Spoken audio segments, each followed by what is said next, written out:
on KEGL, Fort Worth, Dallas. It's 6 o'clock at the Eagle. This is Brad Baxter. Howard and the gang are on vacation this week, so we'll be bringing you the best of the Howard Stern Show. And in this first segment, Stuttering John is on the loose. He's always make for great interviews.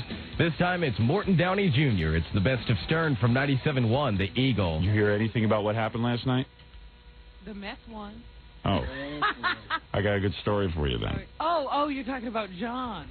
He has to blab to everybody. He still hasn't learned that we want him to keep his mouth shut until we get on the air. I don't know. I didn't let him tell me the particulars. Oh, I just okay. happened to see the tape recorder. Oh, yeah. The smash tape recorder? Yes. Gary, where were you? I needed you this morning. Oh, sorry, John called me at 11:30 last night. Yeah? So, where were you this morning? What's that got to do with this morning? Well, he woke me up. I overslept. He woke you up? Yeah, he called me at 11:30 last night. But you were out all night anyway. No, I was not. Was I out? Oh, you weren't? No. I was working on something else all day yesterday, and then I just went home. And he called you? I brought in a tape from my answering machine because he called me a couple times before I woke up. He was... Oh, yeah? You got the answering machine? Is Scott putting that on tape? No, I just got in. Okay. But when I spoke to John last night, when I finally got him on the phone, he was stuttering like a madman. Do you know anything what happened, Robin? He called Jackie also. All I know is that he went to interview Morton Downey. And he got punched. I know the tape recorder got punched. Oh, no, John got punched. I got it on video and I got it on audio. Oh, man. How happy are you? Pretty happy. I got to hear this now. Just stop talking and play me the tape. John finally gets punched, and he gets punched by a guy who's bankrupt. Right, that's what I told him. Yeah, you sue him, you get what, dust? Sawdust? You sue him, you get online. You know what's the one weird thing? Yeah. Is so many of these interviews, we've written down these questions, said, oh, boy, we got to be careful, maybe you'll get in trouble. It never went through any of our minds that yesterday was going to be dangerous. Oh, I'm sure Morton Downey did it on purpose because he likes to get publicity. Yeah, because he's not that unreasonable. He basically doesn't even care. Yeah, I think, where do I begin? I have a whole bunch of thoughts on this. We sent John out. What was he doing? Why was Morton Downey out?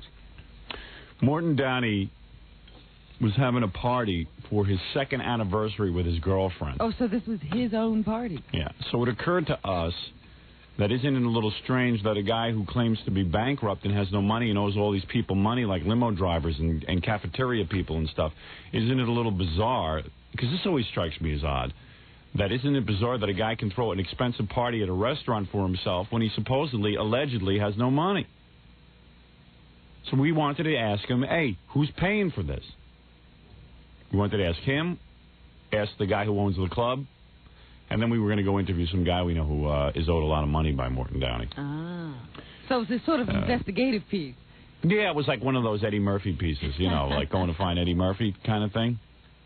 So, these are the real problems in the world today. Who's paying for the restaurant that Morton Downey's throwing a party in? Yeah, and I figured we could do it for radio and TV, Do the audio on radio, obviously, and then, the pictures later on in the week.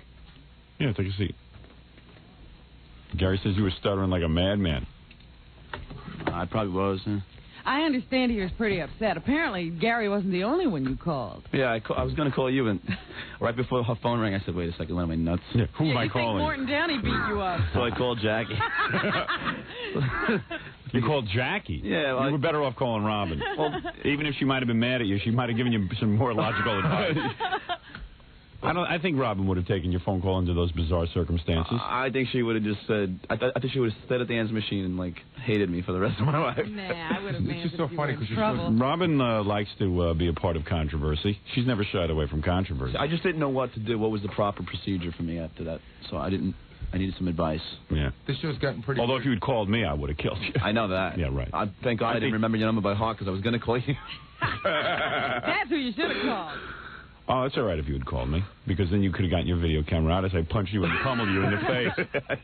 Yeah. You just say, where are you? Yeah. You get there. And let me get there. More. Where did Morton punch you? There? It's just really funny. The show's gotten so crazy. The first thing I said to John was, are you okay? And he goes, yeah, I'm fine, man. It's better than what I did. Every piece of the story he told, I go, you got it on tape? Yeah. Got it on tape? Yeah. Well, I'll tell you my reaction. I get out of the car, and John goes, "Did you hear about last night?" I go, "What happened?" He goes, "I got punched." I go, "Did you get it on tape?" and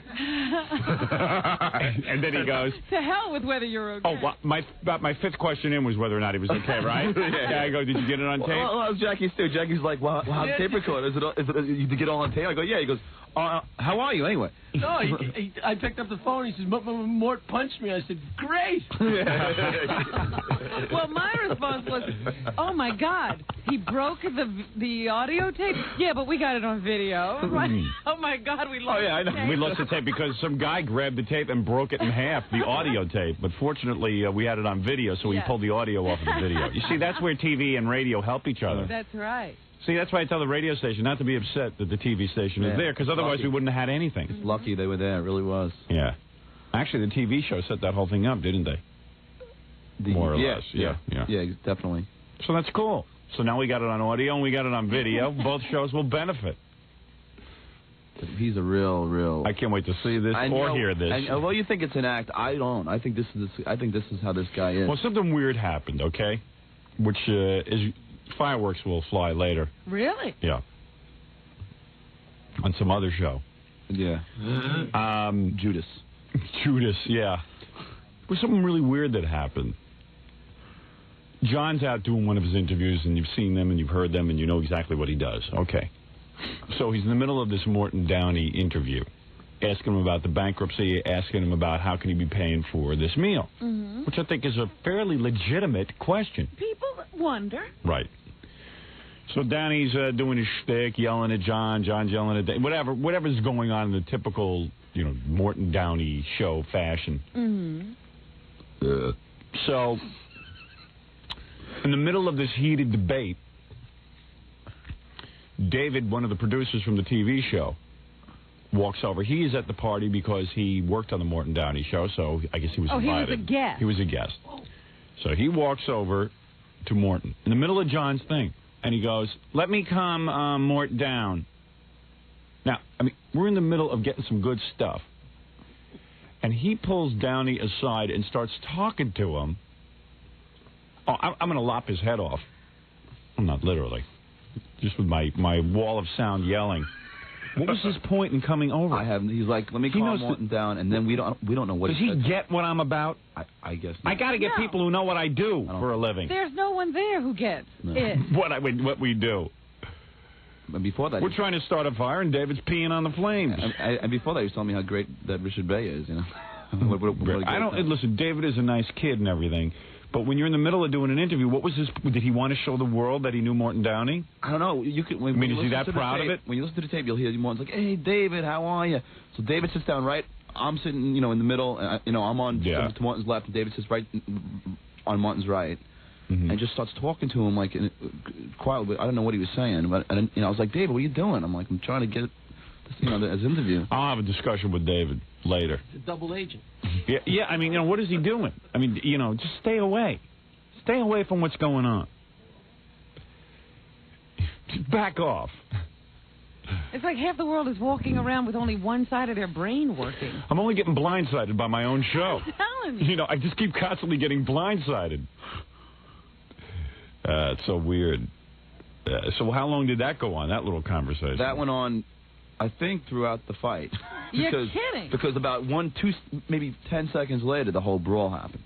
So, he was... so he really calmed him down. So, yeah, exactly. That's what we didn't understand. Well, I don't know what he could have said. You could sue Downey. I don't know if he's got any money, but maybe eventually he would. Maybe someday he'll work his way out of that hole he's in. Oh, yeah, that collar you're wearing is and he had that new... You ought to wear a neck brace.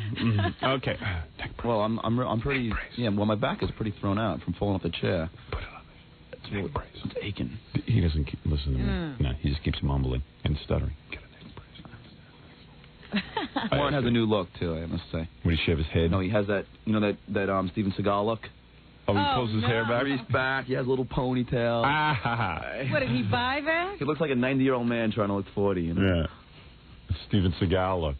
Well, he did some karate on you. And then he starts making fun of my clothes, making fun of the fact that I'm a long-haired hippie, and...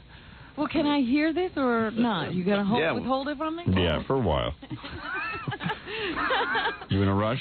I might have to beat him up. But the whole, it started out when we do that occasionally. We actually hold stuff back so people can stay tuned, but you know. It started out when I walked into the club. Yeah. The guy on the last tape, the guy who called me Gay Basher. Yeah. He's there, and me and him started going at it a few times, arguing back and forth. You know, I'm saying, you know, so you know, it's great. You guys all called the post and told that, you know, lied to him, and he was like, 99% of it was true. You did ask girls afterwards if they were guys. I go, yeah, but so we were going back and forth, and then he managed to sit right by Morton too. He's another guy who likes to just get on camera. And he likes to be a real idiot, you know, and he starts yelling at me when I'm interviewing Morton. And he smashed your, Yeah, he's the last one we have on tape. He smashed K-Rock's equipment. Yeah, he's the last one we have on. This is the guy? Yeah, because he starts yelling at me, so I start yelling at him. Then all this stuff happens with Morton, and then the tape, and the last thing you have is him on tape holding the tape recorder. Because when I fell down, I looked, and the tape recorder was like taken, and it was by him. Someone tried to take the tape recorder. John thinks it was this guy, and John wouldn't leave until someone gave back the tape recorder. Unfortunately, they smashed it. They smashed our property. Yeah, I got thrown out. I got thrown out, and then the bouncer comes out with a tape recorder 20 minutes later, all mangled with no audio cassette. Yeah. Have you heard the tape yet? No, is it wild? Well, they played it for me over the phone last night. Yeah. And John's wild, but he said, "You think I did the right thing, man?" I said, "What do you mean? You know, not hitting him back and stuff." Because John was going to, you know... You had every right to hit him back. Yeah, but you were very smart. He did the right thing by not hitting him back. He did? Yeah. See, I was... Why? Because then it becomes a matter of, if he's got bruises to show, how did he get them? Maybe John started the fight. We got it on video. Against his. We had it on video. You never know when a camera's being turned off or altered. The thing is, before this all happened, me and Kevin had this conversation where... You think they did that in the Central Park jogging case? Turned the camera on and off? Absolutely. That's what happened. That's why they're going to be on Donahue this afternoon. Yeah. When I was arguing with the Gay Basher guy, it was like, you know, I was like, this guy, I'm going to smack him, you know. And Kevin's like, you know, he was telling me how I can't hit anybody because I'm working on, I'm an interviewer. I can't. And then I know you'd get mad if I ever hit anybody. So when Morton hits me, I wouldn't get mad if some guy hits you. You can let him have it. See, don't do it, John. See, I don't. That's what I mean. So in my mind, in the head. The last thing I want to do is get anyone in trouble. You would have done him a favor. You could have knocked his teeth out, and then he would have looked handsome. You know what? Remember the day that Page 6 called, and Robin, you remember how John went nuts? Yeah. Well, imagine now he got to see the guy face to face. Yeah, right. Sort of what it sounded like. Yeah. All right, you know what? You've piqued my curiosity. I can't even hold out. I got to listen to this tape. Didn't he file for bankruptcy? Chapter 11 or whatever it is. I asked him that, too. So then why did he punch you? If he punched John, all I know is... That's how he makes money now. And thank God they wrecked our audio tape. Yeah. So thank God we had the TV show there because they totally destroyed the tape recorder. Yeah, so this is one of the times that it worked out well that the TV show was... Wait till Tom sees that. Wait till Tom sees what? The Morants. Well, hey, that's not your fault. You were out there doing your job, and some guy picks up your tape recorder and blasts it. The thing I didn't tell you is the first thing he does is he hits me on the hand. He smacks me on the hand. Like, what is his problem, man? And then he comes up to me real close and just like, with those big fake teeth. The big choppers? Yeah. Well, he tried to get close, stuff but like spitting on me and stuff, yelling his, like doing his old shtick from the old show. Yeah. So he's doing that to me, and I'm like, dude, don't spit on me. Let me just hear this. This is wild. So John calls Gary's machine last night because John doesn't know what to do. He's calling Gary to find out if he should punch. No, I got thrown out already, and now I'm calling if I should file a report with the police. I didn't know what exactly I should do. What the procedure was. Yeah. I see. So you're going to ask Gary, who has no idea what the procedure is on the show, let alone what the police should do. Gary, what are you doing? It's John. Are you there? Dude, Morton Downey punked me. I know. Hard to believe. Give me a call. He up the Morans, totally broke it up, and took the cassette tape, man. I should have beat the out of him, man. All right, bye. I'll see you. Yeah. Because you know what? I was going to start talking more, but I said, wait a second. This is going to be on the show. Let me shut my mouth. You realize. That's exactly what happened right there. All right, so let's hear what happened. You went in. Who's the first person we hear on this? Martin. Okay. Where are you from? Hi, this is for the Howard Stern Show, for Tape to Broadcast. For Howard Stern? Yeah. How are you, Martin? For his radio show or television show? This is for both. For both? I'm fine. What's your name? John. Hey, John, where's Howard? How come he didn't come? No balls? Yeah. Well, you know how. Yeah, that's what I like to do all night. Is party. Hangs out with you all the time, doesn't he, Mort? You see him everywhere you go. Yeah. Oh, don't you get it, Mort? I actually concentrate on my show. That's why I'm successful. I'm not out having parties. Exactly. It's the difference between me and you. I'm disciplined. And also, I've got some talent. You loser. This is nothing. He doesn't stop on you for a while. He goes off. He's such a loser. And he's so jealous. Oh, definitely. But you know what's funny? When me and he has no talent. When me and Robin saw him at the China Club in L.A., he was totally, like, kissing up to us, remember? You know? Well, that's exactly what he would have done to Howard. Right. He was doing a performance. He was doing a performance. But I think there's a lot of maniac in this man. He ought to learn not to start, to keep hitting people, because there's going to be one more person just suing him. No balls. Yeah, no balls. No balls. That's what I want to do all night, is hang out with Yeah, Morton Downey. It sounds really exciting to celebrate his second anniversary of meeting a showgirl. There's somewhere I want to be. It's Morton Downey and Richard Bay in the same table, the table of has-beens, Yeah. What a table. What a table. What an exciting dais.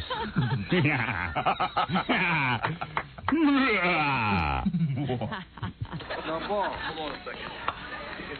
I'm sorry. Can't get your cord straight there? There we go. Oh, gee, it wasn't plugged in. Here we are. We weren't plugged in. Here we go. No. All right, Martin, can I ask you a question? Sure. This is for Howard Stern's show. His television. His broadcast. Television. WXRK and his TV show. How come he didn't come? Well, he's tired. He's on TV now. Or is he trying to check to see if he's grown any balls yet, so he won't face me face to face? I don't know. Well, let me ask you a question. How are you paying for this? I mean, well, what's going to happen when I see him face? I've seen him face to face many times. He sits there, he smiles, and that's his shtick. No talent. Oh, I bet I know what this is all about. Yeah. He probably got the call for the Sally Jesse Raphael show. Yeah. Oh, yeah. And, he can use all of that publicity. Yeah. And then you put the kibosh on it, which meant he wasn't getting a shot, too. I didn't even consider that. I'm feeling that he thinks that, you're standing in the way of his career. You wouldn't give him a little bit of that show business schmooze and let him have a shot. I was supposed to do an hour with Sally Jesse Raphael, and then she calls up and says, well, we want some of your friends to come on. And I said, well, go get them. What am I going to do? Line them all up for you? You want to program your show, too? Yeah. I was busy working on my own shows. What I got to start working? I got to start programming Sally Jesse Raphael. I said, listen, go ahead and get some people. They said, well, we're going to get Morton Downey. I said, you can get him, but I won't show up. I said, the guy's a retard, and I don't want to be linked with him. I'm tired of being linked with a guy who has no talent, and he's a loser. He's never gotten ratings on anything. I said, what's the analogy here? That I'm outrageous and he's outrageous? I mean, he got outrageous in his 50s because his whole life he never knew he could be outrageous on radio or television until I did it. And then he just does it badly, and I get stuck in the same category with this dude? He's nothing to me. If I'm nothing in show business, he's nothing to me. So where's that place him? So this, I think, is why he's upset. Go work on your sitcom, Mort. We thought you were bankrupt.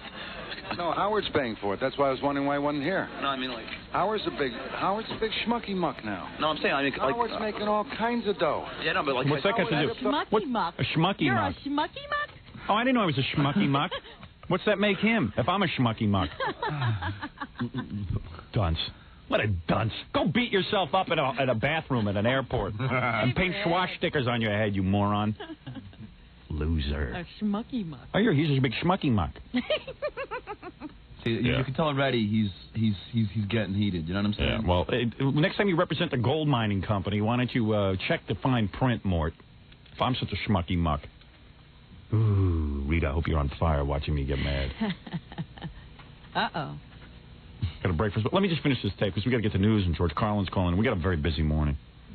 Even Leslie West is scheduled to call in. My goodness. People for years. Yeah, but can I see How'd the sack? you get in here? You look like a slob. I just want to hear where he punches you. Just roll it. Oh, well, I'm sorry. I don't have fake, jackets. I don't have anything fake, especially my brain, punk. Blow your ass out of here. Listen, let me ask you. Did you hear me say blow your ass out of here? I don't know. What do you think? I'm some punk that you can come up to and talk to? I'm just asking you questions. Well, you can't ask me because I think Howard Stern sucks. I think he's got the brains of an amoeba, and I think you're a complete asshole, Howard. So suck my earlobe, punk. Get out of here. Get out of here. Now here's my hand.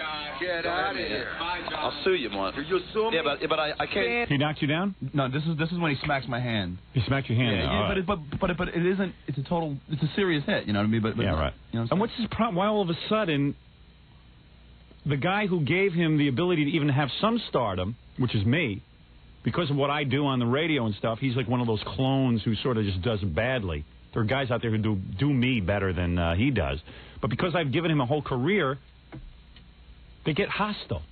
And they resent the talent. Yeah, but this is very calculated because you hear me stands there very kindly and waits till everything's on. Yeah. You know, and he says, "Oh, is this for radio and television? Okay, yeah. okay. And now let me think. What am I going to do?" What you're hearing in the background is now that guy who called me a gay basher the last time. Yeah. Now he's yelling now goodbye, and he starts talking and getting involved. Oh, I see. He's involved now. Yeah. Okay. Oh, this I got it. professional party goer. No, he's actually supposed to be a photographer, but he seems to love to get involved in controversy every time. You know. I can't see your face. Don't spit on me, Martin. Hey. That's not really nice. Get out of here, punk. Why? What am I doing that was so wrong? You're bothering me. Did I ask you to be my guest? No, but you Did I ask you to be my guest? Yeah, but you... Did I ask you to be my guest? I know, but you okayed the interview. The answer is no. Yeah, but you I okayed an interview because I thought I was talking to a human being, not Howard Stern's little flunky. Okay, well, you shouldn't spit so much, you know. I spit a lot. It isn't my fault. If you don't like it, you can do something about it because I'm capable of taking care of myself. So am I. Good. So am I. Listen, man. So take care of yourself out on the street where you look like you just borrowed 50 cents in a cup. Listen, at least I have money. I'm not bankrupt. Hello, David. How are you, pal? Oh, that's where David comes in? What is wrong with him? I have no idea. I don't know. That's David who works on our TV show comes in and has to How could you change your attitude that quickly? Yeah. You're so upset. Hello, David. Hi, Dave. I'm in the middle of doing some shtick. Yeah. Trying to get someone to notice me. Right. Isn't he embarrassed in front of... Well, I guess why would he be embarrassed? The whole table. Yeah, right. I mean, this is the least of his embarrassment. Hey, Martin, can I just ask you a question? Huh? Let me just ask you a question. No, you're not asking me. Serious question. Serious. Okay. I had to save Morgan. Hang on. Let me just ask him one question. David, come on. I'm asking one question. Serious, unbaited. Now I'm arguing with David. Question. Who David is now. Yeah. Now I'm arguing. Save you. Yeah. Oh, I'm going to have a lot to say to David on a different vehicle. Yeah, somebody better save David. Yeah, from me. When they remove your warts, do you save them in a pickle jar? When I removed my warts, I sent them to your mother, who fried them with your eggs and lox, and you ate them. Man, you're so wound up today, Mort. Isn't this like a party for you? I'm not wound up, man. When I get wound up, I take punks like you, twist your noses off. Hey, I'm a college shove them grad. down you're a college grad? I'm a college That'll grad. show you, man, what's happened to the educational system in this country if you're a college grad. Hey, can you send me some of that great album stuff you did? You got it, man. Listen. Seriously, let me just ask you a question, Martin. Would your wife go and dance topless in clubs for the money if you really needed it? Would my wife dance topless in clubs for money? She never did dance topless. I know, but if you really need the money, since I know that you... Oh, man. All right, we're going to take a break. When you get popped... It's coming right up. Oh, it's coming right up? Right up. You're on the... All right, let me take a break, and then we'll... Oh, boy. Too nuts. Oh, come on, man. I'm just doing my job. I know. Oh, dear. What, he can't handle these kinds of questions? I don't know. I thought he's bankrupt. Where did he get to pay for the... how did he get to pay for this big party? How many people were there? What A lot of people. A lot of people. A lot like, is how hung up he is on appearance. Yeah, that's another thing. He's all over John for not dressing correctly to be in his presence. Yeah. You look like a schmuck. Well, he is one. Yeah. That's why he's so concerned. Yeah, tell him not to worry about what people look like. Yeah, I told you before that he has the Steven Seagal look now. His hair's a little slick back, a little ponytail. Looking forward to seeing that look. And his luau of losers at this party, All right, let's take a break. Come back. All right, John. What was that? All right. All right. That's the first time nothing ever came out. It's like 10 seconds. I wonder what he was going to say. I was going to say that we're right about on that. It's going to happen any second. Okay, all right, very good. All right, we'll be back with the big moment, as they say, right after these words. You're listening to The Howard Stern Show on 97.1 The Eagle. 6:23 at The Eagle. This is Brad Baxter checking traffic. A couple of problems in Dallas. Accidents reported. One westbound 635 LBJ at Midway. Another Jupiter between Kingsley and Miller. Construction schedule today from Monticello to Mockingbird. Various north and southbound lanes of the service road at 75 Central will be closed from 9 to 3. Eagle weather not too good. Increasing clouds and windy today. Still warm, a high of 75. Cloudy and windy tonight with a 40% chance of rain, a low of 57. Tomorrow we'll definitely see some rain. Right now 51 in Dallas. It's 49 in Fort Worth. I'm Brad Baxter on 97.1 The Eagle. Metro Traffic brought to you by Monarch Dental Associates. Dental emergencies happen. Call Monarch Dental Associates before 3 p.m. and they'll see you that business day. For all your dental needs, call 1-800-4MONARCH. Locations everywhere. It's the Eagle's second Harley giveaway, and you could ride this fat boy home. To win the bike, you need a key. To win a key, listen for these songs. Billy Idol, White Wedding. It's a nice day for a white wedding. The Scorpions. Rock You Like a Hurricane. Rock you like a hurricane. And Judas Priest. Living After Midnight. Anytime today you hear any of those songs, be caller 9 at 7871-971. You'll get a key that could start that 1994 Harley-Davidson Fat Boy. And keep it on the Eagle to find out where you can go to see the bike for yourself. Harley Trailer courtesy of CNS Trailer World, your full-service trailer dealer. It's Harley giveaway number 2 from 97.1 The Eagle. Sure running parts, motor gunning parts, fuel bumping, road bumping, brake stopping parts. Western Auto, no stranger to these parts. Looking for an auto parts store that can give you the right part at the right price right now? Well, nobody out-hustles Western Auto to give you just that. We've got more than 100,000 parts available, 7 days a week. Parts for virtually every car and light truck on the road today at prices nobody beats. And if by chance your part's not in stock, Western Auto can get it for you fast. Not tomorrow or next week, today. So why fool around? For serious parts at serious savings, head for Western Auto. We know what you want. Like Fram oil filters. Go easy on your car with Fram oil filters from Western Auto. Available every day at serious savings. Fram, you can pay me now or you can pay me later. Western Auto, no stranger to these parts. 97.1 The Eagle. I couldn't believe it when my doctor told me I had genital warts. I was embarrassed, angry, scared. Genital warts. Yeah, I was treated, and I thought the warts were gone. Treatment? My doctor gave me a choice, painful acids or surgery. But the warts came back.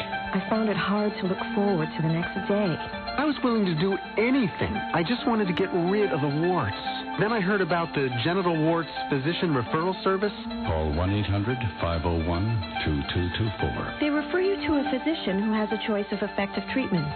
One treatment not only gets rid of the warts, it helps fight the infection that causes them to return. No painful acids or surgery. It worked for me. Call the Genital Warts Physician Referral Service for the name of a physician in your area. Call 1-800-501-2224.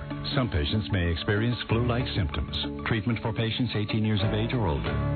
Ouch. It's 6:27 at the Eagle. This is Brad Baxter, and we are bringing you the best of the Howard Stern Show this morning. And now we continue as Stuttering John interviews Morton Downey Jr. It's the best of Stern from 97.1 The Eagle. All right, we got to rush into this because everybody wants to hear it. So, okay, you and Morton Downey are going at Rule it back a little bit because John says we're right on the... Precipice. Precipice. Precipice. Precipice. What is wrong? Precipice. We're teetering on the precipice. Why don't you talk to him? Would your wife go and dance topless in clubs for the money if you really needed it? Would my wife dance topless in clubs for money? She never did dance topless. I know, but if you really need the money, since I know that you are bankrupt. You see, I wouldn't ask my wife to do that. I wouldn't ask my wife. I wouldn't ask my lady to do that at all. I got too much class. Holy look at this. What is happening What are you there? saying? You just shut up. I'll kick your ass out. You kick no one's ass. All right, now John is yelling at the guy who... No, because now his girlfriend grabbed the questions out of my hand. Yeah. So she takes them from me. Then the guy called me a gay basher, who I hope to see in the street one day. No, you don't. You're not going to do anything. Go ahead. Starts yelling at me now. You know, so again, now I have to bring up this argument we had previously. Now I have to bring it up on, as we're going along here. So he starts in with me, yeah, and then I start going, I'll kick you up because he's already saying something like he'll be, I don't know what he's saying to me. Right. So you're being a guy. Yeah. So now The girlfriend has the other questions. Kevin hands me another copy of the questions, and that's where we are right now. Okay. So you have another copy. I have another copy. And you're yelling, and Morton Downey saying you're not going to kick anybody. Yeah, because he's there. Right, tough man. Oh, get away from No one's that. Look at this. Look at this. What is this? You want to start kicking ass? What's happening now? Whoa. What's So now his wife takes the second set of questions. No, he hit me. Oh, he just hit you. I was going to say, because I hear his wife grabs the other questions, and at reaction, I go to grab him back. Now, realize they took John's tape recorder and smashed it, so we wouldn't have had this audio tape, but we got the video guys have it. So now I grabbed to get the second set of questions back from his wife, and then as soon as I just immediately go up to grab the questions, he's now on the thing that I'm touching his wife. So then he just takes a slug at me. Not like it's almost like a push slug. It's a gay hit. Okay. I mean, it did nothing. But I fall down on because I'm on this chair, so I fall back on the chair. Right. And that's where we are now. All right. All right. Take it easy. I go back a little bit to get the whole essence of the situation. Is all of New York tuned in, and Philly and Washington? It's got to be.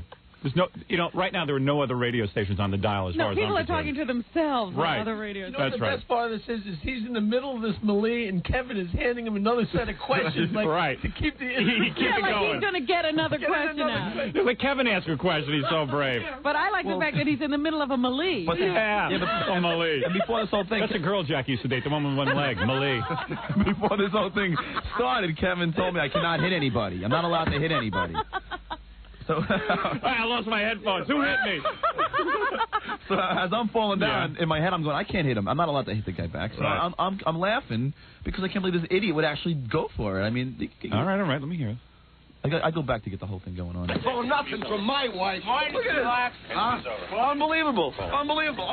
I'll see you in court. Relax. Hit me. The guy just hit me. No, he didn't. Who says no, he didn't? I don't know. Probably that guy with the gay.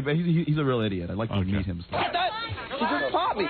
The guy just hit me. Relax. Just relax. Now, play that shoot. Just a little spark. Relax. Hey, what? Hey, watch. Come on, I'll see you in court. Get out of here, John. See me in court. I will. You homophobic piece of shit. Just shut up, you old man. Old enough to dump your ass. Yeah? You just hit me, Mort. You're lucky I don't beat the shit out of you, Mort. Oh, God, you talk about the shit they're going to beat out of you. You're lucky. It's amazing it's never happened. I have a job, you know? That hurt.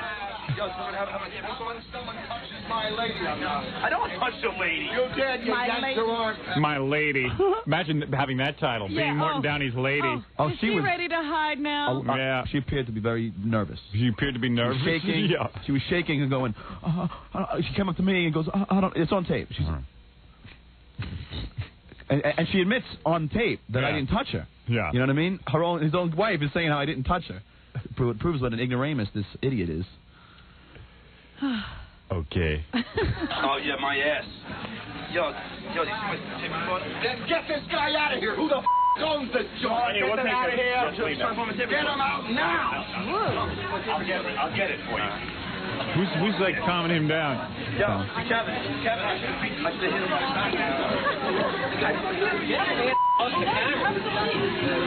What are you talking about, man? I should be able to pop him back, Kevin. That's bull. Away from me, man. I didn't touch you. I grabbed the question. No, I didn't touch you. And I'm talking to his wife. I didn't touch you. You know I didn't touch you. I didn't touch anybody. I didn't touch no. It's more than a wife. That's not his wife. This is his girlfriend, business partner. Okay. Yo, Kevin, just on the floor. Yeah, it was on the floor, but they didn't hear it. They picked it up and they took it. Someone took it. Producer? Do you have the tape player back here? You guys? Oh, here's the tape recorder and I'm out of here. You have the tape player? They stole your tape recorder, right? Okay. We'll see you in court. There he is again. Yeah. Kiss Now, my ass. and then we go back and forth again. Boy, isn't this some celebration? This is where we start going back and forth again. Don't hit somebody for doing nothing but asking you a question. I didn't touch anybody. We'll see you in court, man. We'll see you in court. Love you, old unsuccessful old man. Yeah, at least I have it. At least I have it. Oh, man. Nice one. shit. I want to get some paper smoking in. You see, he hit me for no reason. I don't have my tape recorder. Someone got my tape recorder. Probably him because he needs the money. She's coming back. Guess I have to see something. Oh, you have to see it. You have to see it. This is phenomenal. Oh, it's incredible. You can tell that Moore's really happy with his life. Yeah. You know, he's out there celebrating his 2nd anniversary of And he's meeting his punching guys. girlfriend, and he's having a fit. It's not going to last. She came up to me and was like, oh, I don't know what's the matter with him. You have that on tape? Yeah. She comes up and she's nervous, and I'm just like, I go, did I hit you? She goes, no, you didn't touch me. I go, then tell your old man friend over there. All right, I want to hear the interview with her after we do the news. Okay, well, no, I think it's just in... You can't hear her, John. Oh, you mean you're talking to her now? Well, no, I don't know. I didn't talk to her yet. No, I think you can hear it. You're sure? Oh, no, I brought her. She came over to me once. Then she came back. She kept on coming back to me. All right. She knew what an idiot that she's going out with. All right, we're going to take a news I could have break. probably begged her myself. And then we'll hear her freaking out. And we'll be back right after these words. You're listening to The Howard Stern Show on 97.1 The Eagle. 6:35 at The Eagle. This is Brad Baxter checking traffic. A couple of accidents in Dallas. One westbound 635 OBJ Service Road at Midway. A car's into the ditch there. Another Jupiter between Kingsley and Miller. And some construction today. Various north and southbound lanes of the service road of 75 Central from Monticello to Mockingbird will be closed from 9 to 3. Eagle weather, some clouds. Windy today, a high of 75. Cloudy and windy tonight, a 40% chance of rain and a low of 57. Right now, 49 in Fort Worth. It's 51 in Dallas. I'm Brad Baxter on 97.1 The Eagle. Okay, so you haven't been able to get through to score a key. No problem. Sign up to win one at the Skin Art Gallery this Saturday. It's a key that could start that 1994 Harley-Davidson Fat Boy the Eagle is giving away. And the Eagles' T.C. McGuire will be in Arlington Saturday giving you a chance to register to win it. We'll have the Harley on display there, too, so you can check it out for yourself. Plus, a van load of other prize giveaways, including Ranger baseball tickets. It happens Saturday from 1 till 3 at the Skin Art Gallery, 904 West Pioneer Parkway at Cooper in Arlington. So cruise by and party with TC and 97.1 The Eagle. Chances are you're in your car right now. Look around you. Now, one of those dopes behind the wheel may be about to try to turn you into road pizza. Well, if or when you are violated on the road and there's a personal injury involved, who are you going to call? Who is it you're going to call? Don't just don't sit there in your car and take it. You have rights, you know. Call attorney Brian Loncar. That's right. Brian Loncar of the law firm Loncar & Associates at 1-800-285-HURT, H-U-R-T, and let him explain your legal rights. Your attorney, Brian Loncar, will answer all of your questions about what you legally have coming to you if you've been injured in a car accident that wasn't your fault. Questions like who will pay for the damage to your car? Temporary transportation, doctor's visits, medical bills, lost wages, recovery for pain and suffering, and a lot more you need to know. So don't wait till it's too late. Take action now to get what you legally have coming to you. For a free consultation, call Loncar & Associates today at 1-800-285-HURT. Try to remember that number. And as soon as you're hurt, don't just call them immediately. In fact, if you think you're going to be hurt, call them immediately. You might not even know you're hurt. You know you don't know when you're hurt?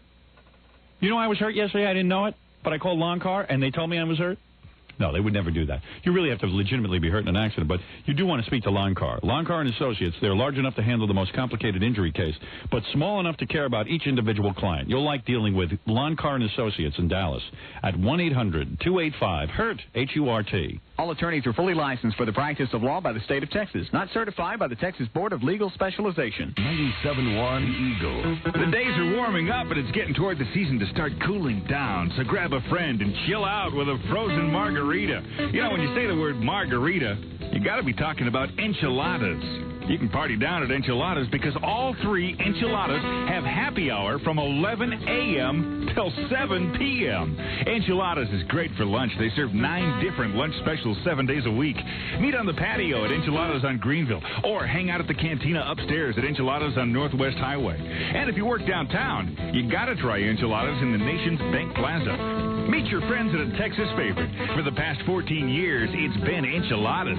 Lunch, dinner, and that knockout happy hour. 11 in the morning till 7 at night, all week long. Only at Enchiladas. Enchiladas, downtown in the Nation's Bank Plaza, Northwest Highway up in the Cantina, and out on the patio on Greenville Avenue. 3 great reasons for a whole lot of Mexico right here in Dallas. Enchiladas. It's 6:39 and 97.1 The Eagle. You're listening to the Howard Stern Show on 97.1 The Eagle. Good morning. It's Maria Melito bringing you the best of Stern. Well, we have some classic best of. Now, this is the best of that's never been heard anywhere else outside of New York, okay? Howard, you know, is the personal representative on Earth to several celebrities who have passed on to another life. Well, one of them is Desi Arnaz, better known as Ricky Ricardo. Let's listen as Howard contacts him on classic Best of Stern. I think it's time to contact Ricky Ricardo. What do you guys think? What do you think, Robin? I have been waiting for this moment because I've missed Ricky. Yeah, me too. I feel such a loss. I want to talk to him. Yeah, me too. Let's see what happens when we do this. Ricky? Everybody fasten your seatbelt. You know, Fred, I think it would help me if you played some of the I Love Lucy theme song, because although I'm proficient at contacting Elvis Presley, this is a little bit more difficult for me. All right. Lights have been dimmed. We're all getting in the right mindset. Hold on. That's what you think. Everybody hold hands. Hello? Hello? I think I got something here, Robin. Yeah? Hello? Fred, what happened to the I Love Lucy music? Hello, I didn't love Lucy, that red-headed madcap. I divorced her because she gave me crap. Babaloo! Hey, Desi, is that you? Of course, I had enough of that music. I hate it. Oh, Lucy, I'm home. See, it's me. Desi! It's me, Desi Arnaz Jr. Thank you for coming back to us. You're Desi Arnaz Jr., did you say? Turning blue. Turning blue. Wait a minute, I have to make... I play my congas. I hear that, but I have to determine which Desi we're talking to. Who are you? Who did I say I was? Desi Arnaz Jr.? No, that's my son, Desi Arnaz Jr. Oh, okay. He made it with Patty Duke Aston. Yes. It makes me sick when I think about that. I'll tell you that. It made me sick. Really? Why does that make you sick? He plowed Patty Duke. Yeah. Like an Indiana cornfield. And then he has a kid. Yeah. And can you imagine my grandson is being raised by Gomez Adams? Who's his godfather? Cousin It? Gomez Adams. Gomez Adams. I got my congas up here, Robin. Yeah, I see that you took those with you. I heard you were cremated. Ha, ha, ha. Burned alive? Oh, hey, Chihuahua. Burned alive. Burned alive. I'm working on some new songs. Yeah? Check this out. School's out for summer. School's out forever. School's been blown to pieces. I think I've heard those lines before, Rick. There is a house in New Orleans. They call it Rising Sun. And it's been the ruin of a boy, boy. And God, I'm one. You know? Hiya, Babaloo. Oi, you're Spanish. Remember that. Oh, that's right. Cuban. Well, that's like Jew. But anyway, you know, that sounds very good. If you had recorded songs like that, I think your career could have been happening right up until the end. Where's my lovely Lucy? Lucy's out in California, Lucy! I guess.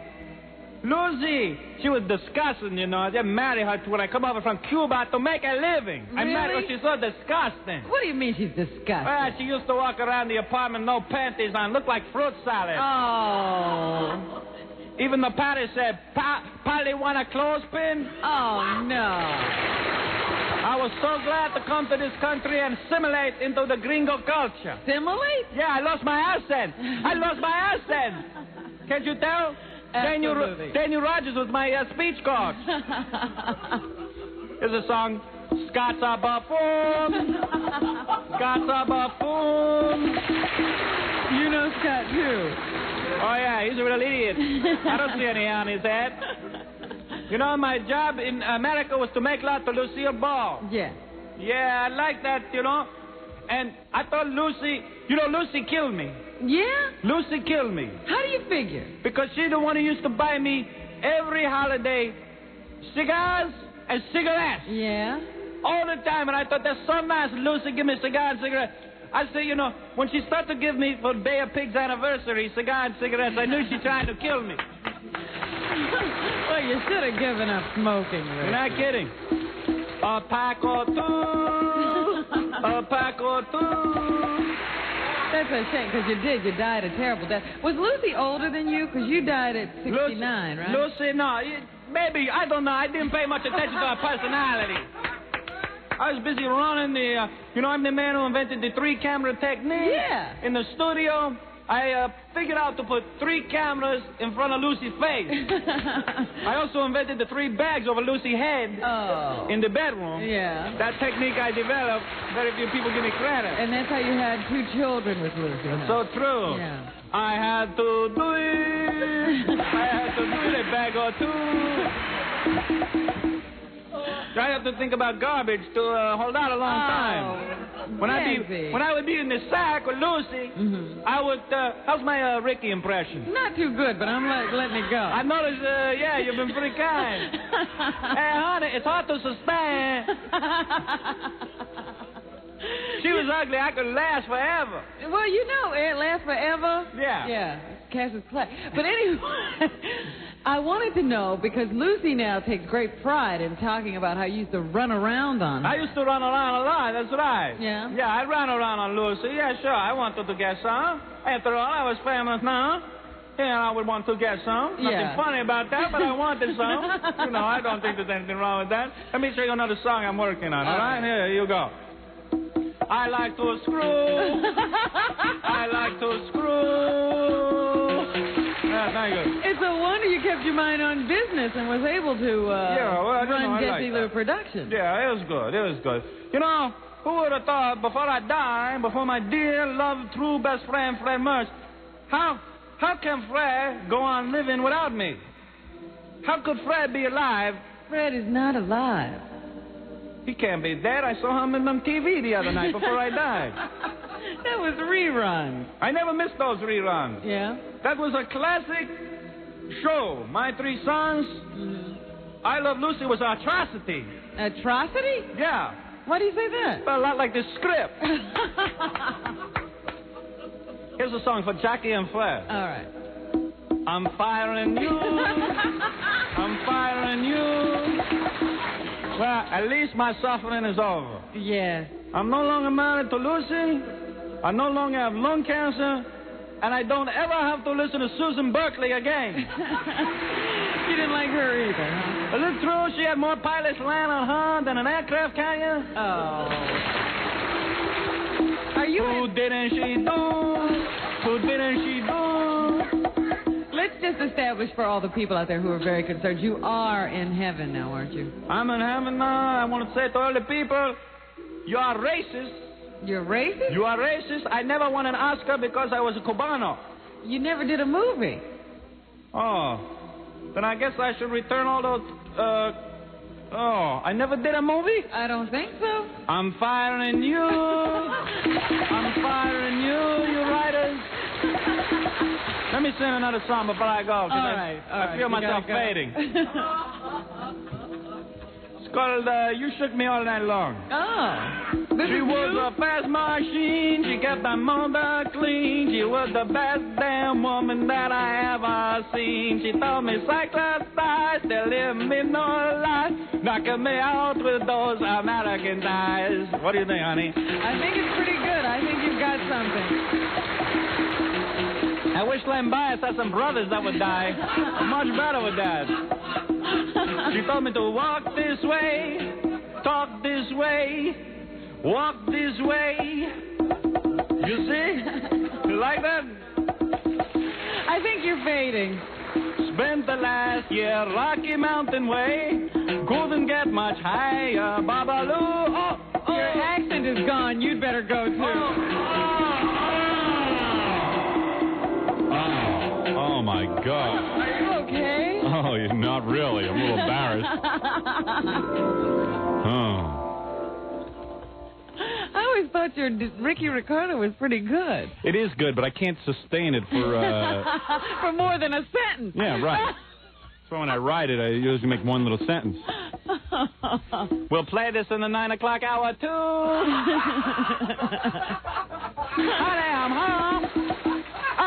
Ricky.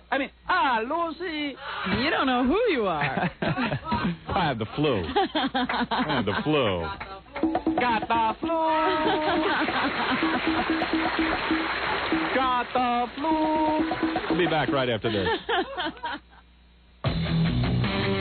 You're listening to The Howard Stern Show. 97.1 The Eagle. 6:50 at the Eagle. This is Brad Baxter checking traffic in Dallas. A car fire eastbound 175 CF Hahn at Old South Central. A couple of accidents. One westbound 635 LBJ Service Road at Midway. Cars into the ditch there. Another Jupiter between Kingsley and Miller. And in Fort Worth, a cement truck is on fire. Eastbound Loop 820 ramp to southbound I-35 South Freeway. Eagle weather not too bad today. It's going to get a little cloudy, windy too, a high of 75. Tonight it starts to get nasty, cloudy and windy with a 40% chance of rain and a low of 57. Tomorrow we'll definitely see some rain. Right now it's 51 in Dallas, 49 in Fort Worth. I'm Brad Baxter on 97.1 The Eagle. Take it to the hoop and take home a trophy. You know what to do with a round ball. So grab a couple friends and sign up for the Eagles Take It to the Hoop. It's a benefit event for the Texas Scottish Rite Hospital for Children. Take It to the Hoop, a 3-on-3 basketball tournament April 16th and 17th at Wet n Wild in Arlington, sponsored by 97.1. Hoops, food, fun, and prizes. And you're helping out the kids at Scottish Rite. The number of teams is limited, so get your application now at any Metroplex Footex. Competition is open to men and women, adults and kids over 10. Deadline for entry is April 13th. For more info, call Metro 817-467-9088. That's 817-467-9088. Take it to the hoop from 97.1 The Eagle. Better duck, because it's coming at you. Yeah, it's the Super Shop Super Saver deal on BF Goodrich TA tires. The Super Shop's experts will show you the entire TA line in stock, ready for your car and your ride. And with prices as low as $39.95. BF Goodrich TA, $39.95 each. But don't stop there. Super Shops offers high performance and custom equipment. More than 250 product lines. More than 10,000 items in stock every day in every store. Look at the roster. Holley, B&M, Voith Wheels, Centerline, Krager Wheels, Edelbrock, Gerson, Hayes, Maroto, Mallory, Hurst, Hooker, and more. And all at Super Shops low prices. Like those Super Shops TA prices. As low as $39.95 at Super Shop stores everywhere. In River Oaks, Richardson, Fort Worth, Irving, Hurst, Arlington, and 2 locations in Dallas. Super Shops offers the greatest in-stock selection of custom wheels you'll find anywhere. Krager, Boyd, Centerline, Ultra, Superior, McLean, Prime, and more at the Super Shop stores. You're listening to The Howard Stern Show on KEGL, Fort Worth, Dallas. This is Byron calling. Can you pick up the phone, please? When I need to feel your clothes, can I get you at home? When I call you collect, will you answer the phone? Come on. I'm calling you now, cause I need to hear the sound of your voice, bringing you near.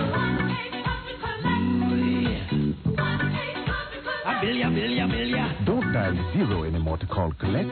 Dial 1-800-COLLECT and save the people you love a lot of money, up to 44% when you call them. Just answer the phone, that's all you need to do. It's so good to know I can charge it to you. Yeah. For long distance calls, first is a 3-minute AT&T operator dial interstate call. I feel it up, I feel it up. It's 6:53 at 97.1 The Eagle. We're back with The Howard Stern Show. And we're back with the best of Stern. Once again, we got some classic best of for you. It's another visit from that visitor from the far-off land. We're talking about Sternak on classic best of Stern. And now, Hold it a sec. from a dark smelly, scary corner of New York City, the WJIT studios, comes a man whose humor makes you spin your dial looking for Murray the K. A man whose looks make Ernest Borgnine seek a job as a game show host. A man whose penis puts an end to the term penis envy. There you go. A man who makes Fred Norris appear just a little less frightening. Ernak the Improbable. Simsalabim. Welcome, Whoa. Wait. Whoa. Oh, dear. There you go. Oh. I'm always telling you to watch that. May Siobhan Autumn name his first son after your mother. Welcome, oh great one. In my hand, Welcome. I have 10 envelopes. These envelopes contain questions.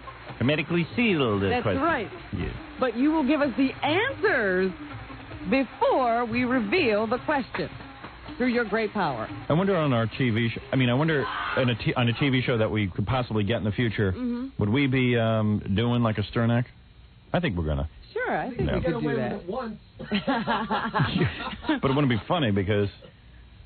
Yeah, we could do that. Yeah? Yeah, it's a takeoff on a takeoff. Not that we have a TV show to announce, but if we did have one. Yeah, we like to dream. We like to speculate. It's an old Steve Allen bit. Let's get back. Is it a Steve Allen bit? The question man. Yeah. Okay, So, then fine. see, we can do it, too. Everybody else rips off Steve Allen. He is a genius, you know. There we go. May Dick Cavett train you for your future television project. Simsalabim. All right, here's the first answer. Roll over Beethoven. Roll over Beethoven. Roll over Beethoven. The answer. What is the question? What is Liberace saying now? My goodness. May Ramtha convince you to buy a thoroughbred named Mrs. Roselli. May Leslie West have your radio show hotline number. Baby M. Baby M. I'm supposed to get angry with you. I just said that. What, is there an echo in here? May Ted the janitor be your child's first speech teacher. I was only trying to help, oh great one. Yes. Baby M. Baby M. What is the question? What did they call? I don't even get this. We'll try it. Hey, you only Maybe give you'll the explain answer. it. You only give the answer. What did they call Dorothy Gale's auntie when she was an infant? Dorothy Gale's Baby you understand that? M. Who's it was Dorothy? Auntie M, Baby M. Who's Dorothy Gale? Dorothy Gale from The Wizard of Oz. Jackie, come over here. Oh, no. Come over here. You're fired. You know that probation we spoke of? Man, is that horrible. It's only going to be a pertinent to Wizard of Oz fans. What, are you out of your mind? Try ruining my career. May your mother shamelessly embarrass you by making live appearances on the David Brenner Show. I knew I shouldn't have put a clean one in there. Cock and bull. Uh-oh. Back on the road. Where's all that applause? I'm missing something. There it is. Cock and bull. Cock and bull. I'm afraid to say. What is the question? Name a rooster in Susan Bezirkowitz's latest sexual conquest.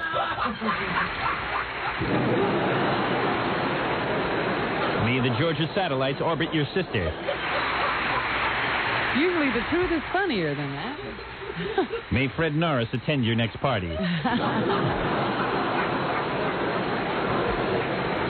Next answer, please. In the bag. In the bag. In the bag. What is this? In the bag. What is the question? Where did Frank Sinatra's last meal end up?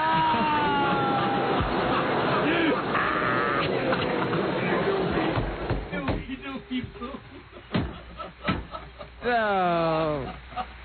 May Wayne Siegel open his next business in your mother's bedroom.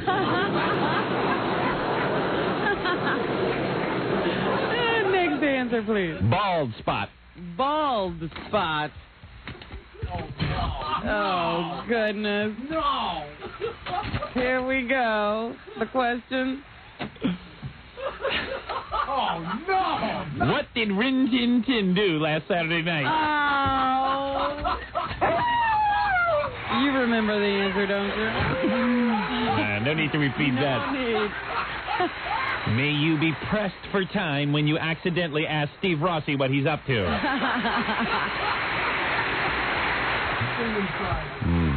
A 73 Dodge, yesterday's apple pastry, and Don Imus. I'm supposed to be able to repeat that? You bet. A 73 Dodge, yesterday's apple pastry, and Don Imus. Name an old dart, an old tart, and an old fart.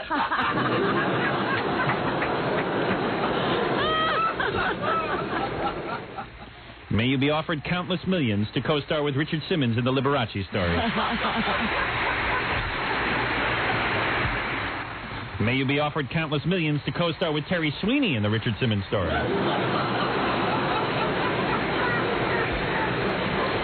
Whatever happened to Terry Sweeney? The next, I don't know, he's working on some film projects. May your next date have choppers that make Boy Gary laugh. For a few dollars more. For a few dollars more. For a few dollars more. Why did Liberace's chauffeur bend over?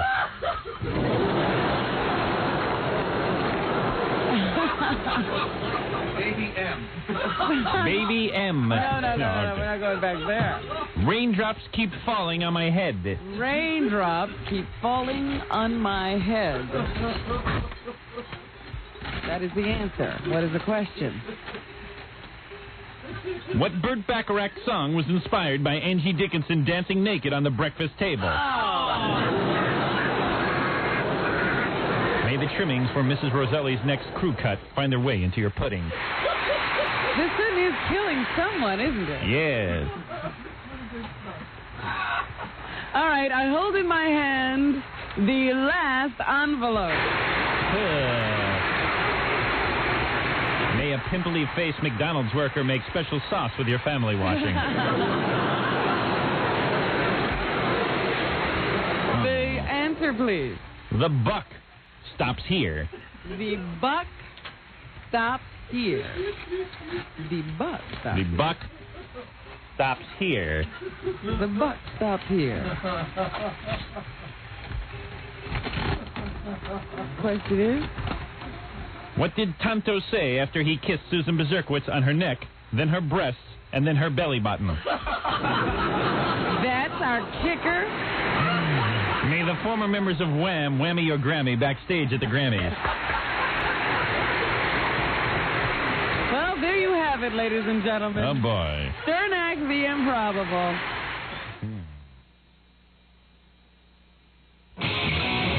You're listening to the man who always believed Lee Harvey Oswald acted alone.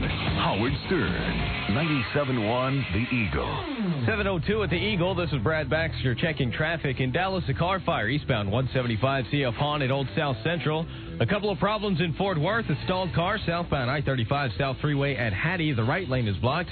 And a cement truck is on fire. Eastbound Loop 820 ramp to southbound I-35 South Freeway. Eagle weather, not too bad today. Increasing clouds, windy, and still warm. A high of 75 tonight. It starts to get pretty nasty. Cloudy and windy, a 40% chance of rain, and a low of 57. Right now, 51 in Dallas. It's 49 in Fort Worth. I'm Brad Baxter on 97.1 The Eagle. Metro Traffic brought to you by Office Team. Office Team and WordPerfect have formed a worldwide alliance. So now, only Office Team has approved WordPerfect temporary specialist. Come join the best. Office Team. Call Office Team today. Tomorrow night, 97.1 The Eagle and Deep Ellum Live welcome Diamond David Lee Roth to the Metroplex. Stay David Lee Roth, warming up for his upcoming tour right here in your own backyard. Don't miss David Lee Roth. His new CD, Your Filthy Little Mouth. His concert warm-up show tomorrow night at Deep Ellum Live. David Lee. Hey, this is David Lee Roth live in front of your naked steaming eyes, speaking through the digital age. No way. We'll be live with me, yours truly, David Lee, and the Eagle, broadcasting Cooking Backstage. See you on Tuesday. David Lee Roth, Tuesday night.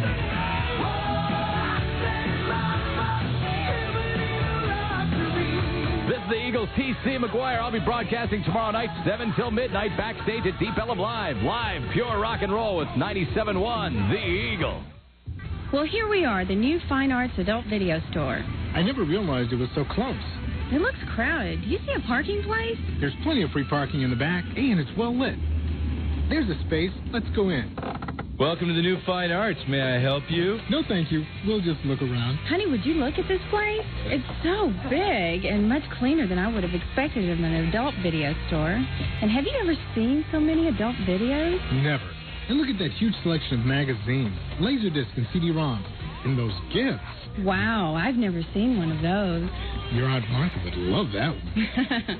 Honey, you're terrible. Well, let's find a video and watch it on private viewing room, if there's one available. They seem to have so many, it shouldn't be a problem. Here's the video that the guys at the office were talking about. Great. That's just what I wanted. Get the adult entertainment you want at the new Fine Arts at 1820 Mockingbird Lane between Harry Hines and I-35, or the new Fine Arts West at 1966 West Northwest Highway just west of I-35. 97.1 The Eagle.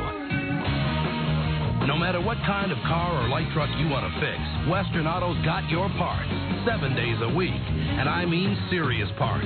From the smallest filters up to entire engines, even high-performance parts. And only Western Auto carries all the national brands you trust most. Ray-Bestis, Monroe, AC Delco, Move, Fram, Champion, and others. Fact is, Western Auto has more than 100,000 parts. Parts for virtually every car on the road today.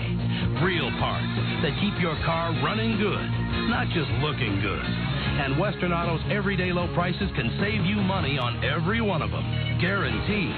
Because should you ever find a lower advertised price on any product we carry, we'll beat it by 5%. So why fool around and pay more?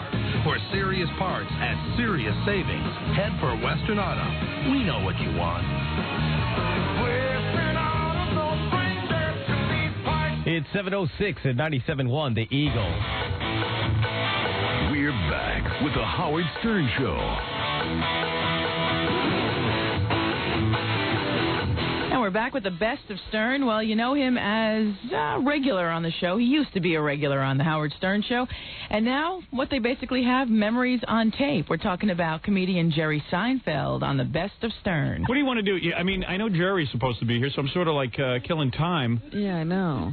I don't know quite what to do. Oh, Jerry's here. All right. Well, get him in here. Okay. Jerry Seinfeld. I say then, why are we killing time? He's here. Gary's killing time. Gary's killing time with Jerry out in the hall. Gary's a big fan of Jerry's TV show. Oh, Gary knows every line of that. I know. Gary has a very strange mind. Doesn't hold anything that you tell him. Baba Booey. What? All right, so he just got here. What do you want, a medal? No, but you're saying that I'm doing time with him and that I got a strange mind. No, you have a strange mind because, like, you're the type of guy who can't remember to do stuff I tell you to do. Right. But you can remember every line of Jerry's TV show. I mean, he could actually quote dialogue from your stupid TV show. Oh, it's not stupid. Well, no, it's not stupid, but, I mean, in the realm of things to remember, why would you remember Jerry's TV show? Goodbye. Jerry looks good. I wonder Tawny Katane goes for you. Here we go. Rat bastard. I could have gotten her. I don't need this. What am I? You need this to you hear need Robin. headphones to hear Robin. Oh, put it on. right, Robin. Oh, it's going to ruin Jerry's hair. Yeah. He's thinking about Tawny. Yeah, I got a hair career Hey, like you. Gary, do some of Jerry's show. Do one of your favorite scenes for Jerry. Jerry, name an episode of your show, and then Gary will quote lines from it. This is to show you how retarded Gary is.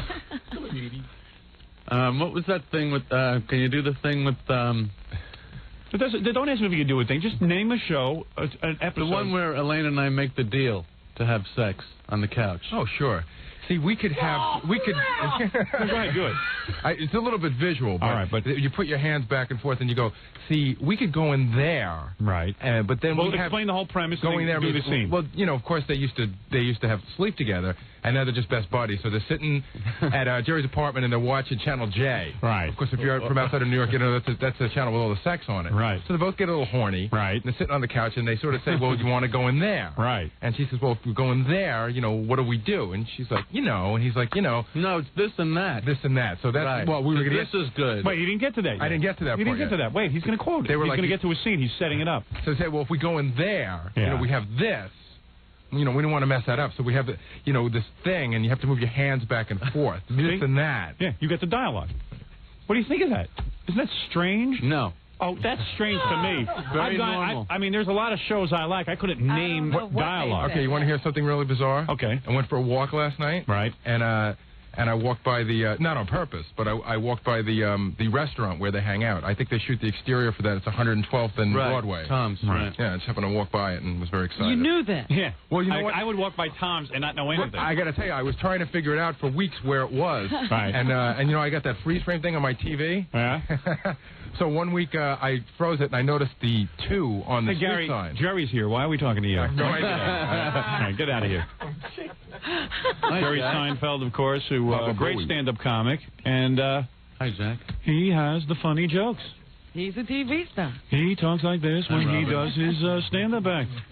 You do put on a different voice for your stand-up act. I do not put on a different voice for my act. Yes, you do. Who are these people? You know, Howard. Yeah. Is your show on this week? What do you mean?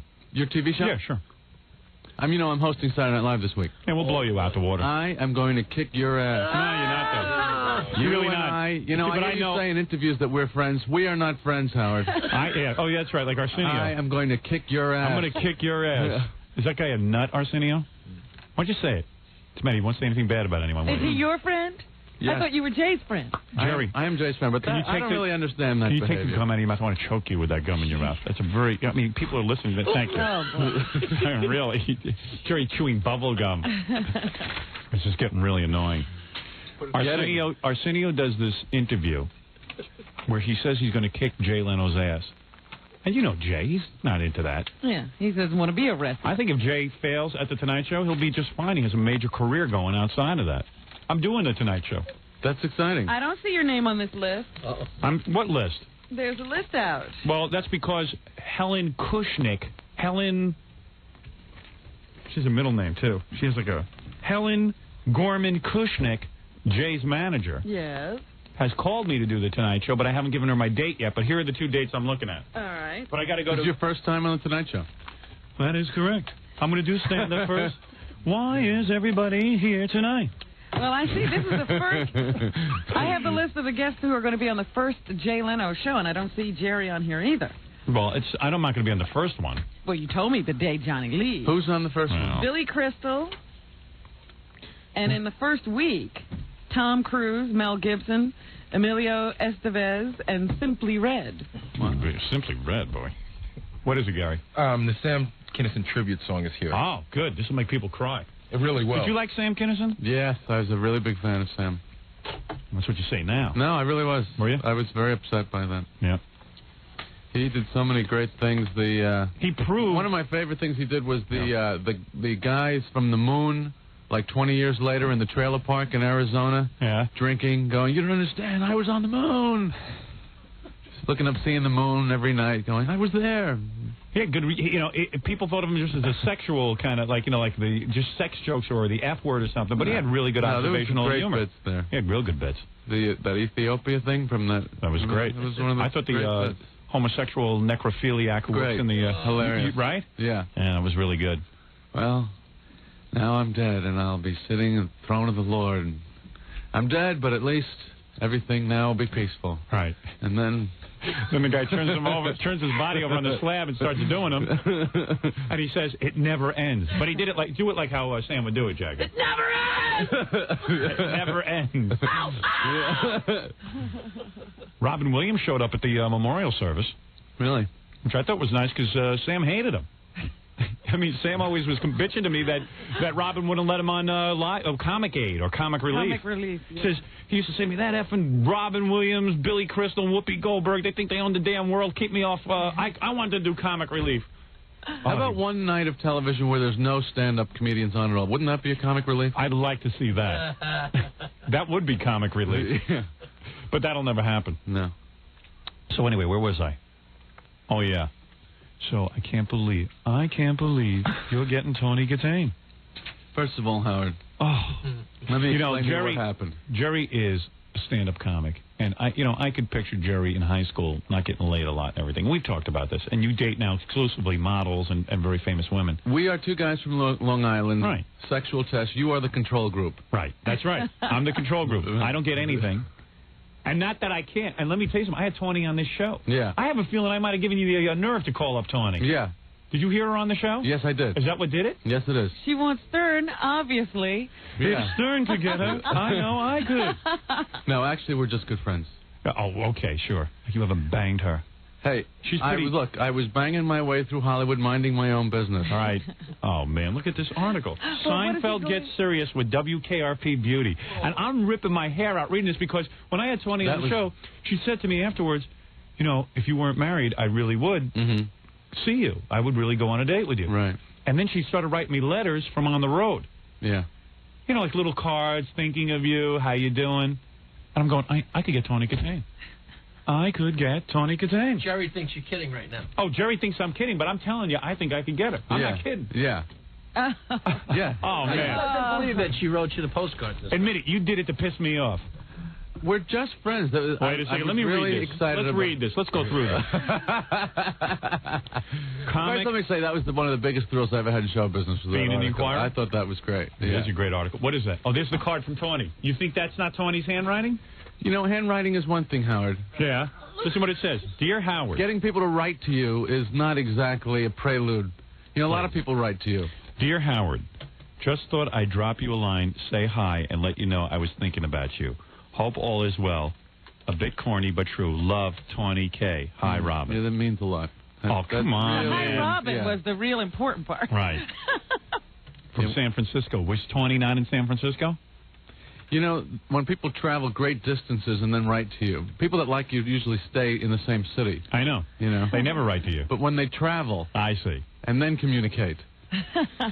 That's Jerry was probably in the hotel room with Tawny writing this thing. He was probably sitting here smoking a cigarette nude with Tawny going, yeah, write one that's there and let him read it. Oh, man. Because Jerry makes no, he doesn't lie about it. He says he dates mostly models. I mean, you've achieved a certain success in Hollywood and you run into a lot of beautiful women. And why should you go out with a bunch of scabs when you can get any woman you want? Any woman in the world. Right. Yeah. Is there anyone who says no to you? No. Really? Think about it. Jerry's kind of cute, right? For a comedian? Yeah. I mean, compared to the other... I mean, who's a better-looking comedian than Jerry? I mean, you've gotten handsomer. Really? Thank you. Yeah. It's probably success, you know? Yeah. I mean, you know, you look at you and you go, man, Jerry's worth about $15 million, minimally. I mean, you're no Bob Wool, but very handsome man, Robert Wool. I saw Robert... backstage, of course, at the Academy Awards. Yes, of course. Behind the scenes, writing everything funny that Billy Crystal says. Dribbling like a madman. Poor Bob, you know. But anyway, was great on the Oscars, wasn't he? Why do you say that? I want to ask you something, and be honest with me. Why was Billy Crystal great on the Oscars? You know, case in come point. on. Hold it. Excuse me. Wait, no, excuse me. Case in point. No, let's no, talk no. comedy here, Howard. No, all right. He did that Jack Palance thing. Okay. That was great. All right, and you know Robert wrote that. Bungee jumping. But Robert wrote that. Oh, wrote that. And who's not writing for you here? Who's not every writing second for me? Of the day? Who? So people have writers. But let me ask you something. He wheeled himself out as the guy from Silence of the Lambs. Did he not? Yeah. He wheeled himself out the mask. You go, oh, okay, this is going to be funny. He got out there and did nothing with it. Mm-hmm. Unlike the bits on your show where everything works and clicks and it's always perfectly Name one bit where I failed. Name a bit where I failed. Who are these people who are saying Billy Crystal was funny at the Academy Awards? I told you that's what everybody would say. He was very funny. He's always brilliant. I don't know. I think I'd be better at it. I would have berated everyone in the audience. It would have been beautiful. Once again, we realized that half the audience would have had to get up and leave. Yeah, because they hate my guts so much. It's unbelievable. People. Did you see what happened to me on Letterman a couple of nights ago? I do a great appearance. Yeah, it was great. Sharon Stone. Oh, That you saw was it? Really good. Sharon Stone walked out of the building, refused to come on. They had to drag her back in. Yeah. What is that? What a bitch. What's her problem? Who are these actresses who finally get some success and then walk out of the building? Ever nail her? Never met her. You know you could, though. She's going with Dwight Yoakam. Oh, You'd really? definitely hire her on the show business ladder. You got your own show. God.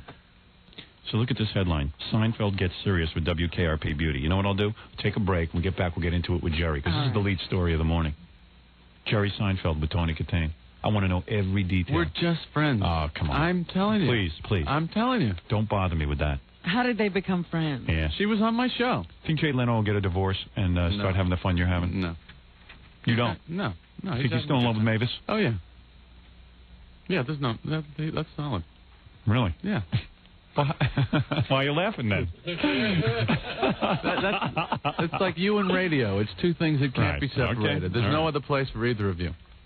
It must kill Jay like me. You know, he got a certain degree of fame, you know, whatever that is. And let's face it, Jay's no beauty. It must kill him now because, I mean, sure, he can get any girl. No, that's not him. Really? Yeah. What age did Jay get married at? 28. See? 29. That was before he hit his fame. So while Mavis really loves him, I mean, so what? Who cares? So what? You know. Well, that's nothing. Yeah. Does Jerry care who really loves him? You know that the girls that go out with you don't really love you, right? And you accept it. Yeah. Right. It hasn't been bad. I mean, that's why Jerry won't get married. And I don't blame you. At this point, you can't get married. I can't. I'm going to get married. Oh, no, you won't. Someday I will. Oh, and you think that you're going to find a woman that loves you for you? Yeah. A model. For me and what I have. Right. But she will sign a prenuptial agreement. Yeah, I guess that would have to happen. Right. I don't blame you. I don't blame the guy. Oh, no. He's got a lot. He worked his ass off. That. You know, it wasn't too many years ago. It wasn't too many years ago. Jerry Seinfeld was, doing Cheech and Chong roasts. Think about it. Yeah. And now he's hit it, and he hit it big with his show. I used to come on this show because I needed the plugs. Right. Right. That's what I'm saying. It wasn't too long ago he needed plugs. So, yeah, Jerry's going to be on Saturday Night Live. This is my last appearance, by the way. I'm resigning. Because you're too big. I don't like the guests that you've been having. Well, I don't blame you. All right, let's take a break. When we come back, we're going to find out all the exciting details of how Jerry met Tawny, how he has pictures of her hanging in his room. It's going to be great. Pictures of her? Oh, yeah. Wait till you hear this. the postcard to Howard. He's like Hinckley. He's like Hinckley. He's obsessed. Dear Tawny, I will kill the president for you. All right, we'll be back right after these words with Jerry Seinfeld. And you're listening to the Best of Stern. You know, later on today, we're going to have classic Best of Stern. Now, these are segments that have never before been heard outside of New York. But right now, we're going to continue because he used to be on the show all the time. It's a memory. Jerry Seinfeld on the Best of Stern. Jerry Seinfeld is here. And he, of course, has his own TV show on NBC because obviously Warren Littlefield and Brandon Tartikoff find him acceptable, but not me. Tartikoff is a Paramount now. Yeah, but when you were hired, you were one of Tartikoff's little prodigies. Judges? Yeah. That's correct. I know what's going on. You don't have to correct me, Jerry. I know a lot about show business, don't I, Robin? He studies it. Yep. Believe me. Don't test him. I know exactly who hired you. I know exactly who stood behind the show, and I know exactly who your enemies are. There are people at NBC who do not have your best interest in mind. Really? Oh, yeah. So they must be really sweating now. And don't ask me, who are these people? That's one of the categories on the stand-up comedy game show. No, I really... It's like a Jeopardy show. Well, we'll get to that, please. We're not I start getting talking about what's on my TV show this week. I'm There's no way you getting can into a compete with cab. naked women. All right? There's no way... You know, Jerry says to me during the commercials, he goes, you're not doing the breast show this week, are you? I go, no, you're all right, don't worry. Because nobody's winning against that. Our big guns against... No, we're waiting for a rating sweep. Let me see Saturday Night Live better bring out Jesus Christ himself during that show. Because nobody's beating me on that one. But let me just say that, there are some... When I was in the halls doing Letterman the last time, a lot of times you see some of the dudes from Saturday Night Live hanging around in the halls, especially when a Sharon Stone is coming on because they're just waiting to see what's going on.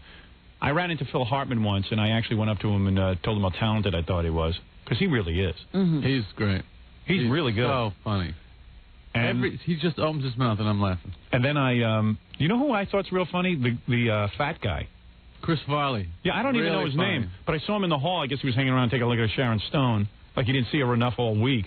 Well, when you're a fat guy. Yeah. You get every look you can. So I walked up to him, I shook his hand, and I said, gee, I think you're really funny. Because I really do. And? And he looked kind of stunned. Yeah, he's very shy. Yeah, because I guess, you know, I have a reputation for being a son of a bitch.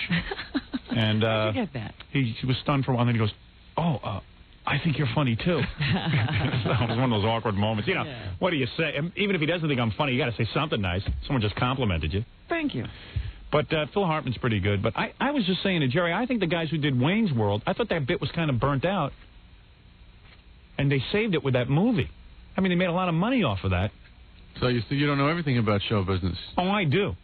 Oh, I do. So that bit is burnt out on TV. It just was, you know, they had a good movie script. Look, I know show business. I plan on getting into it very soon. Now that we're on in Los Angeles. You wait and see what happens. I'm going to burst onto the scene like you've never seen before. I'm doing a movie. It's amazing how much you've done, and you're still not in show business. I know. Yeah. I'm really not. Yeah. I've done a lot of stuff, and a lot of people know who I am, and, you know, they auction off my paintings and all that other stuff. You don't want to get into show business.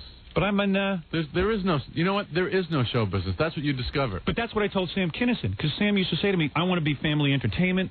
I want to, you know, I want to be known. I want to be, you know... I said, Sam, nobody wants to see you in show business. Right. You know, nobody... I mean, maybe that's your goal, but what do you think? You think someone wants to see you as a little guy on Charlie Hoover? Nobody wants to see you doing that. No. They want to see you being an outlaw, being on outside of show business. Once you become an insider, you'll lose your edge. He didn't listen to me anyway. Never did. No. And I used to yell at him all the time about drinking and doing drugs, and boy, was I stupid. I had no idea he was going to die this young at 38. He was smart to do all of that, I guess. He packed everything in. There was one time that you gave him advice, and he took it. I was thinking about that last night. Yeah. It was at that Grammy show. Remember? Yeah. He was a presenter on the actual Grammys, and he had already lost the comedy award. I did something really cool once with Sam Kinison. Jerry will like this. So we were at the Grammys, and Sam invited me and stuff, and Sam lost to Petey Q. Bach, okay? Which, unbelievable. The perennial winner. Really perfect. Yeah, right. Yeah, makes a lot of sense. Yeah. Petey Q. Bach, very funny. We actually listened to a Petey Q. Bach album. How far did we get? About a minute? 2 minutes. You ever hear Petey Q. Bach? No. Have you ever actually, you know, the guy's won every comedy Grammy there ever's been. Right. Did you ever hear it? It's parodies of classical music, right? Yeah. That's very funny. Who would buy that? Who? The people that love classical music love to laugh. Right. Well, anyway. I'll tell you, the day he lost the Grammy, I almost drank with Sam. I almost broke down and did coke and drink. I couldn't believe it.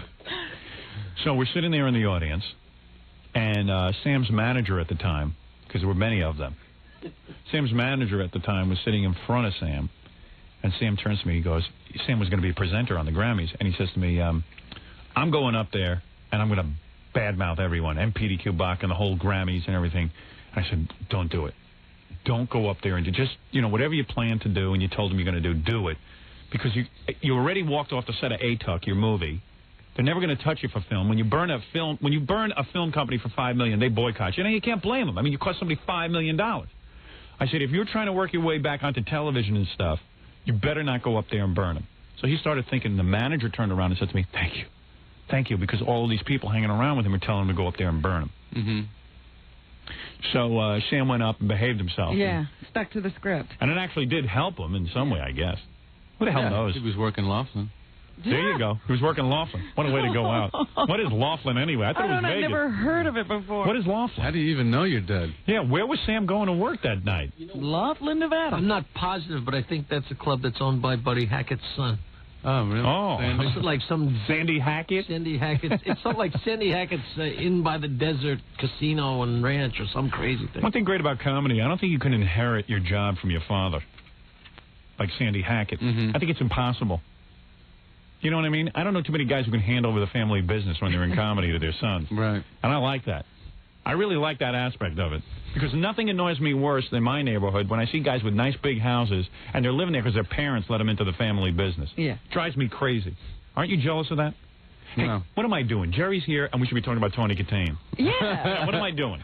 Let's get to the art. I'm sorry, Jerry. By the way, when is Jerry's show on? Wednesday nights? Wednesday night, 9 o'clock. And it's a funny show. It's really good. Funny show. All right, Robin. Is this the lead story then? Jerry Seinfeld gets Go serious ahead, with yes. him? I knew when I saw that last week. Howard, no, come on. I had my own private chuckle because I know. I knew you would seethe. I went out of my mind. I was dancing the jig when I saw that. I was so excited to be in the tabloids. I've been waiting. I've been, what's taking him so long? Come on, I got my own show. Come up with something. Would you answer something honestly? Did you hear Tawny on my show when she was on? Yes, I did. Okay. Did that give you sort of the impetus? I had to overlook that. Oh, come on, be honest. Be honest with me just for once. Don't give me any phony answer. Be with, like, I'm at Jay Leno's house and we're talking privately. Yeah. When you saw her on my show, or you heard her on my show, too, did you say, hey, wait a second, maybe she is accessible? I think that about every guest that you have. No. I think maybe I could be with them. No. I mean, I'm sure they're that you on Howard's show on the radio. I know maybe they'll be with me. You would be uncomfortable calling a Tawny Katane up and getting that whole thing going. But then when you heard her on the show, you Why? said, maybe I called the Kielbasa lady. How'd that work out? I didn't feel uncomfortable about that. All right, let me take that a break. Worked out fine. Let me take a break, Robin. I see I've fallen we're behind. just friends. And we're gonna get to the bottom of this story, all right? All right. And Jerry, I think, is gonna have to be very honest with me. You're gonna have to be honest. I have to be. I'm telling you right now. Yeah. What would stop me? I can picture Jerry's call. Must have been like, Hello, Tony. Is this you? This is Jerry Seinfeld, the comedian. I heard you on Howard's show. Why don't you just bring Gilbert in instead of doing this impression? You were obtainable. All right. We'll be back right after these words with Jerry Seinfeld, who's hosting Saturday Night Live. I don't mind saying competition. it. I'm still going to beat him. So good. I'm going to kick your ass. We are not We don't friends. even mind promoting it. Wait till you see what you're up against. Sweet. Right, You're nice. Right said Howie. Right. Wait till you see it, man. You're really in bad shape this week. I'm sorry. He really is up against Is it your Right ass. Said Howie this week? Yeah, Right said Howie. I feel bad for Jerry. All of New York will be tuned into my show. But okay, come on here and promote Saturday Night Live all you want. I'm promoting Saturday Night Live. I'm going to be on. I hope you want. All right, we'll be back right after these words. You're listening to a man who prefers to hide behind a telephone answering machine to avoid just about everybody. Howard Stern. 97.1 The Eagle. 7:30 at the Eagle. This is Brad Baxter checking traffic in Dallas. A car fire clearing eastbound 175 CF Hawn at Old South Central. Signal lights flashing Northwest Highway at Lemon, and in Fort Worth, a stalled car southbound I-35 South Freeway at Hattie. The right lane is blocked by a stall and a police car. That has traffic backed up to 121. Eagle weather, some clouds, windy today, a high of 75 tonight. We may see some rain, a 40% chance of it, and a low of 57. Right now, 50 in Fort Worth. It's 51 in Dallas. I'm Brad Baxter on 97.1 The Eagle.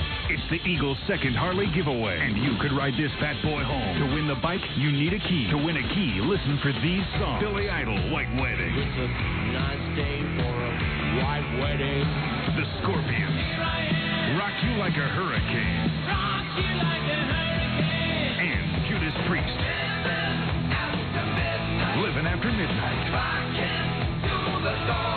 Anytime today you hear any of those songs, be caller 9 at 7871-971. You'll get a key that could start that 1994 Harley-Davidson Fat Boy. And keep it on the Eagle to find out where you can go to see the bike for yourself. Harley trailer courtesy of CNS Trailer World, your full-service trailer dealer. It's Harley giveaway number 2 from 97.1 The Eagle. Better duck, because it's coming at you. Yeah, it's the Super Shop Super Saver deal on BF Goodrich TA tires. Like the popular BF Goodrich 50 Series TA for as little as $69.99. The 50 Series TAs are yours for as little as $69.99 each. But don't stop there. Super Shops offers high performance and custom equipment. More than 250 product lines. More than 10,000 items in stock every day in every store. Look at the roster. Holly, B&M, Boyd's Wheels, Centerline, Krager Wheels, Edelbrock, Gerson, Hayes, Moroso, Mallory, Hurst, Hooker, and more. And all at Super Shops' low prices. Like those Super Shops TA prices. Yeah, the 50 Series TA for as little as $69.99 at Super Shop stores everywhere. In River Oaks, Richardson, Fort Worth, Irving, Hurst, Arlington, and 2 locations in Dallas. Super Shops offers the greatest in-stock selection of custom wheels you'll find anywhere. Krager, Boyd, Centerline, Ultra, Superior, McLean, Prime, and more at the Super Shop stores. 97.1 Eagle. The days are warming up and it's getting toward the season to start cooling down. So grab a friend and chill out with a frozen margarita. You know, when you say the word margarita, you got to be talking about enchiladas. You can party down at Enchiladas because all 3 Enchiladas have happy hour from 11 a.m. till 7 p.m. Enchiladas is great for lunch. They serve 9 different lunch specials 7 days a week. Meet on the patio at Enchiladas on Greenville or hang out at the cantina upstairs at Enchiladas on Northwest Highway. And if you work downtown, you gotta try Enchiladas in the Nations Bank Plaza. Meet your friends at a Texas favorite. For the past 14 years, it's been Enchiladas. Lunch, dinner, and that knockout happy hour. 11 in the morning till 7 at night, all week long. Only at Enchiladas.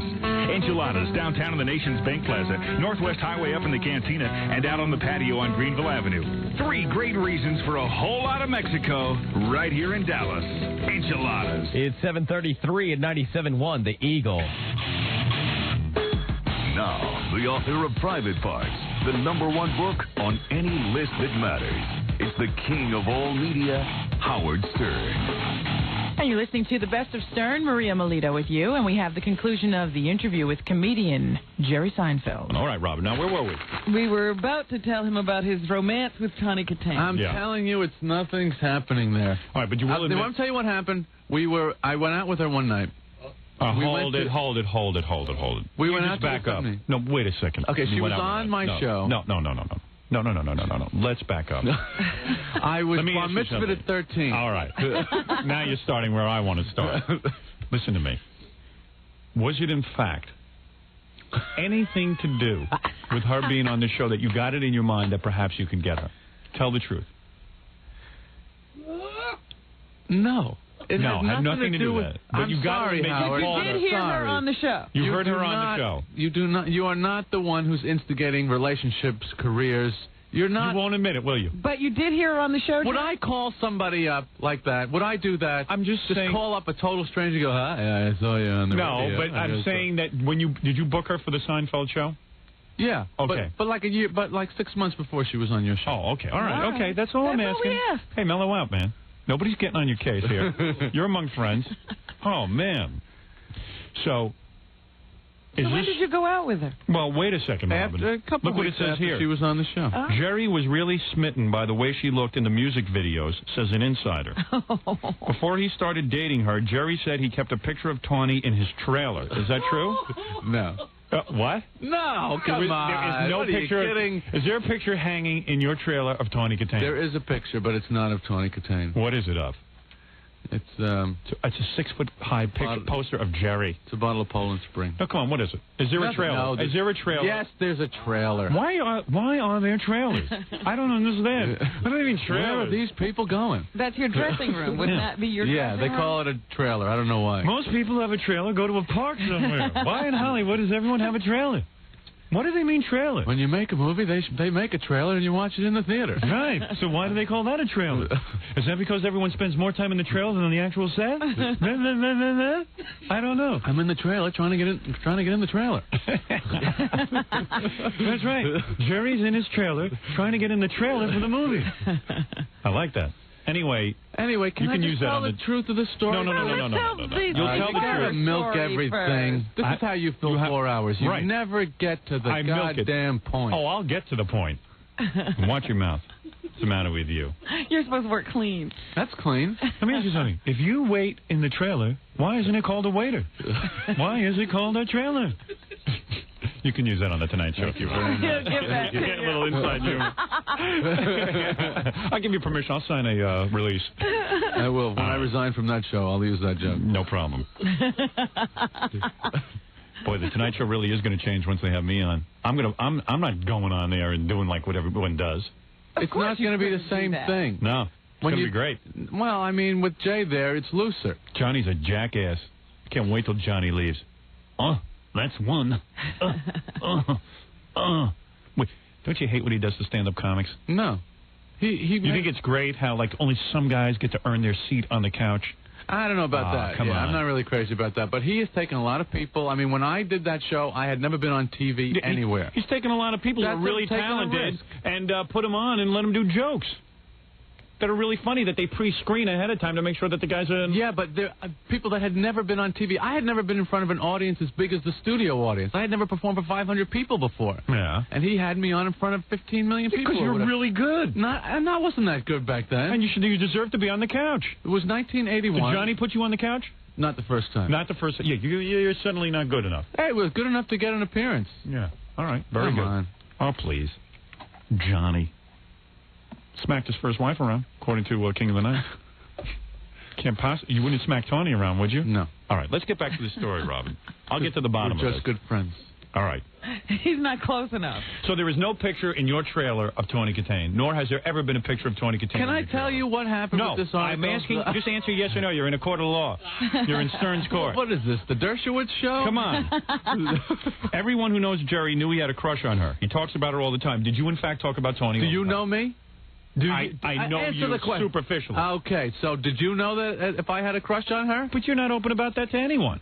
I have to drag it out of you for an hour that you're dating models. I do. I'm not dating models. You are. You're so obsessed The with last that. three women you went out, were they not models? You poor slob. Name the last three women you went out with. Tell me their occupations. Don't give me their names. Okay, with Cindy Crawford. Yeah, okay. Ashley Montana. Right. All right, there you are. And Twiggy. They're not models. Right. Twiggy.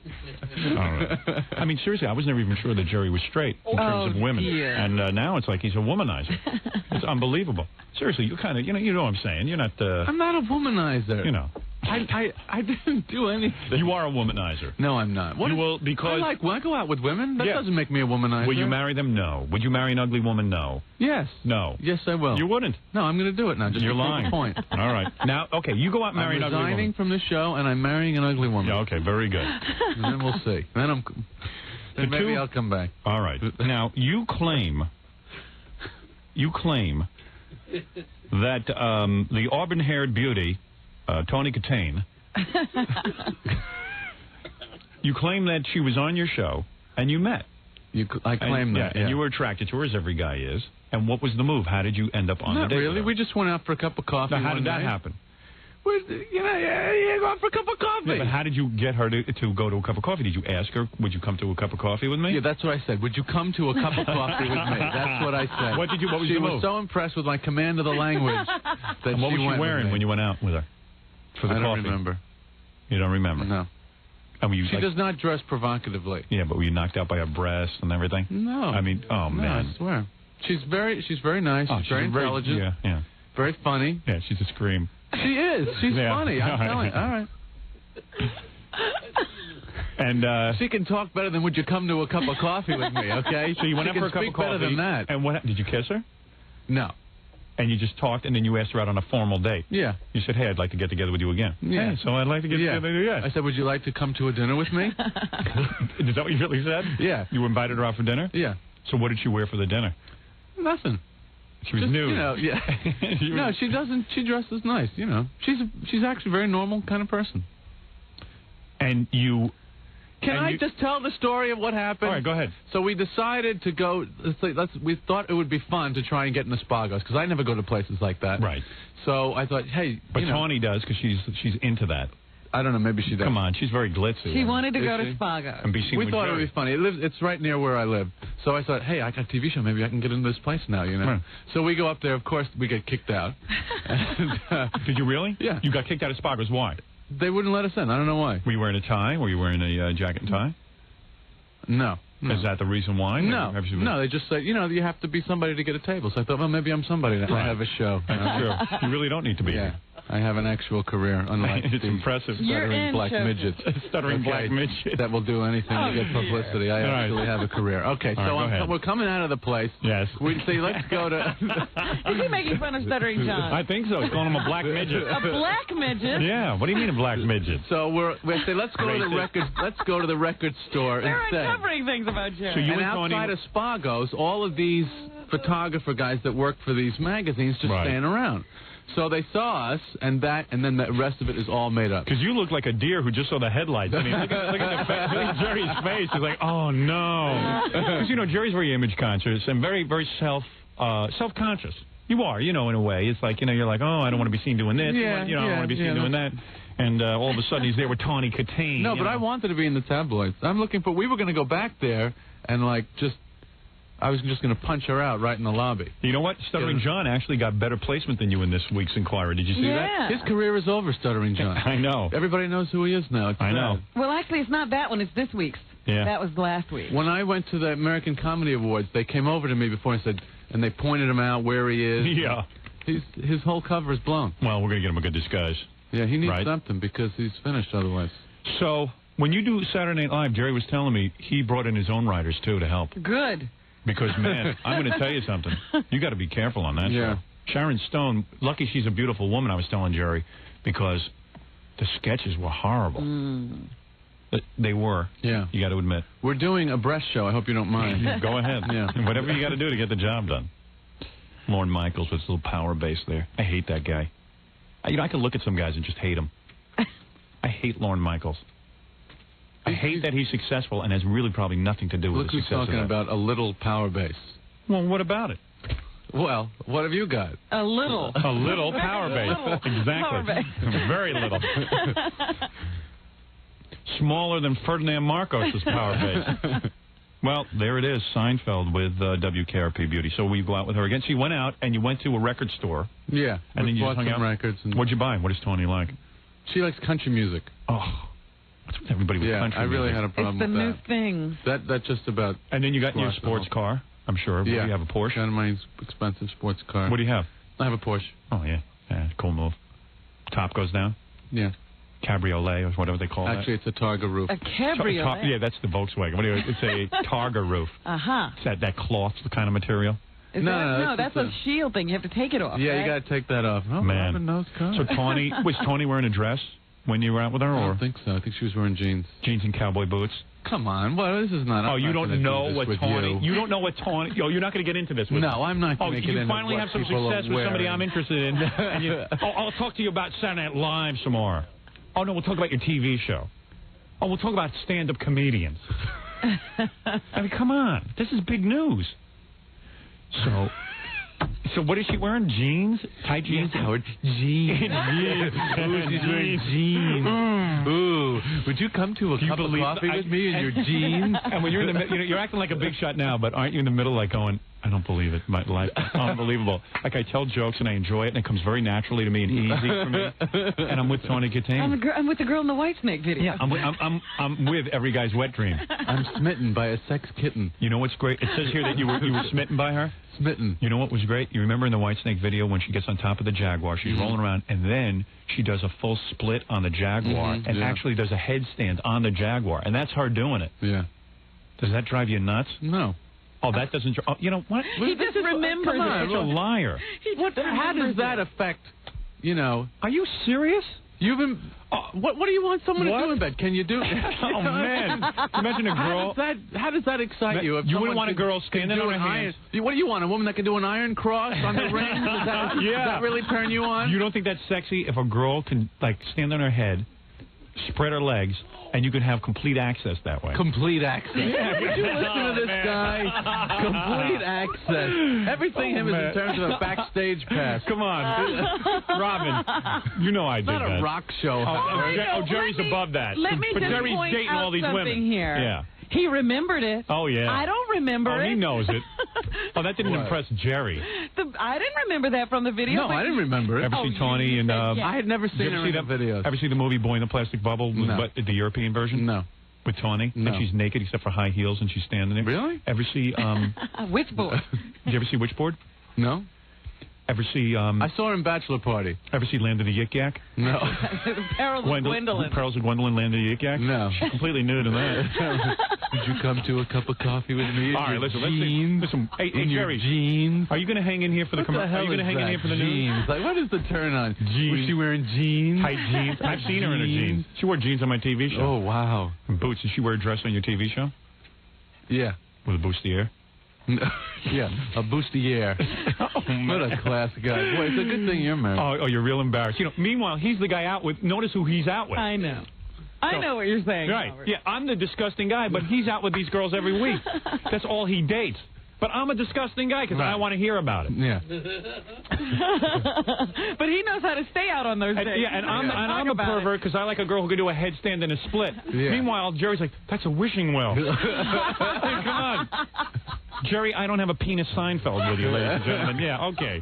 You're not a regular guy. You're above all that. Not professionally, I don't. Okay. You know what? I don't need one. You know, I have an act. I know. Okay. Jerry's so full of it. I'm sick of you, Jerry.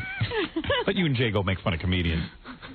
You love girls, and you love talking about them. And you're so proud when you're out with Tawny Katane. No. So you go to the record store. Oh, you don't think about the guys back home that you grew up with. Yeah. I only think about one guy when I'm out with someone. And I'll bet you I know who it is. The guy who used to beat you up, right? Am I right? That's right. Yep. He's also got a radio show. Yeah, and it's me. In New York. That's right. Oh, man. I tell you something. It's unbelievable. Unbelievable. Robin, I could be doing this. My wife won't let me. Howard, please. I could be doing all this. You could worried about the AIDS virus? No. When you're with all the different women? No, I'm very careful. How are you careful? I use proper, Yeah, but you do stuff to girls that can give you the AIDS virus. You can? I mean, I do. You don't do everything for them? If I was with Tawny, I'd have to do everything to prove what a good lover I was. That's going to last 5 minutes, and she's going to think you're a lousy lay. You got to do other things. You know, some women... What? Oh, yeah, that's right. They don't care if you're bad in bed. They like just being cuddled. Yeah, right. No, but you do everything to a girl, right? Mm-hmm. So aren't you nervous you can I take them to coffee. No, aren't you nervous you can get the AIDS virus? Aren't you nervous you can get the AIDS virus? Seriously, aren't you nervous you can get the AIDS virus? No, I'm not nervous about it. But you don't. What do you check the girls? Yes. What, you spread your legs and put a flashlight? I only go out with girls that can do a split on the hood of a car. Yeah, right. So You I figure can they're check healthy. them. That's how I check them. Man. And then I get behind the wheel of the car. I'm sure Jerry's like, I look through the windshield. You know, that's how I can inspect. I see. You think? They stand on the hood of the Jaguar, Yeah. and then you inspect them through the glass. That way you don't get any infections. Very safe. Puts on the wipers. Very safe. Oh, I like that. And I got the windshield washer fluid with Nonoxynol 9. What are you saying? Do you use a condom when you're with girls? Is that what you're saying? Use a condom? Yes, I'm saying... Yeah, that's great. You're with Tawny, right? And you're struggling with a condom. She goes, I'm bored. I'm leaving. You wear a condom? Yeah. Yeah. I say sex. French tickler? Yeah. Yes. Okay. Wow, this is an exciting day. We're only halfway through the day. They're just at the record store and they get in the Porsche. I know. Can't wait to find out what happens. We got to take a break, Jerry. That's it. What do you mean that's it? I'm sorry, Howard, but that was it. Would you bang Robin? No. What do you mean? No, I didn't ask you. Would you do it, Jerry, Robin? What? Would you Come do on, Jerry? Howard. That's disgusting. You're on the cover of Esquire. All right. Throttle it back a little maybe bit. I ought to, okay, maybe I ought to, maybe I ought to change the way I For am. you to get commercial. Yeah. All right, Jerry's on Saturday Night Live. Jerry, you going to hang in there for the news, or are you too important to be doing the news with us? You want to get going? I really want to get going. All right, so then let me finish He's the had day. enough All of right. your grilling. Just before you leave. Wait a second. It's like Carson, you got to leave, you know what I mean? I know. You Well, really you're smart. big guest Robin leave. and I will do the news, believe me. It'll get too intensive. I with like you. the news. But let me just say something. So you get in the Porsche. Yeah. And you take Tawny where? I took her home. To her estate. Because she Yes. lives in a house that she got in the divorce settlement with a white Well, snake she house. has a ranch. Right. In West Hollywood. And she doesn't invite you. It's 1,000 acres. And she doesn't invite you in. Yeah, no, I went in. Rat bastard. I could have been in her ranch. So She has 1,000 acres. And what happens right at the on ranch? Does Sunset she Boulevard. what does she do? Just tell me. Does she slip into something more comfortable? Does she? Please tell me. What I year swear, is it in this guy's mind? I'll do Huh? whatever. What? Please. What year is it? Excuse me while I slip into something more comfortable. You know what? You know what it is? You're back in the 50s. It's been so long since I dated. I don't know what's going on. Way It's back like, there in the 50s. Doris Day. I won't get Slip too into graphic. something. Please, just Yes. help me. You go there and you kiss her? Just tell me, did you kiss her? I'm not telling you, Howard. I'm not That's telling a yes. you nothing. You kissed Tawny. Did you close your eyes? Kiss me, Jerry. Show me how you did it to her. I close my eyes when I do this show. Really? Yeah. See, that's what you should do on Saturday Night Live. Get Tawny on and recreate your date. I'll tune in for that. I'll skip my own show. You guys don't know how to get the ratings. I do. So, you kissed her, and did you get to second base? I don't remember. Oh, you did. You son of a bitch, you did. Howard, Just tell me. Just give me a favor. explain something to you. How one was it? thing. Write it down. Write it down. I want his autograph. Jerry, can we have your... Oh, man. Can I say something to you? Did you bang Tony Katane? I do not need publicity from you. Oh, come on, it's like the Inquirer. I don't need this show. Yes, you do. I don't need you. Yes, you do. I'll make fun of you relentlessly. I'll find your weakness, and I'll point it out every day on the air. People will drive you crazy if you do that to me. Don't you want to touch him or Ask Bon Jovi what hell it was for him for 3 years when I made fun of him every day. Everywhere he went, people You wouldn't call do him that a pussy. to me, Howard, because you like me. I know I do. So, well, I'm you know, and I come on and do the show. Just answer me a question. You know, his voice, he gets real close to the microphone. That really makes you sick in the morning. Oh, man. You know what I mean? If it was at night, I wouldn't mind that on the radio, but I hate in the morning when he gets real up close. Would you say? Are you going to see her again? Are you going to see her again? Is she wearing jeans? Are you going to? Oh, yeah, great. You know, when you come out of the shower and you dry yourself, you hear him talk like that. Let me tell you something. I get right back in the shower. If Jerry couldn't tell jokes, he'd be a guy on Long Island driving to work right now, listening to me saying, "Please, Jerry, just answer. Get her clothes off. Get her clothes off, just so I can live through you." You got Tony's home number? Yeah. Let's call her right now. No. Oh, what's the matter? Afraid she'll break up with you? Come. What's the matter? Not the man enough to call Tony? She won't go to coffee with me? Not man enough to call Tony and wake her out of bed? Afraid she'll break up with you? She has the upper hand, obviously. Obviously. She knows John Stamos called Paul Abdul. That's right. Well, once again, there are people with careers. There are people John that need Stamos the has plug. a career. Okay. Come on, you can't say he doesn't. He's got a sitcom, too. Yeah, all right, he's doing good. That's right. But I don't, you know. You're afraid to lose Tony. Because it says here in the article, you're absolutely out of your mind that after her divorce, listen to this. The two recently spotted near Spago, the Hollywood restaurant. They looked like they were having lots of fun, said a source. They come out of a nearby Tower Records and were walking down the street. Tony was smiling like a Cheshire cat. After her divorce, Tony dated California Angels pitcher Chuck Finley, and rumors have linked her to Michael DeBar, her co-star on the newly revived syndicated WKRP. That's really funny. She's leaving a trail of broken hearts. Jerry says here that you are completely upset because she won't commit to you. Is that true? You want her to commit to you? It's true. Oh, man. Yeah, it's true. She was wearing jeans. I bet you she likes me better than Jerry, but she can't have me. Well, you can live with that fantasy. Is Jerry better looking than me, Robin? Come on, Robin. I think two Jewish guys from remember Long me. Island. And look All at right, I'm you. looking at you now. From Geraldo. Look at from the. Remember me how Not good I look. today. I was supposed to remember last night. Who's better looking, me or Jerry? Seriously. All right, let me look at you. Remember, Jerry's leaving and Howard's here forever. No. I won't be insulted. Me to be honest. Right. Let me look at you. He's smiling. Look at Jerry. It's like he's posing for his bar mitzvah picture. Come on, Jerry, come on. He's a funny-looking guy. Come on. Seriously. If you saw us at a party. Seriously? Do you have a soft top? Seriously? Yeah. Do you have a soft top on your car? Here. No, forget about car. Just physical appearances. Physical appearances. Yeah. Jerry's a better looking. Yay! Good night, everybody! Good night! Enjoy Paul Anka! Jerry is better looking than me. You would rather sleep with Jerry than me. You didn't ask me about sleeping with people. I hate you, Robin. You think Jerry is better looking than me? Come on, Howard. Turn our microphone off. Mr. Engineer, turn our microphone off. Turn our microphone off. I'm finished. I mean, you look like the lead. Come on, you look like a backup singer from Troll Boy. You look like our producer, Dan Foreman. Oh, dear. He looks a little like Dan. Come on. No. Well, Dan is a better looking guy than Jerry. I think. Jerry's kind of cute. Get beneath the surface, Howard. Get close to the microphone. Jerry has better teeth. Okay, I'll give him that. You know, he's just... Orthodontia. You got a nicer nose. But overall, my whole attitude is better. Yeah, overall, your attitude is funnier. Better, yeah. I'm funnier? This morning. I'm funnier than Jerry? Okay. All right. No. Hey, now that really hurt. Jerry. I'd rather be funnier than better looking. Thank you, Robin. Well, Jerry, you can get out of here now. He was still talking about looks, Howard. Touche, Robin. Oh, I see. I'm funnier. Funnier looking. Yeah. We're still on the same subject. Oh, hell with the both of you. I can't stand the both of you, believe me. Go do your own show with them. Anyway. All right, let's wrap it up because I got to go do the news with Robin. Okay. You're making us late for the news. Thank you. It was a good segment, though, wasn't it? Yeah, it was great. It's always good when you're here. Yeah. I mean, I really like when you're on. Yeah. I don't do any other radio shows. When are you doing the Leno show? Tonight Well, show? I'm doing my last Tonight Show with Carson on the 28th. Oh, yeah? So I got to wait a little while. And then I'm doing Letterman in a couple weeks, so I got to, let the well fill up. Hey, I hope your Letterman appearance goes as good as mine did because I was brilliant. Yeah, you were. That was a great shot. You liked it? Yeah. You and Jay won't sit there and make fun of it. But they were watching. Right. Well.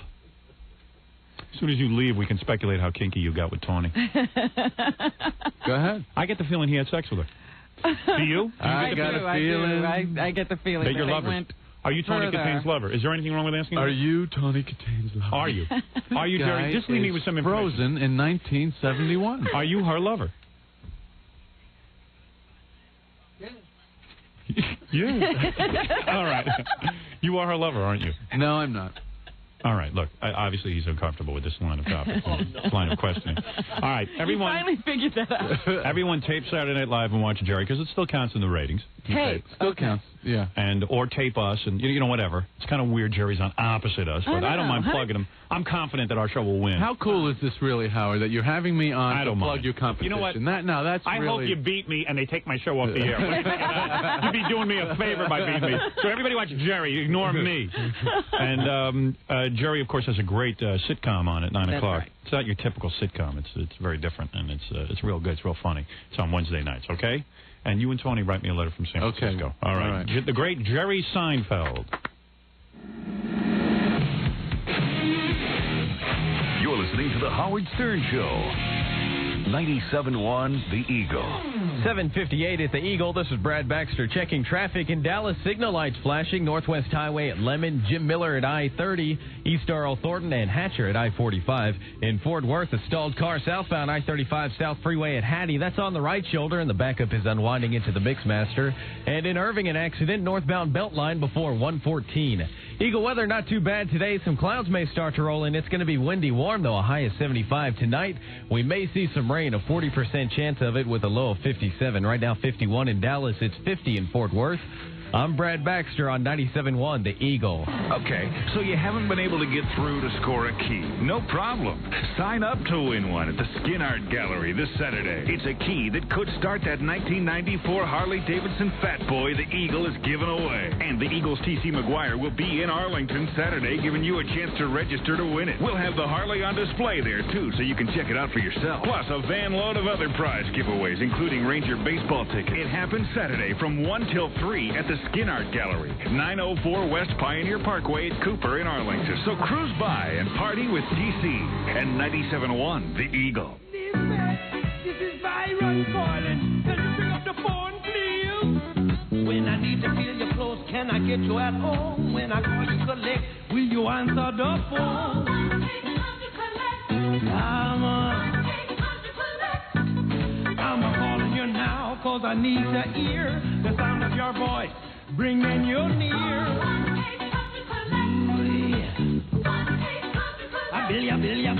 Don't dial 0 anymore to call collect.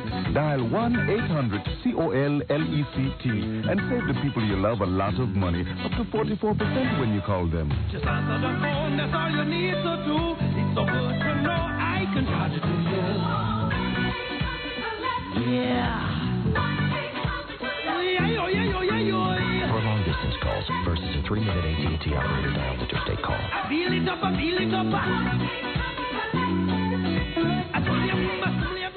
You're listening to The Howard Stern Show on KEGL, Fort Worth, Dallas. Is your home a bit under the weather? Did winter's cold and snow take their toll on your home's exterior? The solution isn't more paint.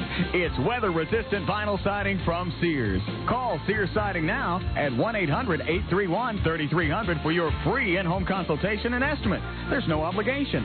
Sears Pure Vinyl Siding protects your home and keeps it looking great for years. Its exclusive wood grain texture is guaranteed against flaking or peeling for as long as you own your home. You won't find a paint with that guarantee. And Sears Siding is sold, furnished, and installed by American Remodeling Incorporated, a Sears authorized contractor. License numbers furnished on request. So if your home is looking a bit under the weather, call Sears Siding now at 1-800-831-3300. Get a free in-home consultation and estimate with no obligation. Not available in all areas. So call Sears Siding now at 1-800-831-3300. That's 1-800-831-3300. It's 8:01 at 97.1 The Eagle. We're back with the Wonder Boy of Simon & Schuster, Howard Stern. Hi, you're on the air. Yeah, Howard, I got the backstage tape and poster yesterday. All right, finally, it is in the mail. I've been waiting since you came back from vacation. I called up 1-800-52-STERN. I've been chomping at the bit ever since. Well, this is the moment I've been waiting for. Give me the review. How'd you like it? Oh, excellent, man. Good. From all the backstage footage was great. Doug Beatty. Isn't that fun? Oh, that's right. I forgot Crystal about him. goofing on Baba Booey and his wet lips. I got yelled at the other day by some people in the company. They said, you're not doing such a good job telling people what's on this backstage tape that just came out.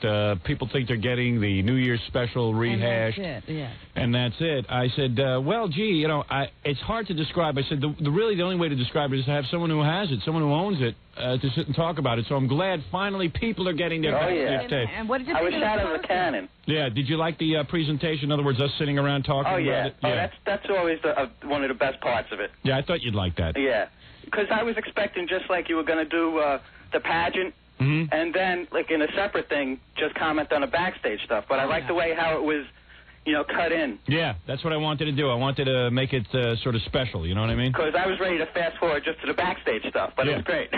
Yeah, okay, we have it all over the tape. Yeah, it was great. Oh, good. I'm really glad you like it. What was your favorite moment backstage? Well, what the took you by backstage surprise? party.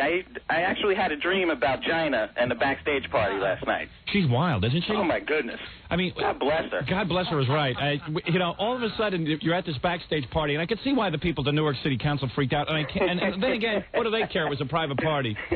But it's pretty... Nobody told them to watch. Yeah, right. It's pretty shocking. The Gina is there, and she's wearing like a shirt and nothing else, which is interesting. She's wearing like no pants. Yeah, there were various moments where Gina was just standing around naked. She likes to be naked. Yeah, she loves to be doubt naked. about it. And you know what? She was born to be naked. Not all of us were. Nothing wrong with that. But she's standing around, and she's at the party dancing, and she's wearing a man-tailored shirt. She'd borrowed some guy's shirt. I guess someone told her to put a shirt on. But it's open, but she's naked.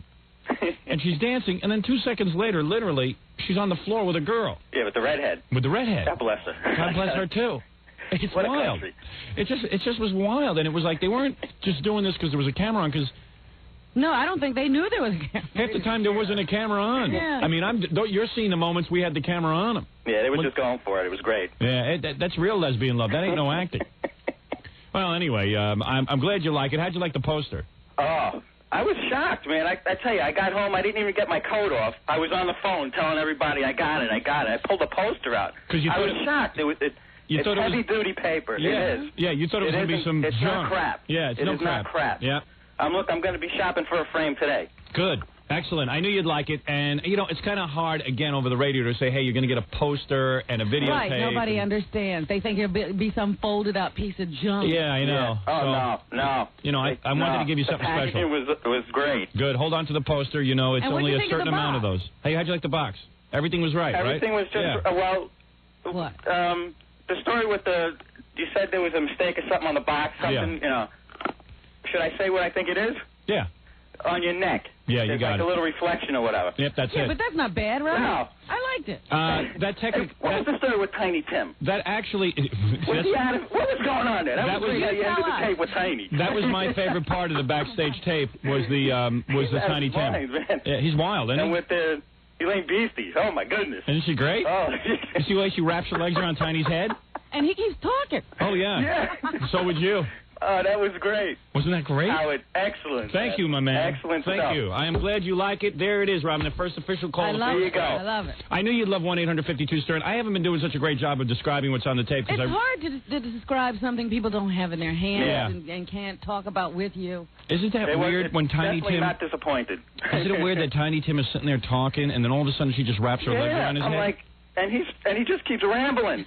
I know. I was like, He's trying to make out of a his point. mind. And what was his point? I don't know.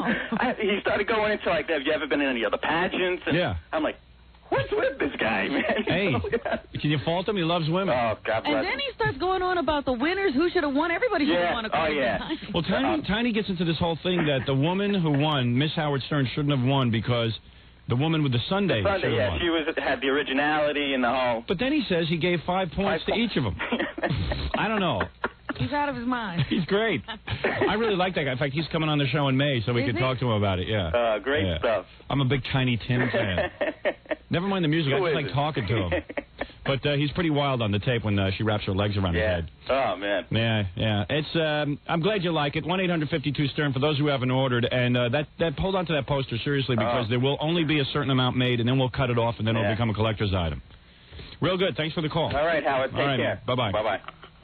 And just remember, you must be 18 years old or older to order. It's brought to you by Infinity Ventures and Howard Stern. You're listening to a man who is nauseated by both Judy Garland and her loudmouth daughter, Liza Minnelli. Howard Stern. 97.1 The Eagle. 8:07 at the Eagle. This is Brad Baxter checking traffic in Dallas. A stalled car southbound 75 Central at Mid Park. A car plus 2 police cars are on the left shoulder. An accident Kingsley at Ferndale. Some signal lights flashing. Northwest Highway at Lemon. Also Jim Miller at I-30 East R.O. Thornton and Hatcher at I-45. And in Irving, an accident northbound Beltline before 114. Eagle weather. Some clouds are going to start to roll in today. Windy with a high of 75. Tonight, cloudy and windy. A 40% chance we'll see some rain and a low of 57 tomorrow. We should definitely see some rain. Right now, 50 in Fort Worth. It's 51 in Dallas. I'm Brad Baxter on 97.1 The Eagle. Take it to the hoop and take home a trophy. You know what to do with a round ball. So grab a couple friends and sign up for the Eagles Take It to the Hoop. It's a benefit event for the Texas Scottish Rite Hospital for Children. Take It to the Hoop, a 3-on-3 basketball tournament April 16th and 17th at Wet n Wild in Arlington, sponsored by 97.1. Hoops, food, fun, and prizes. And you're helping out the kids at Scottish Rite. The number of teams is limited, so get your application now at any Metroplex Footex. Competition is open to men and women, adults and kids over 10. Deadline for entry is April 13th. For more info, call Metro 817-467-9088. That's 817-467-9088. Take it to the hoop from 97.1 The Eagle. You know you want to do it. Go out, have fun, get to it. Where the lights are low and celebrities go. The stage is set, are you ready yet? You gotta get back to the men's club. Nowhere else but the men's club. Gotta get back to the men's club. Start your week off right at the Men's Club with our Strip and Dip It Monday special. We combine a perfectly broiled New York strip sirloin steak with 2 huge atomic shrimp and a loaded baked potato, all for just $6.95 all day long. Strip and Dip It every Monday at Northwest Highway and Stedman. If you like it hot, you know what we've got in a class by itself. The top shelf with lunchtime deals and late night meals. Strip and Dip It Monday. Gotta get back to the men's club. Gotta get back to the men's club. 97.1 Eagle. I'm Jim Cook. I brew Samuel Adams Boston Lager, and I want to talk to you about dating. Not the going out with the opposite sex kind of dating. I mean the date I put on every bottle of my Samuel Adams to guarantee its freshness. You'll find it there on the left side of the label. And it's a date you can read, not some inscrutable manufacturer's code. That's important because I don't use any preservatives or the adjuncts other brewers use to artificially extend shelf life.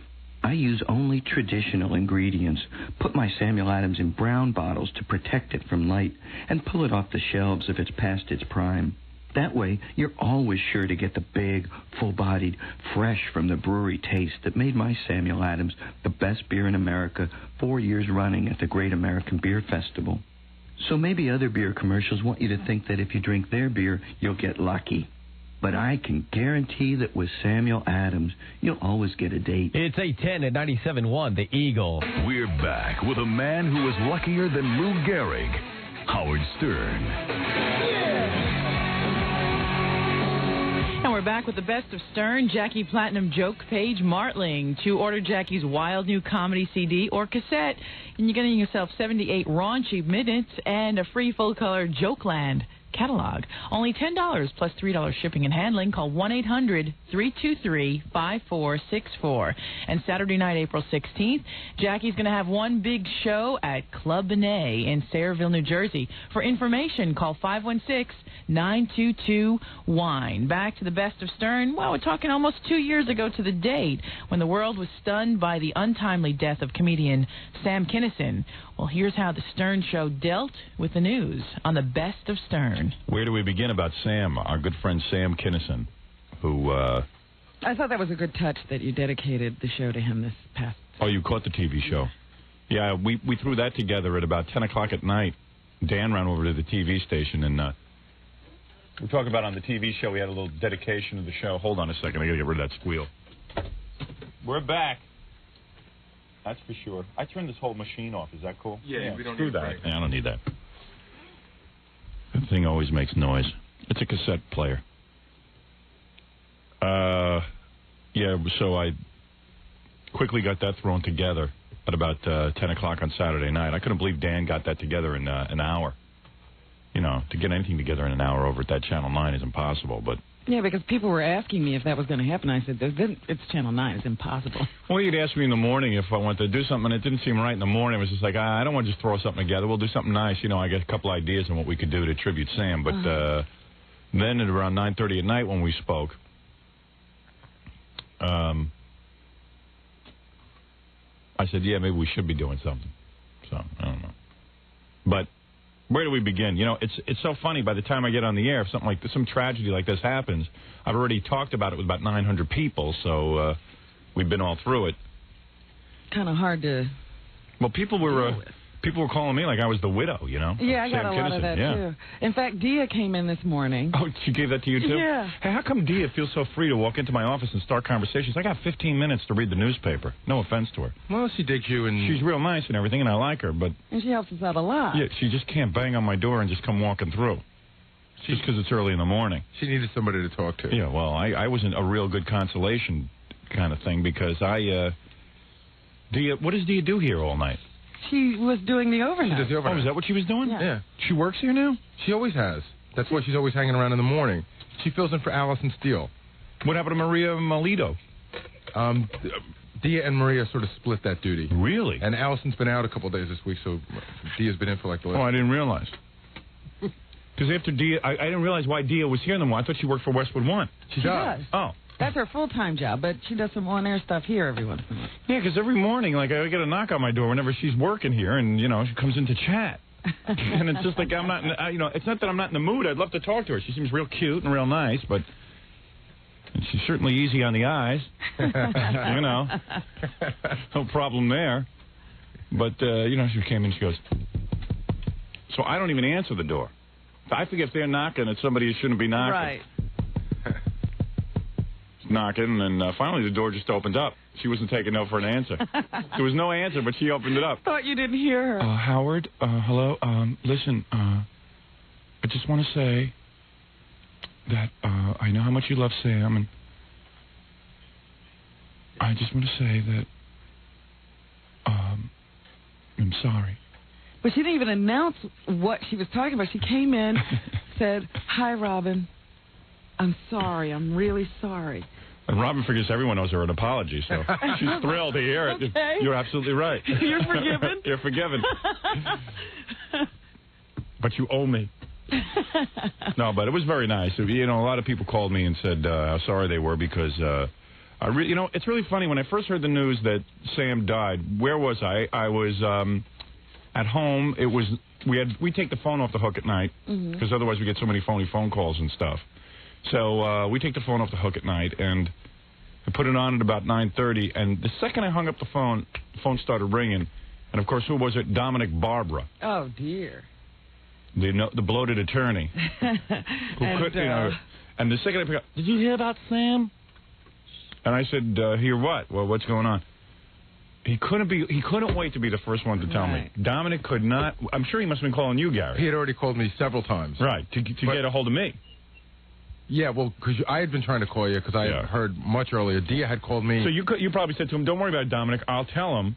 Well, and, no, Dominic, of course, he couldn't take that. Dominic wants to have a story with me all the time. I was the first to tell him. I was the one who broke the news to Howard about Sam Kinison. So true. Right? So true. Oh, I mean, I was annoyed. I didn't want, right. I get so annoyed that it's Dominic telling me. And normally I don't even pick up the phone when Dominic calls, but, I said, hey, it's 9:30 in the morning. The guy must be something. It must be urgent. Howard, pick up, please, very urgent. And he didn't want to leave it on my machine because that's not the same satisfaction as telling me to my face. But you know what the weird thing is? And I had to pick up, and I picked up, and Dominic's the one to tell me about Sam Kinison. And that drives me crazy. And when he said, did you hear about Sam Kinison? I almost said, yeah, of course. No, not knowing what the hell he was talking about, but I just don't like him to tell me anything. Right, to have something on you. Yeah, right. To know something you don't. Yeah, because he for the rest of his life, that'll be a big story with him. What's that? What's that? Oh, Corey Feldman's on the line? Oh, yeah. Oh, good. Corey was a good friend of Sam's. Yeah. What's there? I got to transfer it over. Oh, okay. I'm sort of... Richard Simmons is coming in at 7. He was over at my house for dinner last night. That's a whole nother story. And Oh, I forgot that was happening. there's a whole bunch of other stories about Esquire magazine. There's all kind of stories. There's all kind of You stories. had Richard for dinner last night. Yeah. But we'll wait till 7 o'clock when he gets here. Because it was really strange. Oh, goodness. But Dominic, boy, he had to call me with news of Sam Kinison. And I could actually hear little chunks of food flying out of his mouth into the little holes in the receiver. He still didn't stop eating. Where's the... We gotta get a donut. Hold on. Where's the boy with about Sam Kinison? Hey, Dominic, you mind swallowing for a minute?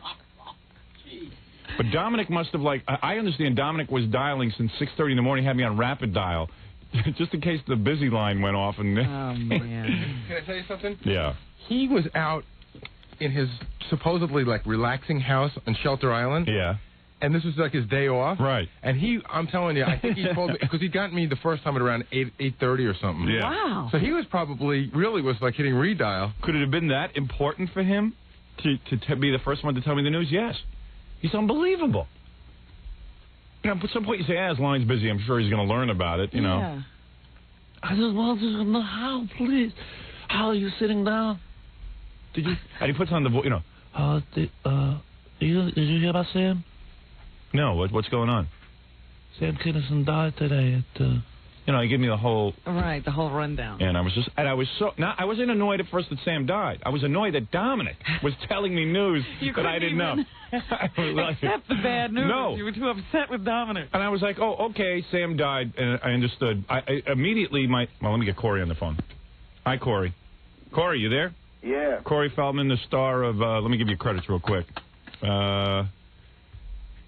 Stand By Me.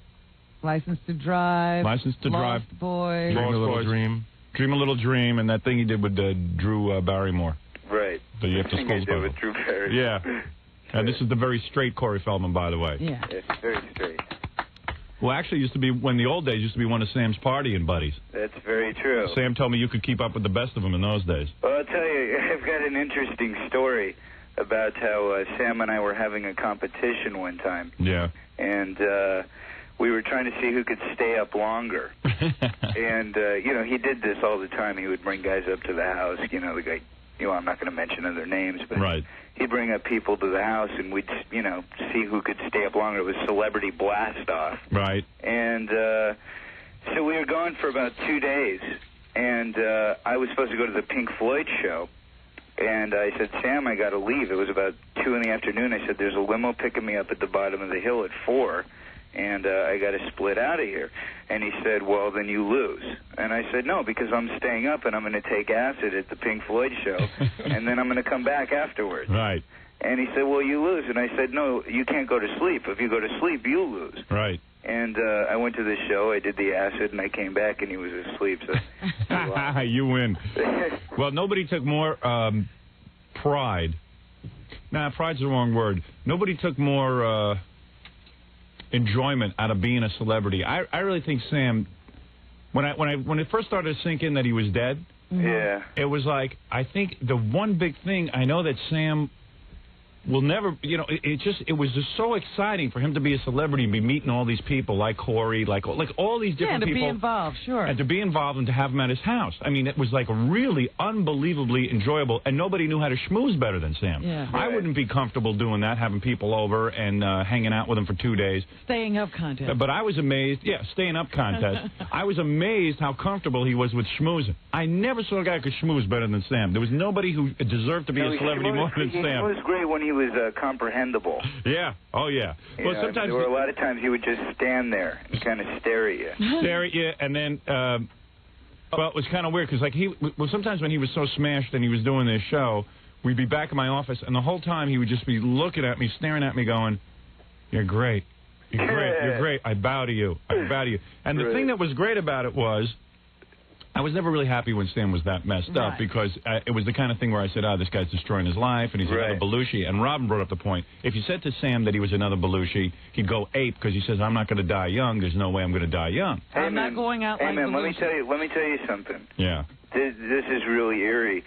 About a year, I guess it was about a year and a half ago. Yeah. It was right before I cleaned my act up. Mm-hmm. And I was up at Kinnison's house, and he was showing me, you know that old picture of... Marilyn and... No, the one in the kitchen. The one in the thing kitchen. with all the stars in it. Right. You know, at the cafe. Right, the one in the kitchen that hangs there. He's so proud of it. Right, exactly. Yeah. He showed me this picture, man. He goes, you know, Corey, it's the weirdest thing. But the last couple nights, I've been seeing myself appear at that counter. Yeah, but you know what? He told me that story, too. Years ago. Yeah, years ago. Well, Yeah. but I mean, I just think it's kind of an eerie thing. Yeah. Well, I'll give you one area. You know, every time a celebrity dies, I mean, someone we don't know, we come on the air the next day and say, geez, it's too bad because we had him booked on the show. But it was really weird. We had Sam booked today on the program. I couldn't get this out of my mind because we had heard that, Sam got married. And we called up Sam and said, Sam, come on the air today because he was going to be in, we knew he was going to be in Vegas. Right. He was supposed to call in today to talk about his marriage. But more importantly, what I really wanted to talk to him about was he supposedly got into some kind of fight with Tom Arnold at a club, which I knew was going to be a great Sam Kinison story. It was going to be real funny to talk about. So I'm sitting here staring at the message. Gary just gave it to me. It says, Gary, Malika Kinison called. She says that, and this is typical of their messages, she says that she and Sam are... You can call them on Monday, or you can call them on Monday, or they'll call us. She's not too sure where they're going to be, but try the above number. So it's always like confusion, mass confusion in that entourage. Right. You know, everyone just like sort of running around. We don't know where we are. But we'll get to you somehow. Yeah. Man. I'm still in shock. Yeah, me too. I mean, I was sitting here at my house, working on this script, man, and it was like 11:30, I guess, Friday night, and I got the first phone call. And then after that, I called a few of his friends, and and then it was just like people crying in my ear. And and you didn't get the full story until really yesterday. Well, did you speak to his brother Bill? No, I haven't talked to Bill. Well, here's what happened. I talked to is Gavin, who was his right hand man for a long time. And well, let me tell you what happened. I'll give you the. Well, I heard the whole story about he got out of the car and. Yeah, I'll give you that whole story. Let me just say it on the air because it's kind of weird. I thought this was particularly weird. Yeah. I called Sam's brother, who evidently they were driving. Here's what happened. They're driving to Vegas, and actually, someplace called Laughlin. Yeah, I don't know what the hell they were doing, but they're on this road. And I was talking to Leslie West about this, who we'll call later. But Leslie has driven this road many times when he was on his way to Vegas, and he says it's like one of those Autobahn roads. Have you ever been on it, Corey? Yeah, I've been on the road to Vegas, sure. He says it's like everyone's doing 400 miles an hour on this stupid road because it's just one stretch of long, empty road. In the desert somewhere. Yeah, and it's, and it's one lane going each way. Right. So evidently Sam was in his Trans Am, which isn't the safest car in the world. That's the one he had us in, right? No, he cracked up the one. And Sam, by the way, is not a great driver, but this wasn't his fault. Okay. Yeah, and he drives fast as well. Yeah, real fast. So I can imagine the speeds. So Sam was in his Trans Am, and I wonder if he was wearing a seatbelt. No, I doubt it. Not. I don't know. No, Sam also, you know what? Everything keeps flooding back into my mind. When we were in Los Angeles the last time with Sam, and we're driving around in his car, and I'm yelling at him that we're all going to die in his car because he's driving like a maniac. He was on, what was he on, painkillers or something, or heart medicine? Yeah, right. But he was also, wasn't that when he had discovered Xanax? Yeah, Xanax. And he goes, I'm completely clean, I'm straight. I go, well, Sam, you're on Xanax. You're taking it every minute. He goes, well, no, that's to relax me because I'm nervous about my heart. So it was a real funny night, but I kept saying to Rob, we're going to die in Sam's car because Sam had to show me his new 10 CDs. He had a CD player in the trunk that had 10 CDs, and he had to show it to me, and it worked through the steering wheel, and he's not even looking at the road, and he's driving up these hills to his house, and he's just I said, Sam, you got to pay attention to the road. I don't want to hear your music. He goes, wait till you hear this is going to blow you out. So he put on Motley Crue. Yeah.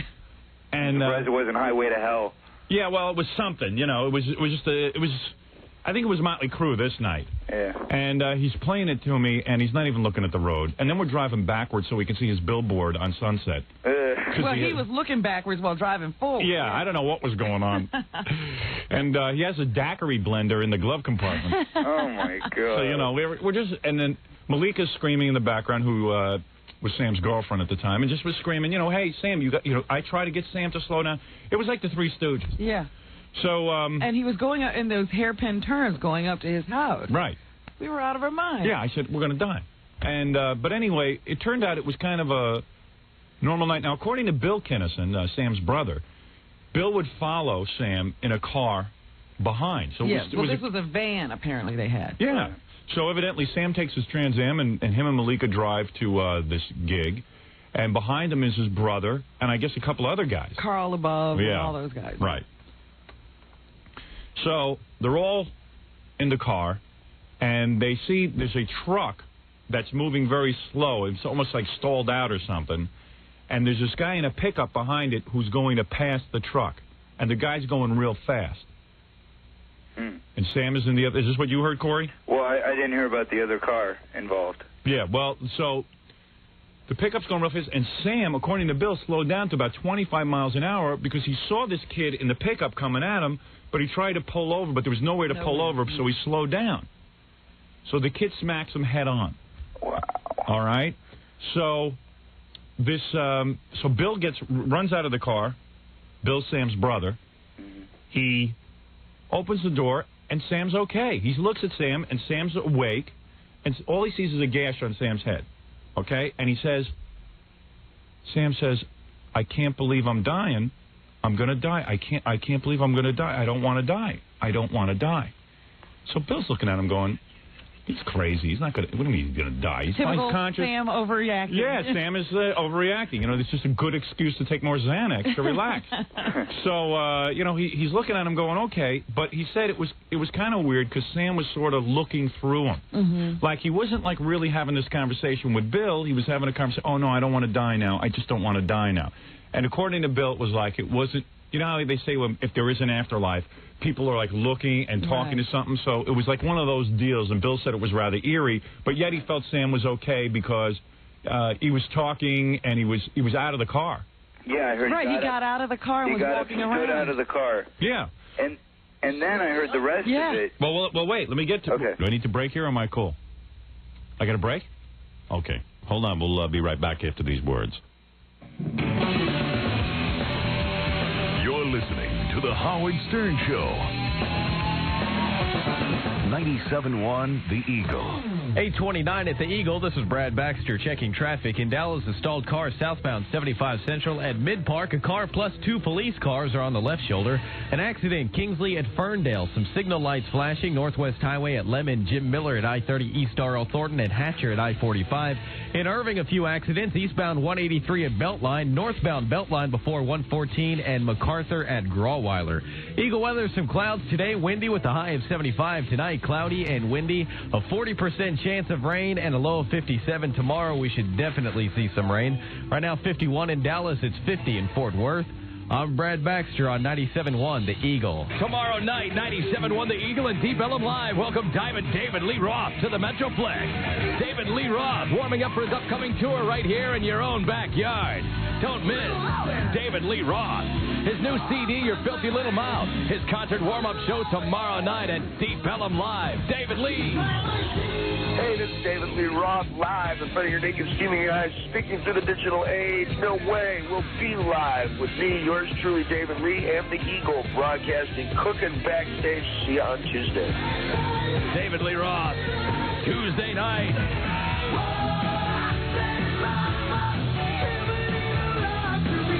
This is the Eagles' T.C. McGuire. I'll be broadcasting tomorrow night, 7 till midnight, backstage at Deep Ellum Live. Live, pure rock and roll with 97.1 The Eagle.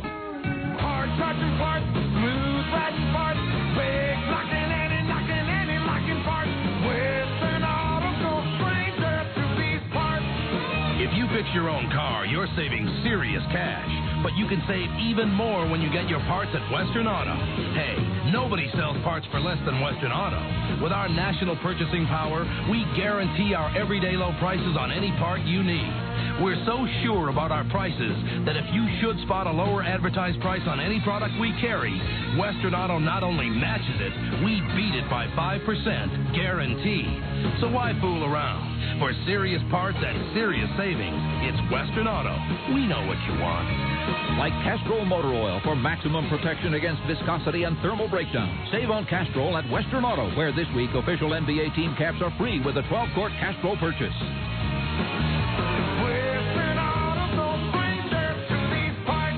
97.1 Eagle. Is your home a bit under the weather? Did winter's cold and snow take their toll on your home's exterior? The solution isn't more paint. It's weather-resistant vinyl siding from Sears. Call Sears Siding now at 1-800-831-3300 for your free in-home consultation and estimate. There's no obligation. Sears Pure Vinyl Siding protects your home and keeps it looking great for years. Its exclusive wood grain texture is guaranteed against flaking or peeling for as long as you own your home. You won't find a paint with that guarantee. And Sears Siding is sold, furnished, and installed by American Remodeling Incorporated, a Sears authorized contractor. License numbers furnished on request. So if your home is looking a bit under the weather, call Sears Siding now at 1-800-831-3300. Get a free in-home consultation and estimate with no obligation. Not available in all areas. So call Sears Siding now at 1-800-831-3300. That's 1-800-831-3300. It's 8:33 at 97.1 The Eagle. We're back with the Howard Stern Show. And it's Maria Melito bringing you the best of Stern. Well, Howard handled the death of Sam Kinison by letting old friends tell their memories of Sam. We got more with Corey Feldman on the best of Stern. So then Bill said to himself, let me go see what's doing in this pickup. Because he checked, he saw Malika was okay. Malika was conscious and Sam was conscious and talking. And he went over to the pickup. This other kid. So he opens up the door, and the kid comes yelling, and he goes, hey, man, look what you guys did to my truck. Look what you guys did to my truck. And meanwhile, he's the guy who was passing in the lane. So Bill says, do you have any idea who you just hit? So the kid goes, no. He goes, you ever hear of Sam Kinison? The kid goes, yeah, I've heard of Sam Kinison. He says, well, you just, you know, you're good. And Bill is sort of like Sam, and then he gets all charged up, and he goes, you're going to be working for Sam the rest of your life. You're going to be working for him, man. You just hit him head on, and he was yelling at him and stuff, and the kid was like all freaked out. So after Bill yelled at the kid, he went back to check on Sam. So he went back, and Sam was, I guess I get the picture that he was laying on the ground. Yeah, I didn't apparently he was laying on the ground, and by that time, Carl had his head, Sam's head in his lap or something. I don't know, because Bill told me he was holding. I don't know who was holding who. It's gotten to be that kind of a story where everybody was holding Sam. It's like Martin Luther King. Jesse Jackson claims he was holding Martin Luther King, but he wasn't anywhere near him. Yeah, so anyway, I don't know. We'll do the movie and find out it was an assassination. But the eerie part, Bill said, was, so then he went to talk to Sam, and just to check on him, and Sam said, at this point, he said, I just don't want to die, man. I just don't want to die. And then he went and said, okay. He said, okay 3 times. Right. And died. Right. Oh, but he didn't tell you about the asking why. He apparently, was talking to somebody else. Yeah, he was having the whole thing going. But well, what I heard exactly was he took beats as if he was listening in between each okay. Yeah, that's what Bill said too. Like he said okay, and then listened some more, and then went okay, and then on the third okay, he just went out. Yeah. And he got a real serene look on his face right before he went. Yeah, it was real eerie because I had heard that Sam had died instantly, and then when Bill told me the story, I got the chills because to think that Sam was alive for 15 minutes in some great deal of pain. Yeah. That was what got me, too. Me, too. And because when I first heard about it, when they first announced it on the radio, they said, Sam Kinison is dead, he got hit head on, and he died, and that was it. Yeah. And then, now 2 days later, it finally leaked through, and when this guy called me today to tell me about the funeral services and all that, he told me that Sam got out of the car and watched, and that just hit me like a rock. Yeah, I know. I just couldn't even think of the poor guy, Yeah, me too. And it was, the thing people don't know about Sam is that he was a really, really good person.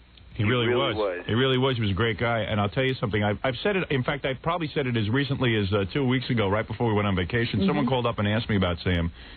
And I said this on the air. I said, there are very few guys. I would do anything for Sam because Sam always came through for me. I always considered him a very good friend. If I needed any favor, I mean, Sam was the kind of guy. I was doing the Nassau Coliseum.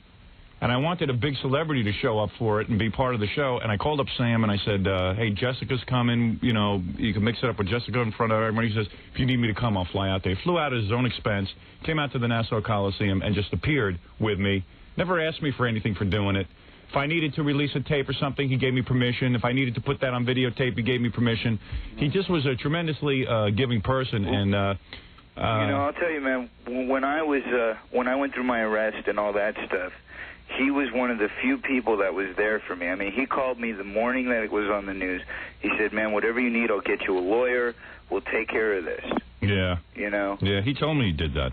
Yeah. Yeah, I mean, you know. I thought that was pretty decent of him. He was like a brother to me for a long time. As a matter of fact, when his brother killed himself, you know, a couple of years ago, I was up at the house and he said, you know, I've got room for a spare brother if you don't have anything to do for the rest of your life. Yeah. Yeah, it was real sad.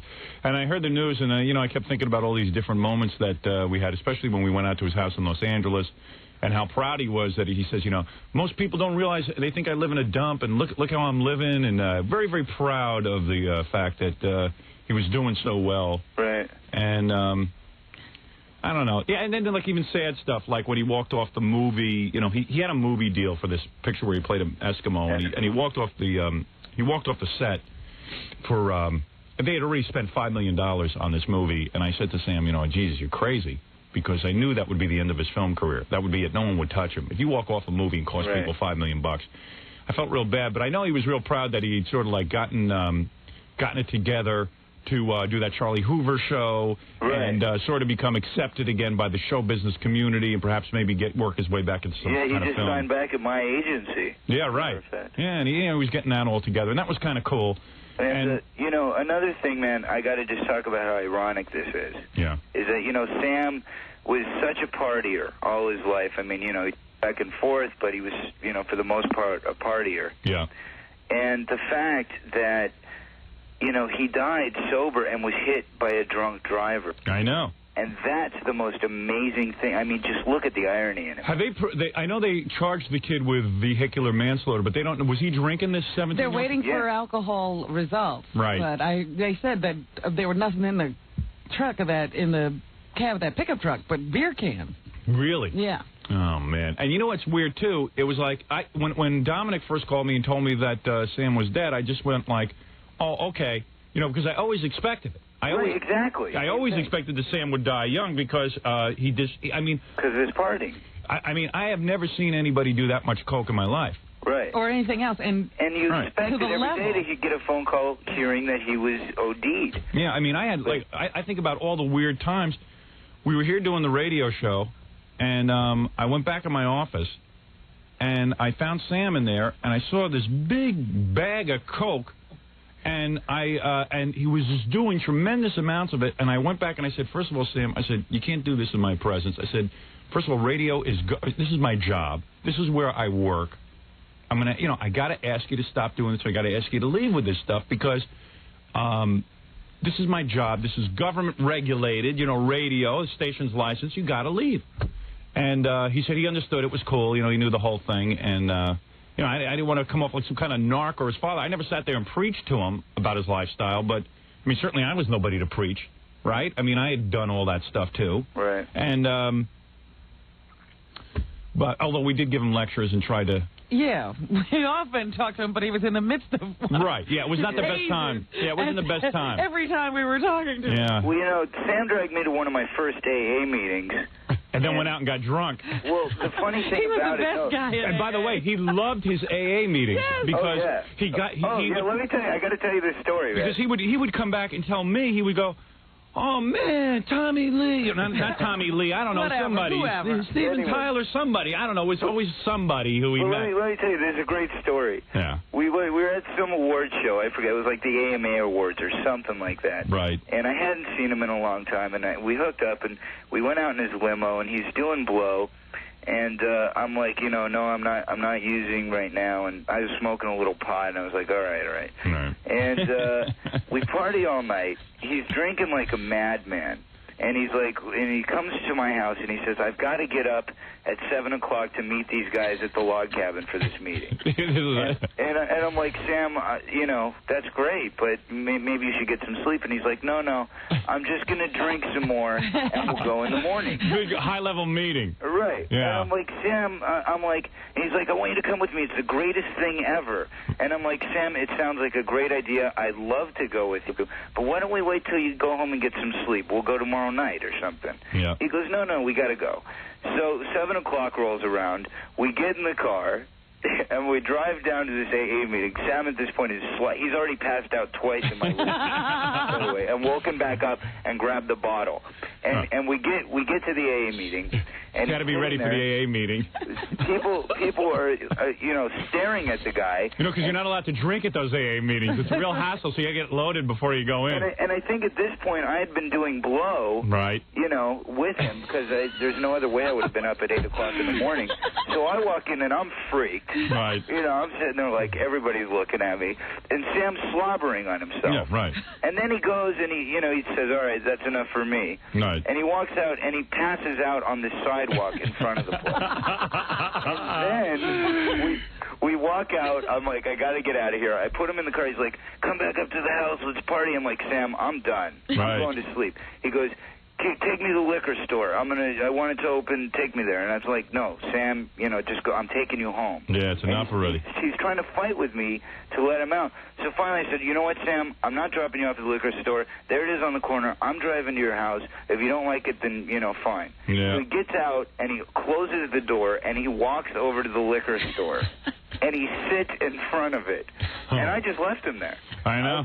And he probably sat there the whole day. He did. Yeah. He did. And then I got a call from Malika yelling at me for leaving him in front of, the liquor store. He called me up and he's like, Corey, how could you do that to me? People were recognizing me. I'm sitting out there in front of a liquor store. But you know what's weird about it? We're telling all these stories, and let's face it, Sam was no saint. And I mean, and we have a lot of funny stories about Sam. I mean, his whole lack of caring was unbelievable. Here he had finally... I patched up things between him and Joan Rivers, and he was starting to get that reputation again that he was not reliable, and he had been working so hard to prove to the Hollywood community that he was reliable. And then he had him be ready for Joan Rivers and stuff.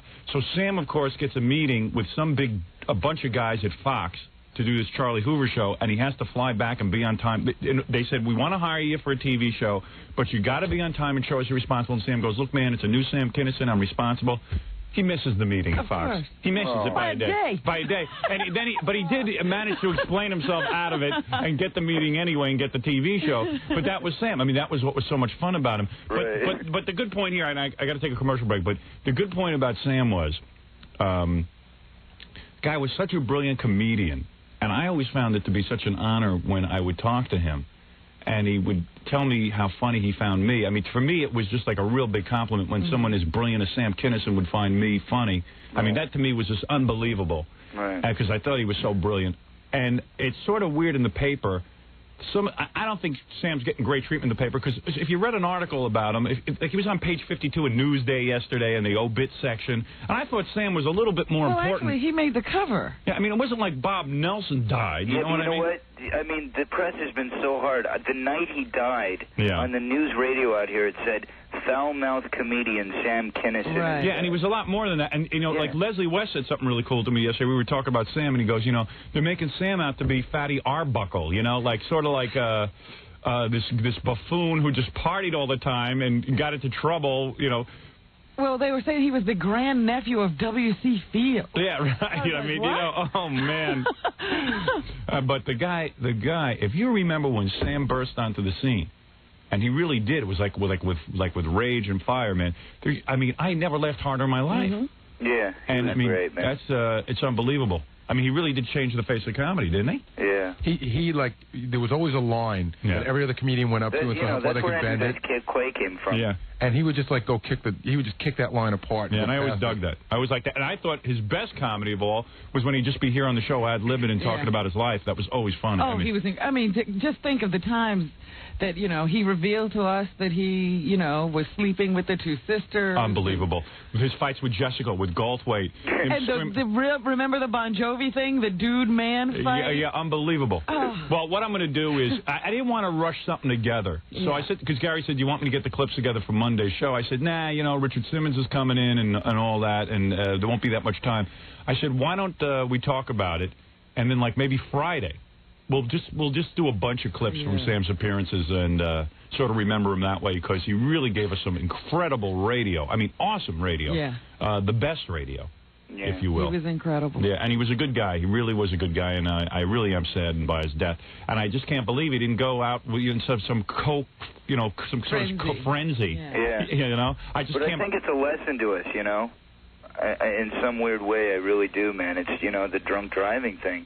Well, what they keep pointing out in the papers. Yeah. His one famous line about, mad. Yeah. Mothers Against Drunk Driving. He was against Mothers Against Drunk Driving. Yeah, because Sam loved to drive drunk. Yeah. He said, it was a joke, but he used to say, hey, there's no challenge in driving anymore. Everybody's so straight. And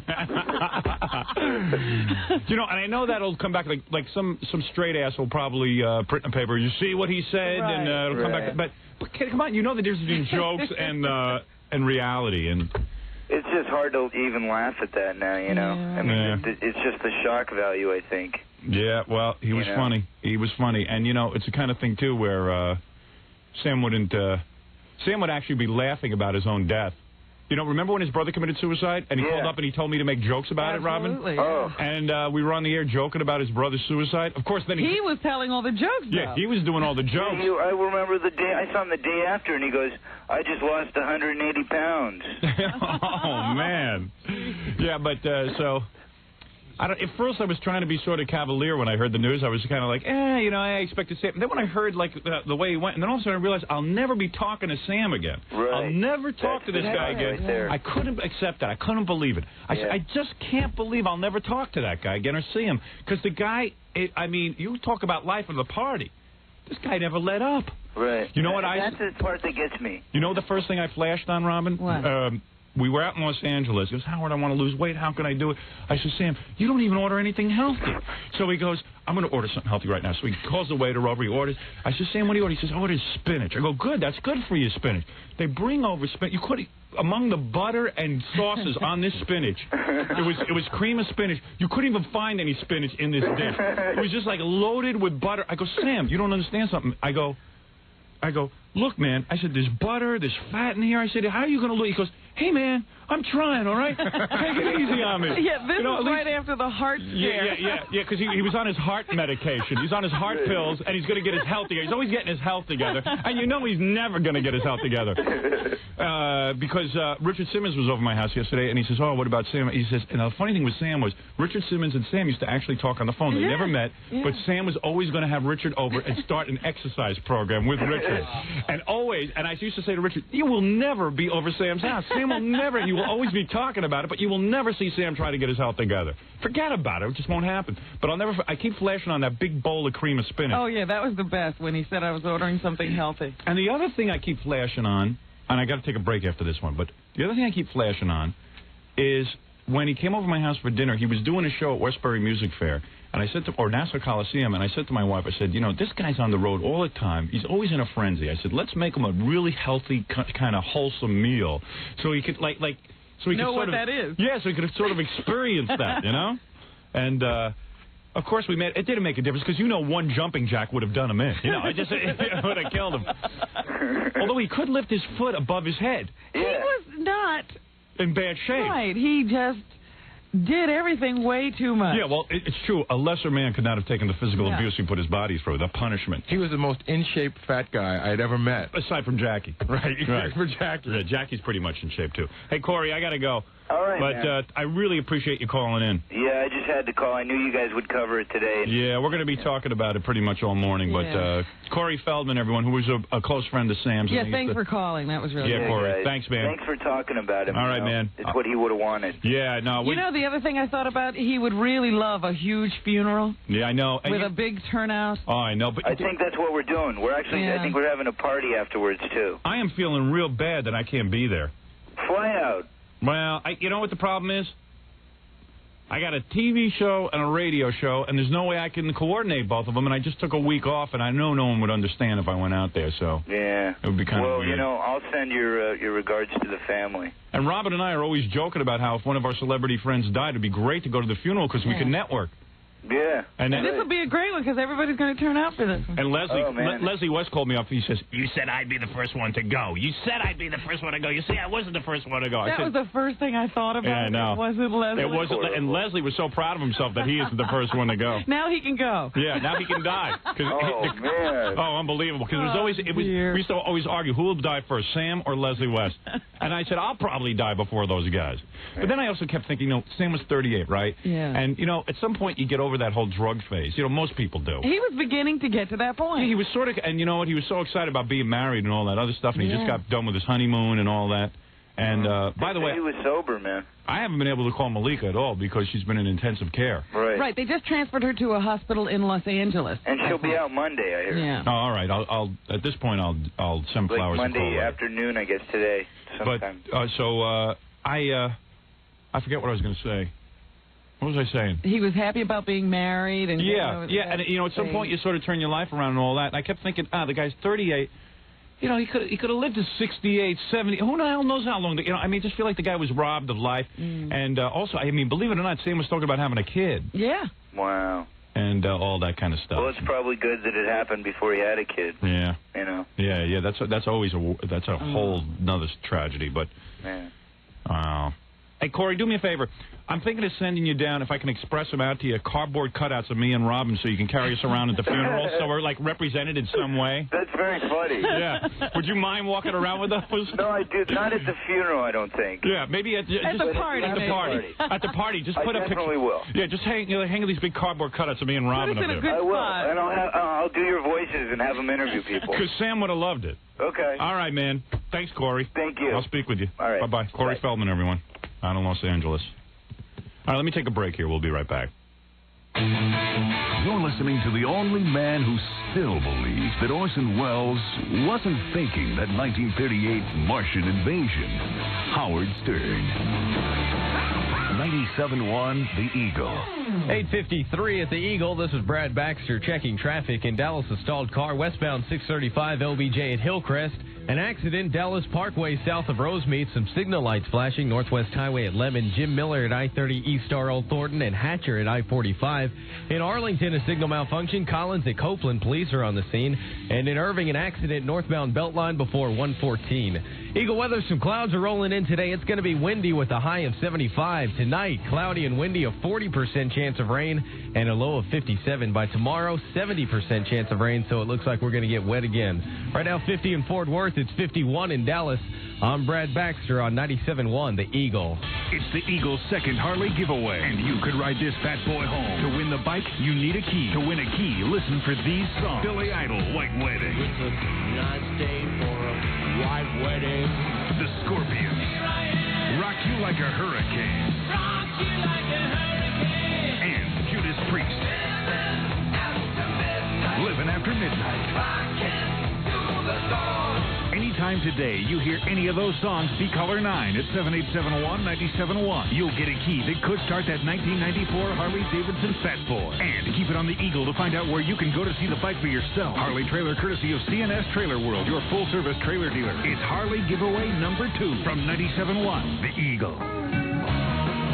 No matter what kind of car or light truck you want to fix, Western Auto's got your parts 7 days a week. And I mean serious parts. From the smallest filters up to entire engines, even high-performance parts. And only Western Auto carries all the national brands you trust most. Ray-Bestis, Monroe, AC Delco, Move, Ram, Champion, and others. Fact is, Western Auto has more than 100,000 parts. Parts for virtually every car on the road today. Real parts that keep your car running good, not just looking good. And Western Auto's everyday low prices can save you money on every one of them. Guaranteed. Because should you ever find a lower advertised price on any product we carry, we'll beat it by 5%. So why fool around and pay more? For serious parts at serious savings, head for Western Auto. We know what you want. 97.1 Eagle. What if you could open the Sunday paper to the Help Wanted ads, choose among the office jobs that interest you, and know you had an excellent chance of getting one? Sound like a fantasy? The 90s are alive with exciting opportunities for people with the right business skills, the kind you'll get when you train in national education centers. Demand is high for people with accounting, computer, and secretarial skills. At NEC, you'll learn by doing, using today's business software on sophisticated computers and office equipment. NEC's dedicated instructors will guide you step by step toward your personal career goals in business. And when you graduate, you'll have the skill it takes to pick the job you want. And NEC's placement office will help you get it. Call 1-800-972-6700 now for a brochure from National Education Centers. There's no obligation. Financial aid is available to those who qualify. And NEC offers day and evening classes. Call now. 1-800-972-6700. That's 1-800-972-6700. It's 8:57 at 97.1, The Eagle. We're back with a man who was sexually abused as a child by himself, Howard Stern. Hi, you're on the air. Yeah, Howard, I got the backstage tape and poster yesterday. All right, finally it is in the mail. I've been waiting since you came back from vacation. I called up 1-800-52-STERN. I've been chomping at the bit ever since. Well, this is the moment I've been waiting for. Give me the review. How'd you like it? Oh, excellent, man. Good. All the backstage footage was great. Doug Beatty. Isn't that fun? Oh, that's right. I forgot Crystal about him. goofing on Baba Booey and his wet lips. I got yelled at the other day by some people in the company. They said, you know, you're not doing such a good job telling people what's on this backstage tape that just came out. People think they're getting the New Year's special rehashed. And that's it, yeah. And that's it. I said, well, gee, you know, it's hard to describe. I said, really the only way to describe it is to have someone who has it, someone who owns it, to sit and talk about it. So I'm glad finally people are getting their backstage tape. And what did you I think was of shot the of a cannon. Yeah, did you like the presentation? In other words, us sitting around talking about it? Oh, that's always one of the best parts of it. Yeah, I thought you'd like that. Yeah, because I was expecting just like you were going to do the pageant, and then, like, in a separate thing, just comment on the backstage stuff. But I like the way how it was, you know, cut in. Yeah, that's what I wanted to do. I wanted to make it sort of special, you know what I mean? Because I was ready to fast forward just to the backstage stuff, but it was great. Yeah, okay, we have it all over the tape. Yeah, it was great. Oh, good. I'm really glad you like it. What was your favorite moment backstage? Well, what the took you by backstage surprise? party. I actually had a dream about Gina and the backstage party last night. She's wild, isn't she? Oh, my goodness. I mean, God bless her. God bless her is right. You know, all of a sudden you're at this backstage party, and I could see why the people at the Newark City Council freaked out. And then again, what do they care? It was a private party. But it's pretty. Nobody told him to watch. Yeah, right. It's pretty shocking. The Gina is there, and she's wearing like a shirt and nothing else, which is interesting. She's wearing like no pants. Yeah, there were various moments where Gina was just standing around naked. She likes to be naked. Yeah, she loves to be naked. And you know what? She was born to be naked. Not all of us were. Nothing wrong with that. But she's standing around, and she's at the party dancing, and she's wearing a man-tailored shirt. She'd borrowed some guy's shirt. I guess someone told her to put a shirt on. But it's open, but she's naked. And she's dancing, and then 2 seconds later, literally, she's on the floor with a girl. Yeah, with the redhead. With the redhead. God bless her. God bless her, too. It's what wild. A country. It just was wild, and it was like they weren't just doing this because there was a camera on, because no, I don't think they knew there was a camera. half the time there wasn't a camera on. Yeah. I mean, you're seeing the moments we had the camera on them. Yeah, they were just going for it. It was great. Yeah, that's real lesbian love. That ain't no acting. Well, anyway, I'm glad you like it. How'd you like the poster?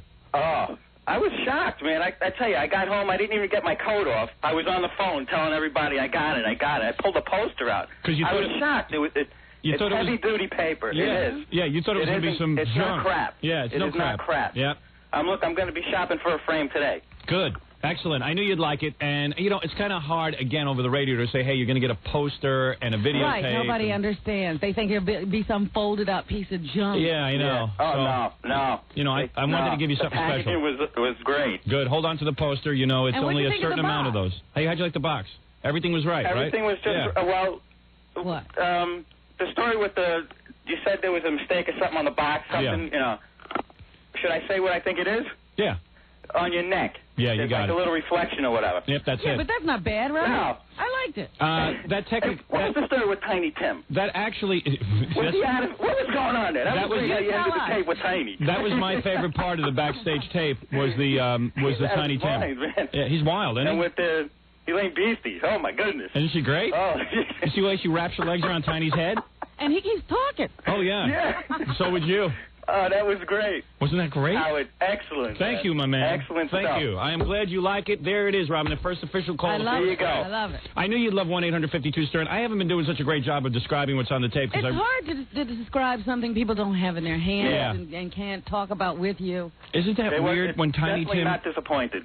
Isn't it weird that Tiny Tim is sitting there talking, and then all of a sudden she just wraps her legs around his I'm head? like, and he just keeps rambling. I know. I was like, He's trying to get out make of a his point. mind. And what was his point? I don't know. He started going into like, have you ever been in any other pageants? And Yeah. I'm like, what's with this guy, man? Hey, can you fault him? He loves women. Oh, God bless And then he starts going on about the winners, who should have won. Everybody should have won. according to Tiny. Well, Tiny gets into this whole thing that the woman who won, Miss Howard Stern, shouldn't have won because the woman with the Sunday should have yeah, won. she had the originality and the whole. But then he says he gave 5 points to each of them. I don't know. He's out of his mind. He's great. I really like that guy. In fact, he's coming on the show in May, so we Is can he? talk to him about it. Yeah. Great Yeah. stuff. I'm a big Tiny Tim fan. Never mind the music. I Who just like isn't? talking to him. But he's pretty wild on the tape when she wraps her legs around his head. Oh, man. Yeah. It's. I'm glad you like it. 1-800-52-STERN for those who haven't ordered. And that hold on to that poster seriously because there will only be a certain amount made, and then we'll cut it off, and then it'll become a collector's item. Real good. Thanks for the call. All right, Howard. Take care. Bye bye. Bye bye. And you must be 18 years or older to order. It's brought to you by Infinity Ventures and Howard Stern. You're listening to a caring, sexual non-smoker, Howard Stern. 97.1 The Eagle. Okay, so you haven't been able to get through to score a key. No problem.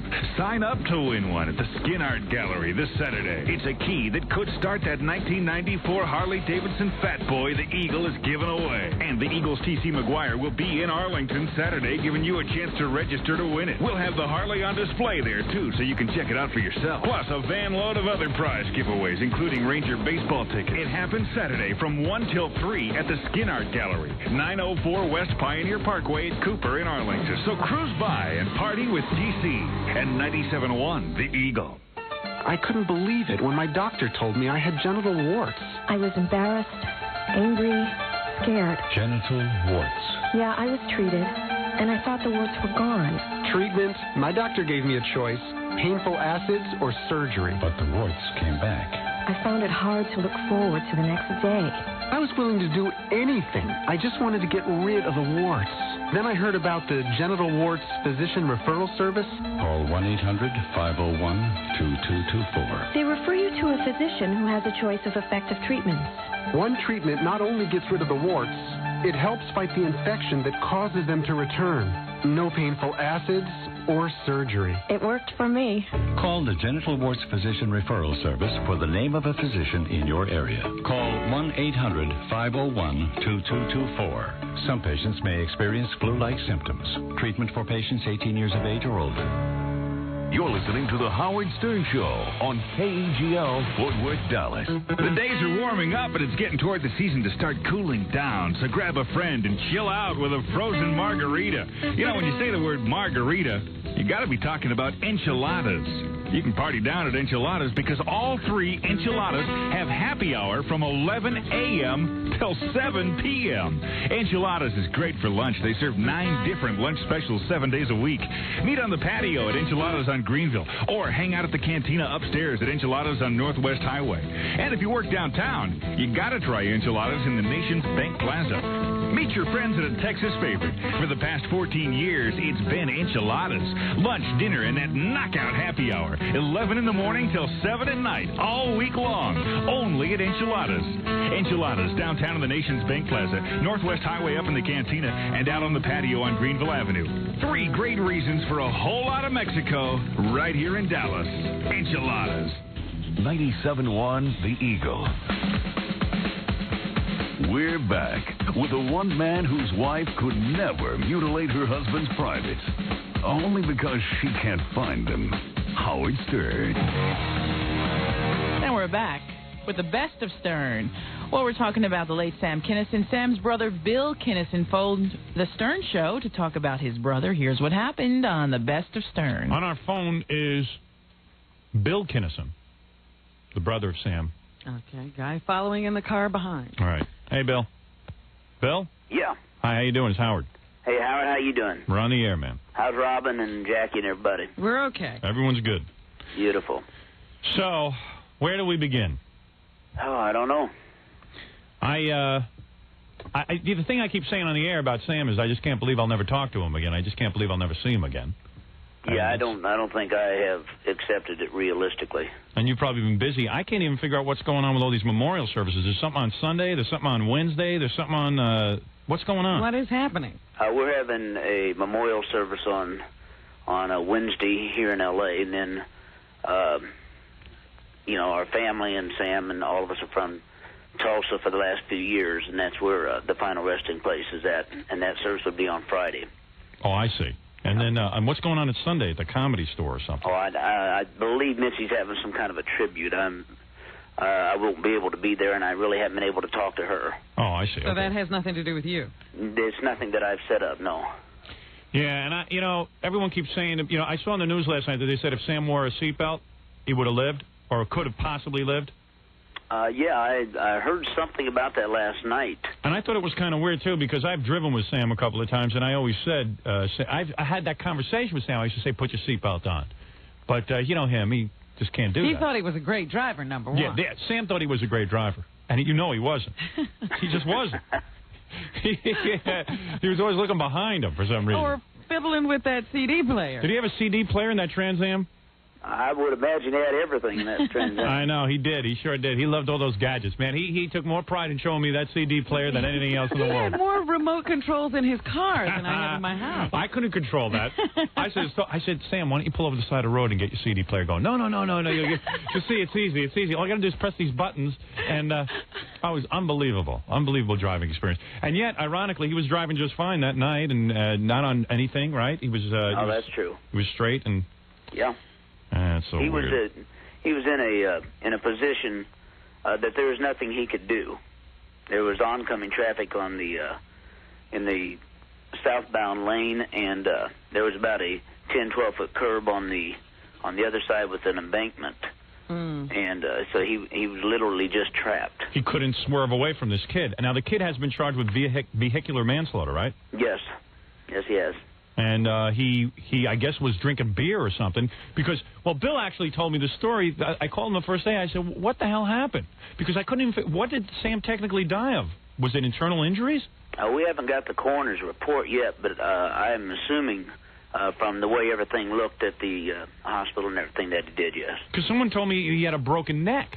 And I said, how could he be walking around with a broken neck? Well, he didn't walk around at all. I really don't want to get into detail on it. Right. He didn't walk around. He didn't walk around. No, Oh, okay. Because something in the paper said he was walking around. And all that. We tried to keep him as still as we could. You don't want to talk about it because there might be a case pending or something? Well, I would imagine that, too, but it's awful painful to read. No, I know. It's just that... I don't know. There's like a couple of ironies and stuff in all of this, and Bill told me some really interesting things, but I won't drag you through it. You know what I mean? I don't want to talk about that if it upsets you. And the thing is that you know how much I love Sam. Yes, I do. And in fact, there was a report in. Did you see Richard Johnson's column today in the Daily News? He wouldn't see that. That's not a syndicated column, is it? That Sam had actually reconciled with his first wife just before. In other words, he had made like a $50,000 payment to her. Did you read anything about that? To his first wife? Yeah. No. Or whatever wife. I don't know. Second wife, probably. Yeah.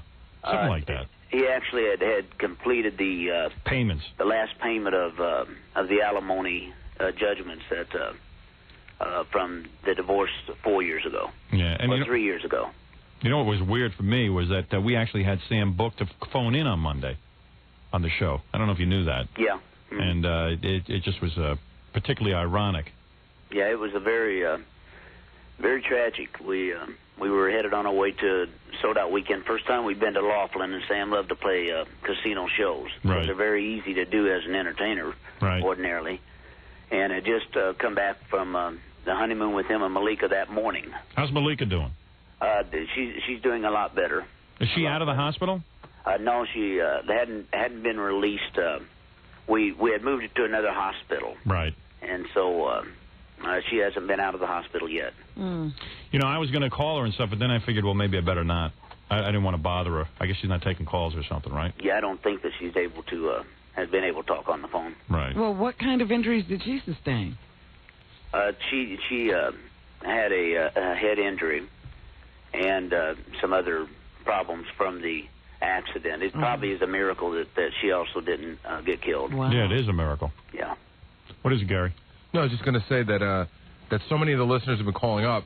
It's one of the reasons I originally called Bill, and they want to know where they can send stuff or what they can do to help. Okay, we are. If you're going to make donations, we have set up a thing with T.J. Martell Foundation, right? Of which Sam had worked with and had raised money with them for different things, and that's. I'm trying to find the information here for you, even as I'm talking to you. Just kind of overwhelming because all of a sudden everyone's throwing stuff at you, right? Yeah. So you're coordinating all this stuff. It has been hectic. Right. Now let's see here. I feel weird about not being at Sam's thing on Wednesday. But I would like to say to his fans and things out here in L.A. especially that out of concern for the family and it's not a public service.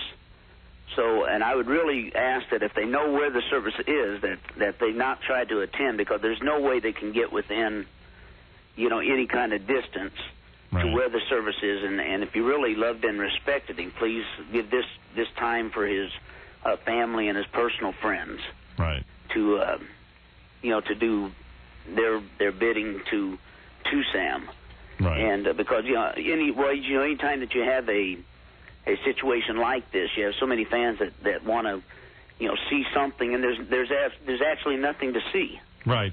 And if and out of concern for his family and for his very personal friends, we'd ask that if you can, please don't try to attend the service. How's your mom doing? All right.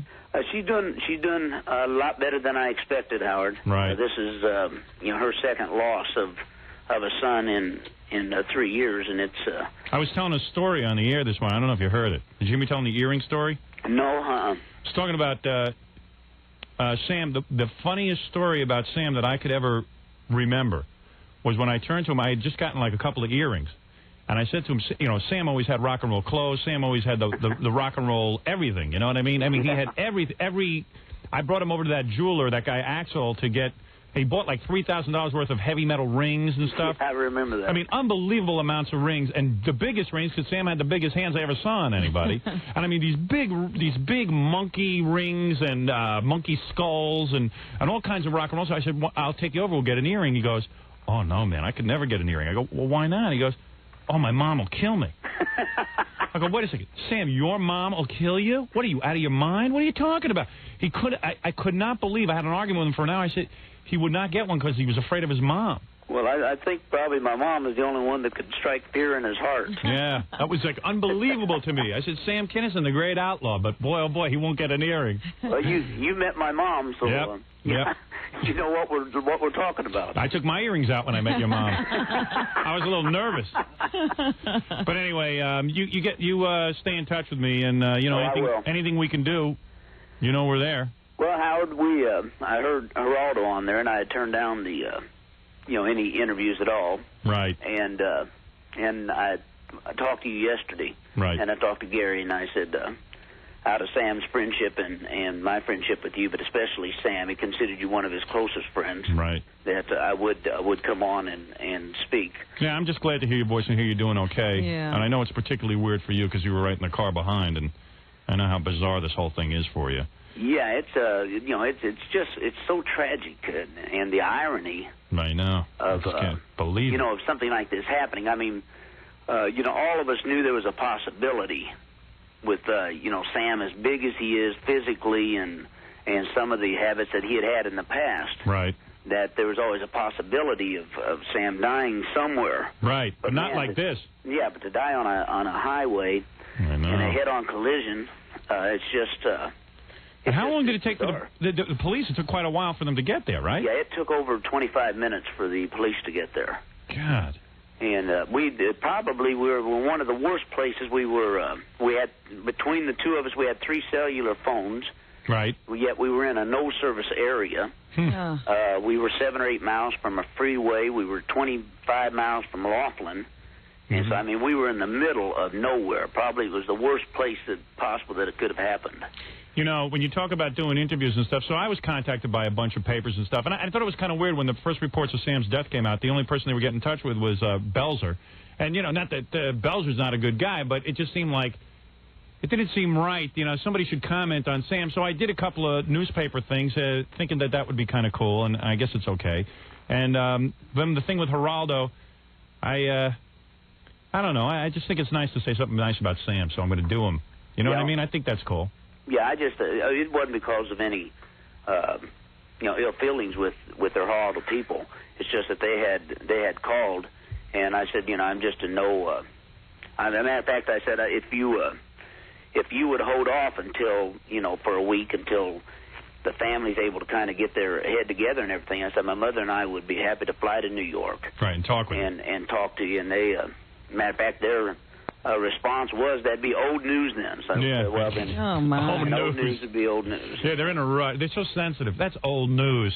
Yeah. Tremendously sensitive. Well, I found out the last day or two, show business can be cold. Yeah, it sure can. Yeah, boy. Yeah, I know. Well, you sound good, Howard. Well, you sound good, too, considering the circumstances. And, we're there for you, okay? Yeah, I sure will. All right, Bill. Love you, Robin. I love you, too. Okay, we'll see you in New York. All right, we'll see you when you come through. And I'm going to put you on hold. Gary wants to get that information from you for the T.J. Martell. Okay, I'll do that. Real good. Bye, Bill. Bill Kinnison, everyone. That's Bill. And Bill always was with Sam when he came to town. You know? Yeah, we had a lot of good times with Bill, too. Yeah, Bill, we had a real good time. But my favorite moment with Bill was... at the Grammys. At the Grammys. That was another cool Sam moment. That's something we're going to have to play on Friday. I said I'd do a little tribute to Sam. Yeah. When Sam was up for the Grammy, Gary sat right next to him, and Sam took a cellular phone into the Grammys with him and was on the phone with us. And the second the Grammy results were announced, Sam sat there and was like, "Oh, no, PDQ Bach!" Yeah, we got the immediate reaction. Yeah. No gracious loser there. No, PDQ Bach won. And I remember that Sam got us into the Grammys that night and got us really good seats with his family. Yeah. Which was really cool because we're used to going to the Grammys and sitting all the way in the back with the fan. For some reason, Robin and I had no connections. So we were sitting right up. We even had better seats than that imbecile Scott Shannon, which made me feel good. He was behind us. So in front of me was Bill Kinnison, Sam's brother, who you just heard on the phone. And Bill is sitting there, and he had a date for the night. But the date was like being kind of cold, and she was really cute. Yeah, she wasn't really being very cozy. She just wanted to see the Grammys. So I took Bill's arm, and I threw it around the girl. You're being very juvenile. I was very embarrassed. So the girl got up and walked to the bathroom, and another girl sat down. They have these ushers who have to take a seat when the Grammy telecast is on. God forbid that there should be an empty seat when they pan. And their job is to walk around beautiful girls in evening gowns just to sit down next to whoever has an empty seat. Yeah. So this girl sits down, and I go, "Hey, Bill, get her." He goes, "Oh no, Howard. I can't do that. I'm Sam's brother. I'm not a celebrity." I go, "Here." I go, "Hey, honey, you think this guy's cute?" So she goes, "Well, yeah, he's very." I said, "You know who he is? He's Sam Kinnison's brother." "Oh, hello." And they started to hit it off. They were going pretty good for a while, and then his date came back. And blew the whole thing. So that was kind of fun. And Bill's job always was to get Sam to his next appointment. Yeah. Which was the hardest job in show business. Almost impossible. That's the funniest job in show business that anybody could have, Bill Kinnison's job. Boy, what a job. He really earned. He really tried. Whatever he was paid, he earned double. I know. Trying to get Sam to stop partying and Sam would be in my office, move on, drinking champagne, and Bill would say, "We have an appointment. We have to do Good Day New York." And Sam would go, "Yeah, come on, a few minutes, man. Relax. We got plenty of time." He'd always say things like, because I remember the day of the Joan Rivers. Yeah. he was doing Letterman that day, too. Yeah. Oh, yeah. Completely overextended. And he said, no problem. I'll just have a little more champagne. Right. And I'll be fine. Right. And that's what Bill had to deal with. Sam goes, no problem. A little more champagne, I'll have no problem. No, Sam, if you have more champagne, there'll be a bigger problem. No one could convince him of that. He was amazing. His solution to everything was a little more champagne. That seemed to work. We kept saying, Sam, tell us again. What is your plan? Yeah. He says, no, I have a plan. Don't worry. I have a plan to straighten up by the time the Joan Rivers show happens. I go, well, what's your plan? He goes, well, I'm going to go back to the hotel and get some sleep. But, Sam, you've spent so much time with us. It's now noon. There's no time. The taping's at 1. Oh, well, I'll just have a little more champagne, and that'll keep me going. I go, no, you've had enough champagne. And his brother was trying to reason with him. And people were pulling their hair out. His brother would be the one who would always, he got kicked out of the room, he'd be on the phone, or he'd be in the room with a bunch of other people meeting on how they were going to get Sam out of the place. It was always a meeting. Whole job was getting meetings to get Sam out of the room. But he was like a little kid. He knew that if you could get him in the limo and sit him down for 5 minutes, that he'd nod out and get some sleep. Right. Just like a little kid. If you get away the elements that are around him and separate him, he'll nod out. And there was no way to do it. No. At one point, didn't they hire that same guy? Wasn't it Smokey? Smokey. The same guy who was supposed to be in charge of Joe Walsh and all these other guys. They hired Smokey to keep Sam away from champagne, and that didn't even work. And that's Smokey. He's a professional. Yeah. He's a professional bodyguard who doesn't protect Sam from the public. He protects Sam from Sam. Yeah. And then Smokey, I guess, gave up or something. I don't know. Smokey wasn't on the scene after a while. Smokey couldn't deal with Sam. Yeah, you got to go into the premise that if you're hiring Smokey, you want to give up. Yeah. But Bill Kinnison, the man with the toughest job in show business, keeping his brother on track. And who was it but Bill Kinnison who had to make a statement to Joan Rivers people? Remember they put the camera on the door? Yeah. And he was the one who came out and said, Sam is eating some bad Chinese food. And they said, well, he's booked to do a show. Well, what can you do? He has bad Chinese food. And it was Bill Kinnison who actually came up with that. Yeah. That was a classic. He came up with the bad Chinese food. That was a classic. That was the best. Bill Kinnison, a comedian in his own right. Sam thought that was the funniest thing. Oh, yeah. Oh, he couldn't get over the bad Chinese food. Yeah, he was explaining that away for days. Did we ever ask Bill how he actually came up with that? Well, Sam was actually buying it for a while. Sam was going, I did have bad Chinese food. He was trying to do damage control. So finally I went up to Sam. I said, Sam, we were on the air here. I said, Sam, are you out of your mind? Bad Chinese food? Are you going to... And then he just started laughing. It was 11 o'clock in the morning. Yeah, what do you mean bad Chinese? And he goes, and that's not to say that the Chinese restaurant we go to has bad food. We love that place, but... just that one time. I reacted badly with my four bottles of champagne. Bad Chinese food. That egg roll really did me in. Yeah. Nothing to do with 8 bottles of champagne that morning. Everybody's sitting like, how is he going to explain this one? And, what kind of twisted story? And it was just like so out of left field. Yeah. Bad Chinese food, but that was great. Yeah. One of the world's worst excuses. All those Kinnison boys had the same sense of humor. Sam was the front man, but... yeah. Yeah. Sam got a hold of a little bad Chinese food. That was a traveling roadshow. I'm sure even that caravan trip to Vegas, or wherever they were going, must have been a scene. Until this accident happened, it must have been wild with the phones and the walkie-talkies and everybody in a caravan of cars. It must have been a scene, one big fun scene. Well, yeah, they had just gotten back from Hawaii too. Right. It sounds like Bill was on the honeymoon. Yeah. Oh yeah, Bill was there. Bill is on the honeymoon. I bet you Bill had a better honeymoon than Sam. It was his job to get Sam into bed. Yeah. Oh, yeah. Sam, now listen. Don't drink champagne. It's your honeymoon night. Nothing. This is going to be a real together honeymoon, okay? All right, everybody go. Let's take a break. We'll do some of the news stories that are going on. We'll be back right after these words. You're listening to The Howard Stern Show. 97.1 The Eagle. Take it to the hoop and take home a trophy. You know what to do with a round ball. So grab a couple friends and sign up for the Eagles Take It to the Hoop. It's a benefit event for the Texas Scottish Rite Hospital for Children. Take It to the Hoop, a 3-on-3 basketball tournament April 16th and 17th at Wet n Wild in Arlington, sponsored by 97.1. Hoops, food, fun, and prizes. And you're helping out the kids at Scottish Rite. The number of teams is limited, so get your application now at any Metroplex Foot Action. Competition is open to men and women, adults and kids over 10. Deadline for entry is April 13th. For more info, call Metroplex Metro 817-467-9088. That's 817-467-9088. Take it to the Who from 97.1, The Eagle. Sure running parts, motor gunning parts, fuel bumping, road bumping, brake stopping parts. Western Auto, no stranger to these parts. Looking for an auto parts store that can give you the right part at the right price right now? Well, nobody out-hustles Western Auto to give you just that. We've got more than 100,000 parts available, 7 days a week. Parts for virtually every car and light truck on the road today, at prices nobody beats. And if by chance your part's not in stock, Western Auto can get it for you fast. Not tomorrow or next week, today. So why fool around? For serious parts at serious savings, head for Western Auto. We know what you want.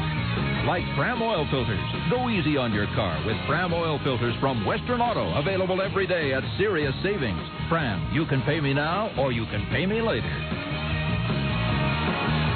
Western Auto, no stranger to these parts. 97.1 Eagle. Well, here we are, the new Fine Arts Adult Video Store. I never realized it was so close. It looks crowded. Do you see a parking place? There's plenty of free parking in the back, and it's well lit. There's a space. Let's go in. Welcome to the new Fine Arts. May I help you? No, thank you. We'll just look around. Honey, would you look at this place? It's so big and much cleaner than I would have expected of an adult video store. And have you ever seen so many adult videos? Never. And look at that huge selection of magazines, Laserdisc and CD-ROMs, and those gifts. Wow, I've never seen one of those. Your Aunt Martha would love that one. Honey, you're terrible. Well, let's find a video and watch it in a private viewing room, if there's one available. They seem to have so many, it shouldn't be a problem. Here's the video that the guys at the office were talking about. Great, that's just what I wanted. Get the adult entertainment you want at the new Fine Arts at 1820 Mockingbird Lane between Harry Hines and I-35, or the new Fine Arts West at 1966 West Northwest Highway just west of I-35. 97.1 The Eagle. We're back with the Howard Stern Show. And we're back with the best of Stern as we wrap up about the late Sam Kinison. Howard takes a phone call from one of Sam's good friends who was with him at the moment of his death. Let's listen to the best of Stern. We got a good show planned for you Friday. We're doing a Sam tribute. We pulled a bunch of tapes yesterday, me, Gary, and the guys, and we just went through everything. And we found a lot of funny moments you might not remember about Sam. Great Sam moments. Yeah, so we'll... How many appearances would you say he made on this show? Gary, you would know that. God, including phone calls? Do you consider everything. phone call an appearance? Yeah, just sort of everything. I don't know. It's hard to tell, but I have to say it would be 30 or 40. Yeah, and I would say there was at least 500 entries in that computer. More than there were over 500 entries. Yeah. You know, because David Wild of Rolling Stone asked me when's the last time I saw Sam or heard from him. I said, well, it had to be like 3 or 4 months ago. But that's the way he was. He would disappear out of our lives for like 4 months and then sort of pop back in and start calling every week. And the funny thing would be, like, I know there's one period of time when Judy was on and all that stuff where he came in 3 days in a row. Yeah. He was doing a show at the Felt Forum, and he came in the day before, the day of, and the day after. Gary said he pulled out one funny moment. Remember when it was Sam, Penn of Penn and Teller, Chuck McCann, and those guys. Jack Riley, Pat McCormick, and Judy. And Judy Tenuta. Yeah, there were many times that there'd be 8 or 9 people in here with Sam. With Sam. But this was like a stellar morning, and everyone was just doing one big gangbang. And Judy, I've talked to Judy since this time, but Judy came in, Judy Tenuta, and felt really ganged up on by all the guys. Yeah, that was the time she ran out crying. Well, I was doing this rap about how she had shown me her breasts, and Sam said he wanted to see her breasts real bad. And I remember Sam whipped out 5 $100 bills and laid them on Judy and said, come on, show me your breasts, and I'll give you the 500. And he wasn't kidding. And then Penn was here, and she felt real bizarre, right? Yeah. And I thought she was just having a good time, and then she started crying. But what was it? Penn, describe what went on in here. Well, you know what? I don't want to describe it because we're going to play it on Friday. Yeah, but it's a good little teaser. Oh, okay. So Chuck McCann or Pat McCormick, one of those guys, said, hey, Penn, I understand you do radio magic. Yeah. So Penn goes, that's right. And he picked up on it. He said, take these cards. Right. So he goes, okay, I'm shuffling the cards. He goes, okay, no, pick a card. And he picks a card, and he goes, okay, you remember the card? And Chuck goes, yeah. Okay, now put it back in the deck. Yeah. Now reshuffle. Yeah. Now, Judy, show me your breasts. And Judy, it was just like relentless. And then Sam, what did Sam say? Then Sam started going off about how that all of Judy's humor was anti-male, and she would do better humor if she wasn't so sexually frustrated because emo couldn't really give it to her, and if she was getting it good from a guy like Sam, her humor would be much different. Right. And then she goes like, I want a big fat slob like you on top of me. And then Sam lost it because he couldn't stand being called a big fat slob. Yeah.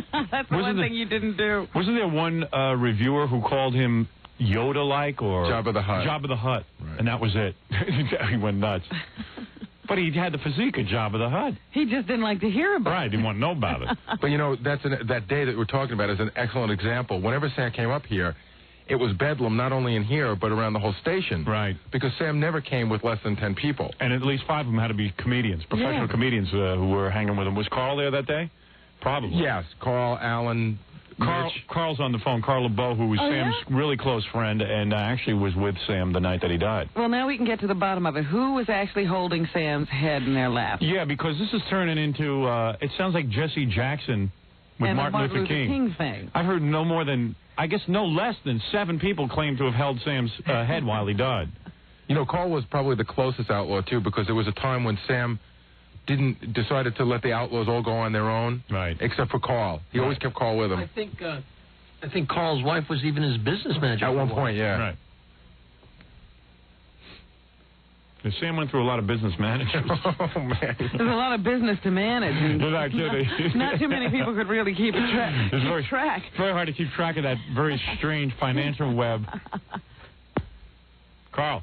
Yes. How you doing, man? Hey, I'm just fine, Howard.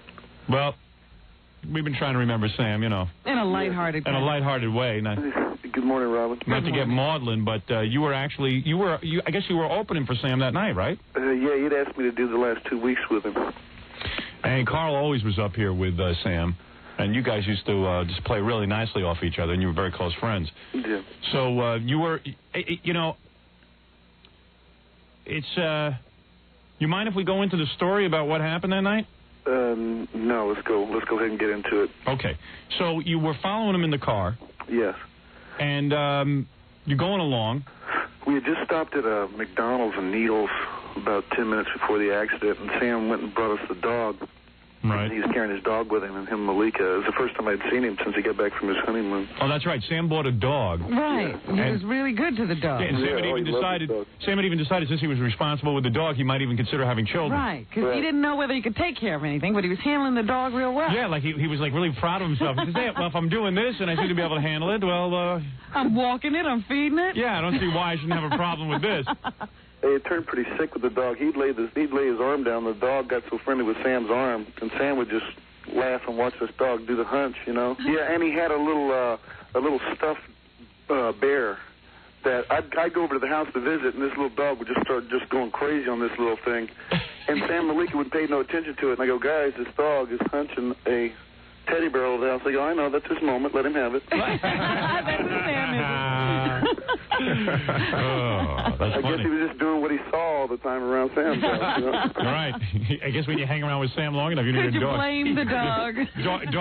You know, Sam was his father and kind of much emulated him. He got his dog laid. Yeah, he got his dog laid. Sam was perfect at getting everyone laid. Yeah, so we eventually had to get the dog a Jessica Hahn doll. And the dog went to sleep. Oh, you guys. So, anyway, you were saying, so you guys had the dog in the car with you? Yeah, and he brought a bunch of tapes. He had Rolling Stones and stuff, and he goes, guys, here's my favorite tapes. Check this out. And he threw a bunch of tapes in at us. And it was Majid was in the passenger seat, Bill was driving the van, and I was in the back seat. Right. And of course, Sam probably had his 10 CD player in his Trans Am, right? Uh-huh. Yeah. And so you guys are following. You go to McDonald's, of course, where Sam tanking up on a healthy meal again. Oh, yeah. Yeah, he's trying to cut down. Yeah, trying to cut down. What did Sam eat that night, anyway? He had an ice cream. He had the sundae. Right. So you guys get on the road, and you're traveling. Yeah, and I lay down the back seat and, drift off, and I guess 10, 15 minutes goes by, and I hit Bill going, hey, watch this guy, Sam. Watch this guy.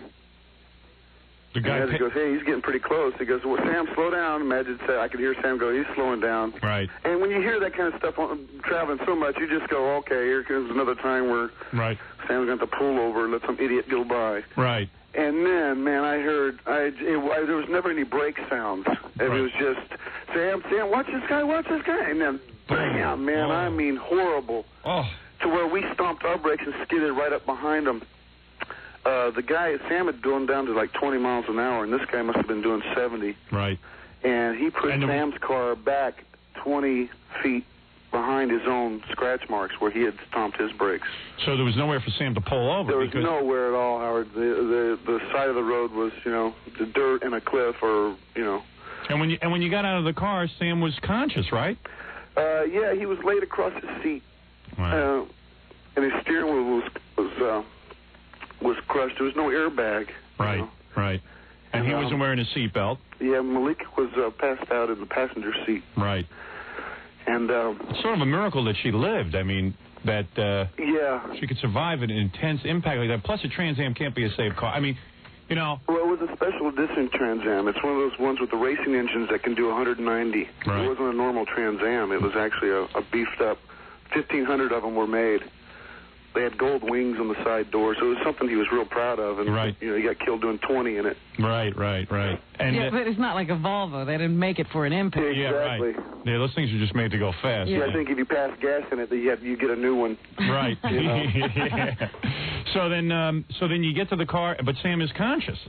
So you probably felt, hey, okay, he survived this. Yeah, it looked like he was knocked out. Actually, just laying in the back. He was stretched out across the center piece, his armrest, and his head was on the back seat, and his feet were underneath the steering wheel. When Bill told me about the accident, he said it was just really very strange. He said he was talking with Sam, and Sam seemed to be in a conversation with someone else. Yeah. Did you find that? Well, Bill went up to him and then thought he was okay and went up to the other car and grabbed the door open to the other car. Right. And meanwhile, I walked up to Sam's car, and it felt like I was walking into somebody else's dream. I mean, it was really slow motion type thing where everything was just real slow. Sam started moving around, and I asked him not to move because we didn't know the extent of the damages. Yeah, that was smart. It looked like he had just a minor little cut on his forehead. Right. And that's why I think everyone assumed. Plus the peace of the moment. I mean, it wasn't everyone go crazy kind of mood. It was just very slow and. Right. Everyone kept their head about him and just said that. Exactly. Right. Well, he kind of slumped back down into his seat, and I was begging him not to move, and he turned around and looked at me and came out the door, and I grabbed him, and he fell down on the bottom part of my legs, and I fell down on the seat on the ground on my butt, and he laid across my legs, and I held his head in his arm and tried to keep him on his side. He had a little blood coming out of his mouth. Right. And that's when he started talking. Right.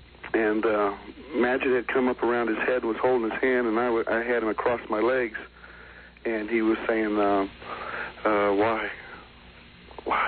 Right. And I said, Sam, don't talk, just lay there. And then he said, but I don't want to die. And then he rolled over a little bit and looked up, and his eyes were glassy, but he wasn't looking at me. He was talking to somebody. Right. That's the impression I got. And he goes, but why? He asked the question. Then his facial expression changed like he got an answer. And he went, oh, okay.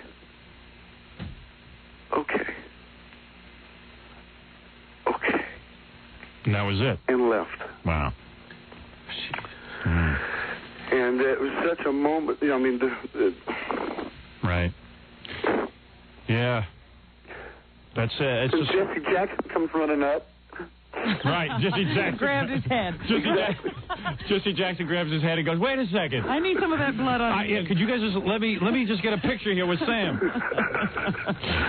Unbelievable. Oh, Unbelievable, Carl. All right, now how close you were to Sam. We had a lot of fun together when you were up here with Sam and. Yeah. Oh, he loved your show. God, I remember one of the last things he said to me is, Ask Robin to show you your Hooters the next time you're around. So you know what, Robin? If that was Sam's last wish, I'm afraid he's going to have to. we have to have Carl up here, and he's going to have to look at you. An unfulfilled life. Oh, my God. I can't believe you're saying that to Carl. It was Sam's last wish to see your breasts. Good move, Carl. Yeah, thank you. Did he mention that I should see them as well? Yes, he did. He did not. Robin, show them to me now, and I'll describe them to Carl. No. That's the least you could do for Sam. I would only show them to Sam now. Yeah. Well, like, I'm sure you're feeling the way I am. You can't believe you're never going to see Sam again. No. And it was just a lot of fun to be in Sam's presence and hang around with him and just have some good times with him. So, and let's face it, how many times was Carl running around the station trying to figure out a way to get Sam out the door? Oh, yeah. I mean, that, you know. He was another one who had that job. Carl had that job for a while.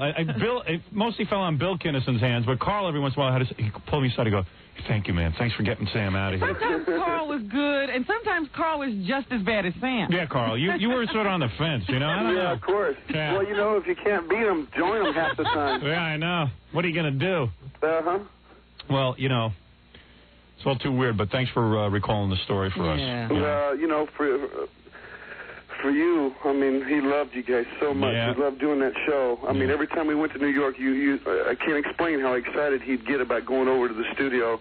I mean, if we did shows at night, he was so adamant about doing the show that he would just not go to sleep. Right. He would stay up all night and then come in and do the show. And I was amazed at this guy's constitution. I used to say to him, I said, it's unbelievable. Some people are built for all kinds of abuse to their bodies. And Kinnison could, like, eat, drugs, drink, stay up 3 days straight, do the show, never go to bed, and like, handle it. He was so funny because I saw him in an interview saying, if somebody else had been doing what I do, I'd probably get worried. But since it's me, it's okay. Yeah, it's fine. Everything's all right. I can handle it. You know me, if I just eat a hamburger, my system can't handle it. Or if I stay up a couple of hours and do the TV show without taking a nap, I fall apart. Everyone should worry. Yeah, everyone should start to worry and get nervous. I was on the phone yesterday with the TV show people. I was mad. They made the taping early this week. I said, I have to take my nap before the TV show. What's the matter with you guys? You know I won't have a voice if I don't take a nap. And I have to think of Sam. I mean, 5 days straight he'll be up. He'll be on our show every morning and then go do Letterman that night. And I was amazed at his constitution, you know? Well. Yeah. Anyway, so tonight they're having that service for Sam? Yeah, it's going to be this afternoon. Oh, it's this afternoon. Yeah, then we're going to take him to Tulsa. Yeah. Well, give my love to everyone. How's Malika doing? Because I really can't. Did she go home yesterday?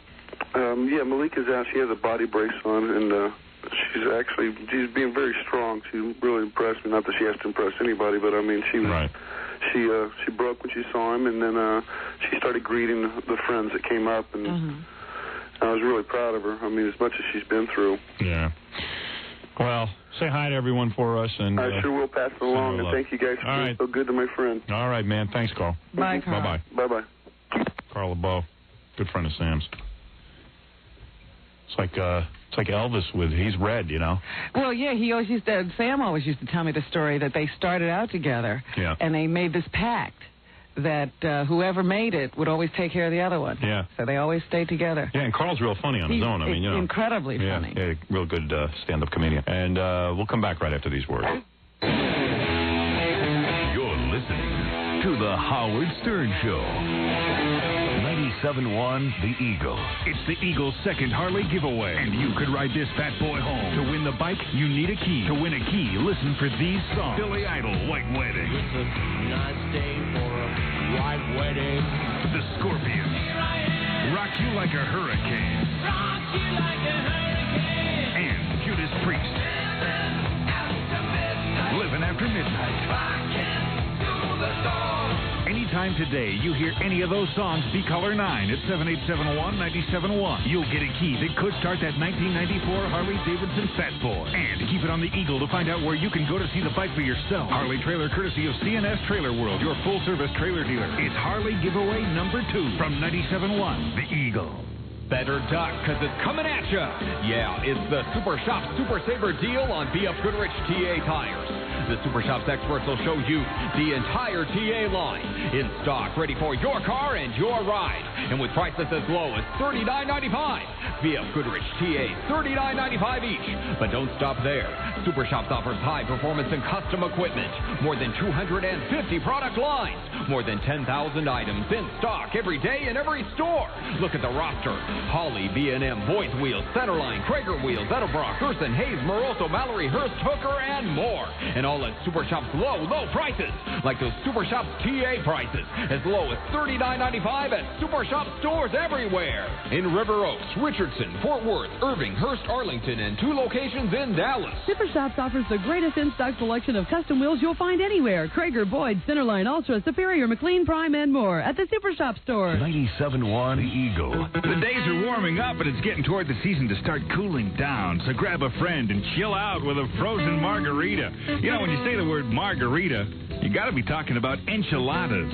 You can party down at Enchiladas because all 3 enchiladas have happy hour from 11 a.m. till 7 p.m. Enchiladas is great for lunch. They serve 9 different lunch specials 7 days a week. Meet on the patio at Enchiladas on Greenville or hang out at the cantina upstairs at Enchiladas on Northwest Highway. And if you work downtown, you got to try enchiladas in the Nations Bank Plaza. Meet your friends at a Texas favorite. For the past 14 years, it's been Enchiladas. Lunch, dinner, and that knockout happy hour. 11 in the morning till 7 at night, all week long. Only at Enchiladas. Enchiladas, downtown in the Nations Bank Plaza, Northwest Highway up in the cantina, and out on the patio on Greenville Avenue. 3 great reasons for a whole lot of Mexico right here in Dallas. Enchiladas. 97.1 The Eagle. We're back with a man who flies first class, while Jackie and Fred fly coach, Howard Stern. And we're back with the best of Stern. We got one more segment for you this Monday. Everybody's favorite madman is back to play Guess Who's the Jew on classic Best of Stern. Well, it's time once again for our friend from Austria. Uh-huh. It's time to play Guess Who's the Jew, everyone's favorite, with Kurt Waldheim Jr. Guten Tag, wie geht's Ihnen heute? Bitten the crotch by a Great Dane. Jews give Nazis a bad name. Oh, dear. So what if you ended up on the train? Jews give Nazis a bad name. Thank you very much. Well, I got to tell you something. That's some song. Life, oh, life. What is that? Wie geht's Ihnen heute mean? What are you saying? How are you doing today, subhuman? I see. Basic translation of that, something like that. But I was never a Nazi. I never tortured anyone. And I was not responsible for the copycat suicides of numerous New Jersey teenagers. And if you believe that, you'll also believe that King Broder will be at the next Eddie Murphy barbecue dancing the Watusi with Grandma Rathy Laney. Thank you very much.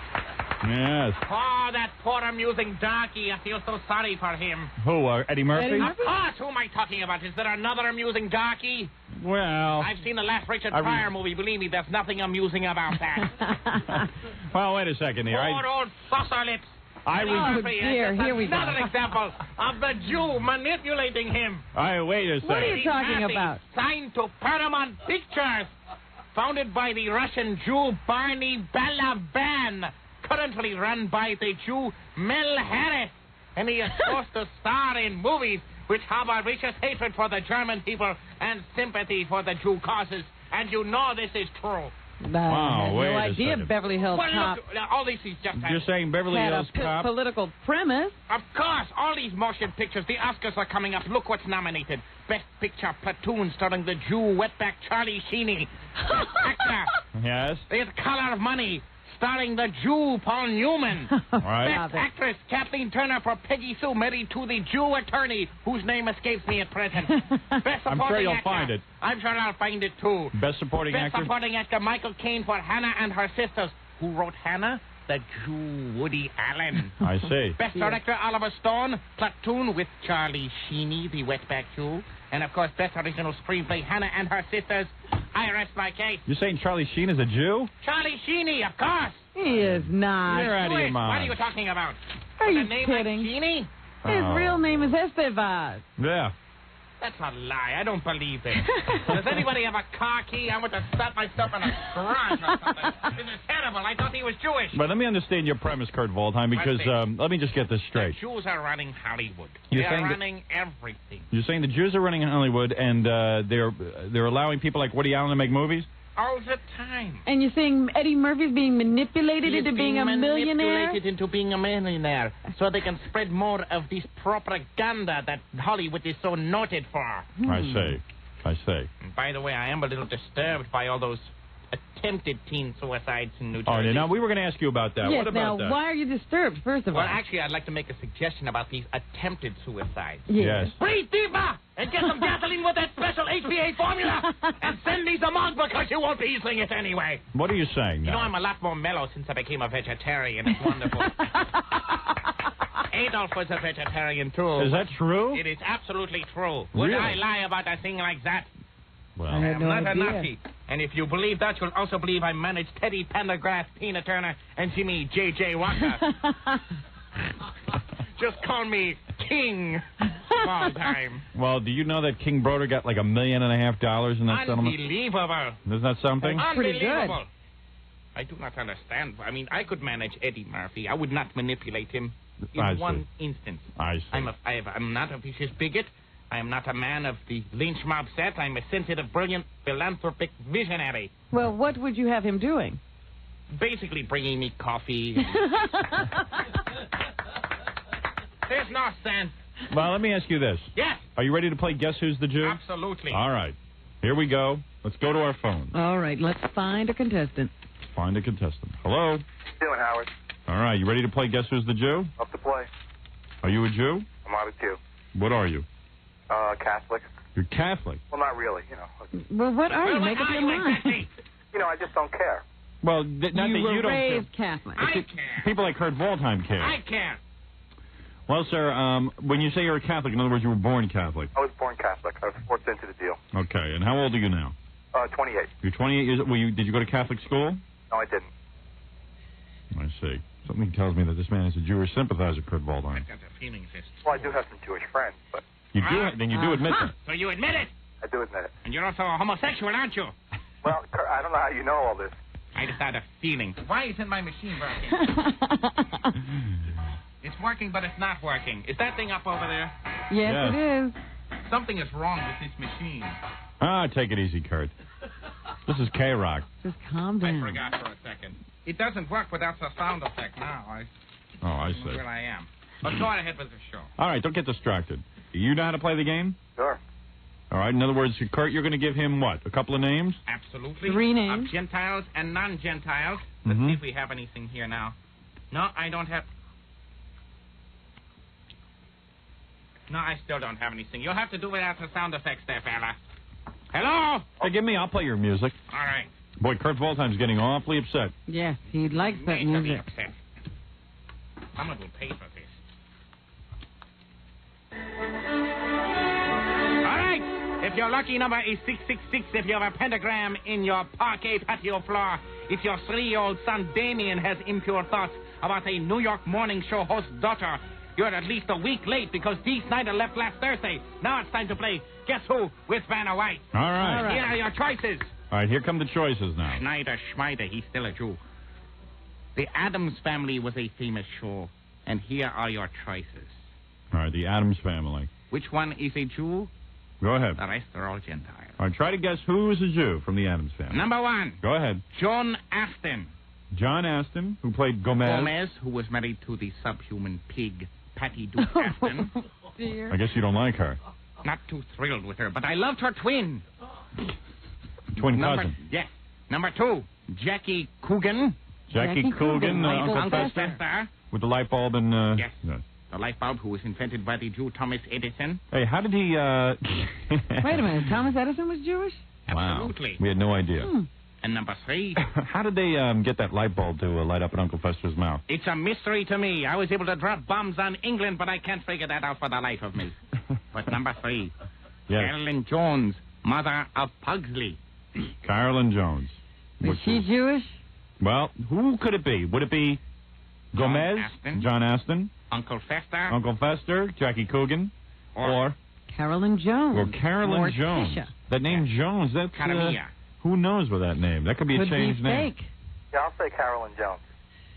Did you say Carolyn Jones? I'm sorry, Subhuman, that is incorrect. Actually, it was Jackie Coogan, Oh. a.k.a. Jack Cohen, who was also responsible for spreading all this propaganda in Hollywood. Oh, you misled me with that. I misled you nowhere, Subhuman. Go Well- back to your closet. What do you mean that... are you a homosexual? No, I'm not. Oh. He is a homosexual. Don't How can you tell? smell it from here. The Vaseline. Oh, dear. Well, let me... Smell what? The Vaseline? You can smell the Vaseline over the phone from here. Get I rid of see. him. Get rid of him. Well, wait a second. You want to give him a... Oh, well, he lost. I guess we can't give him another chance.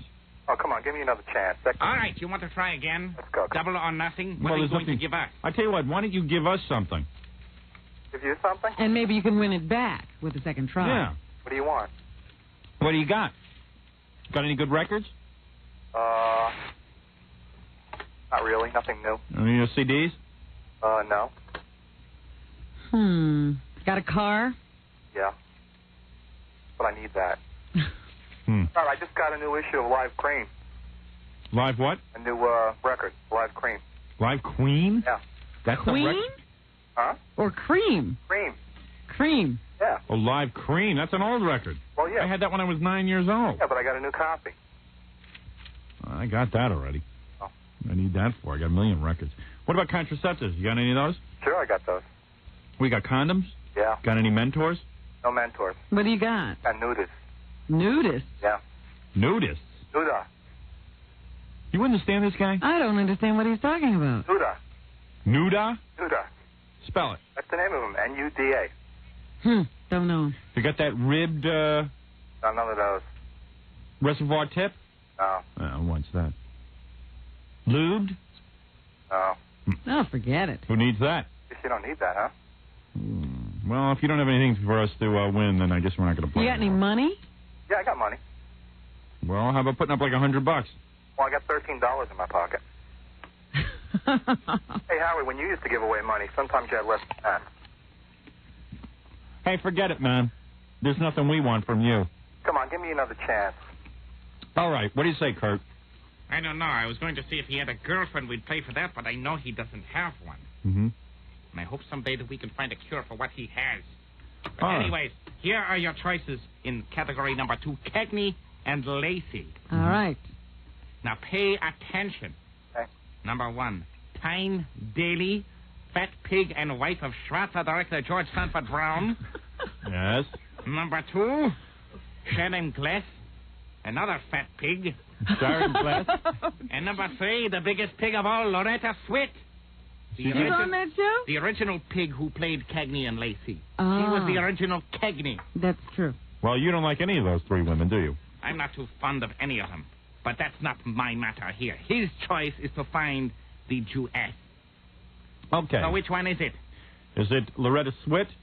Is it Sharon Glass? Glass. Was it Gless? Mm-hmm. Yes. And Tyne Daly. I'll say Loretta Swit. No way. No. Loretta? Is it Sharon Glass? It is Sharon Sharon Glass. And I'm doing good today, huh? Yeah. Because Glass sounds like short for like Glessman or something. I thought that at least you might even be able to get this. But no, you didn't. Oh, what can I tell you? And therefore, you don't win anything. Oh, boy. But thanks for playing Guess Who's the Jew. That's right. All right. Thanks. Bye-bye. Bye. Well, no winner today, folks. No winner today, but we'll be back That again. man was about as dead as Robert Preston, for crying out loud. You're not kidding. I mean, there's no life. Dead with a capital D that rhymes with Gene that stands for gone, which is I'm out of here. All right, there he goes. Kurt Waldheim Jr. Oh, where's his music? Yes, give me some music, please. There he goes. All right. Do you think we could be back after these words, or? We'll try. All right. And that wraps up the best of the best of the best of the best of the best of the best of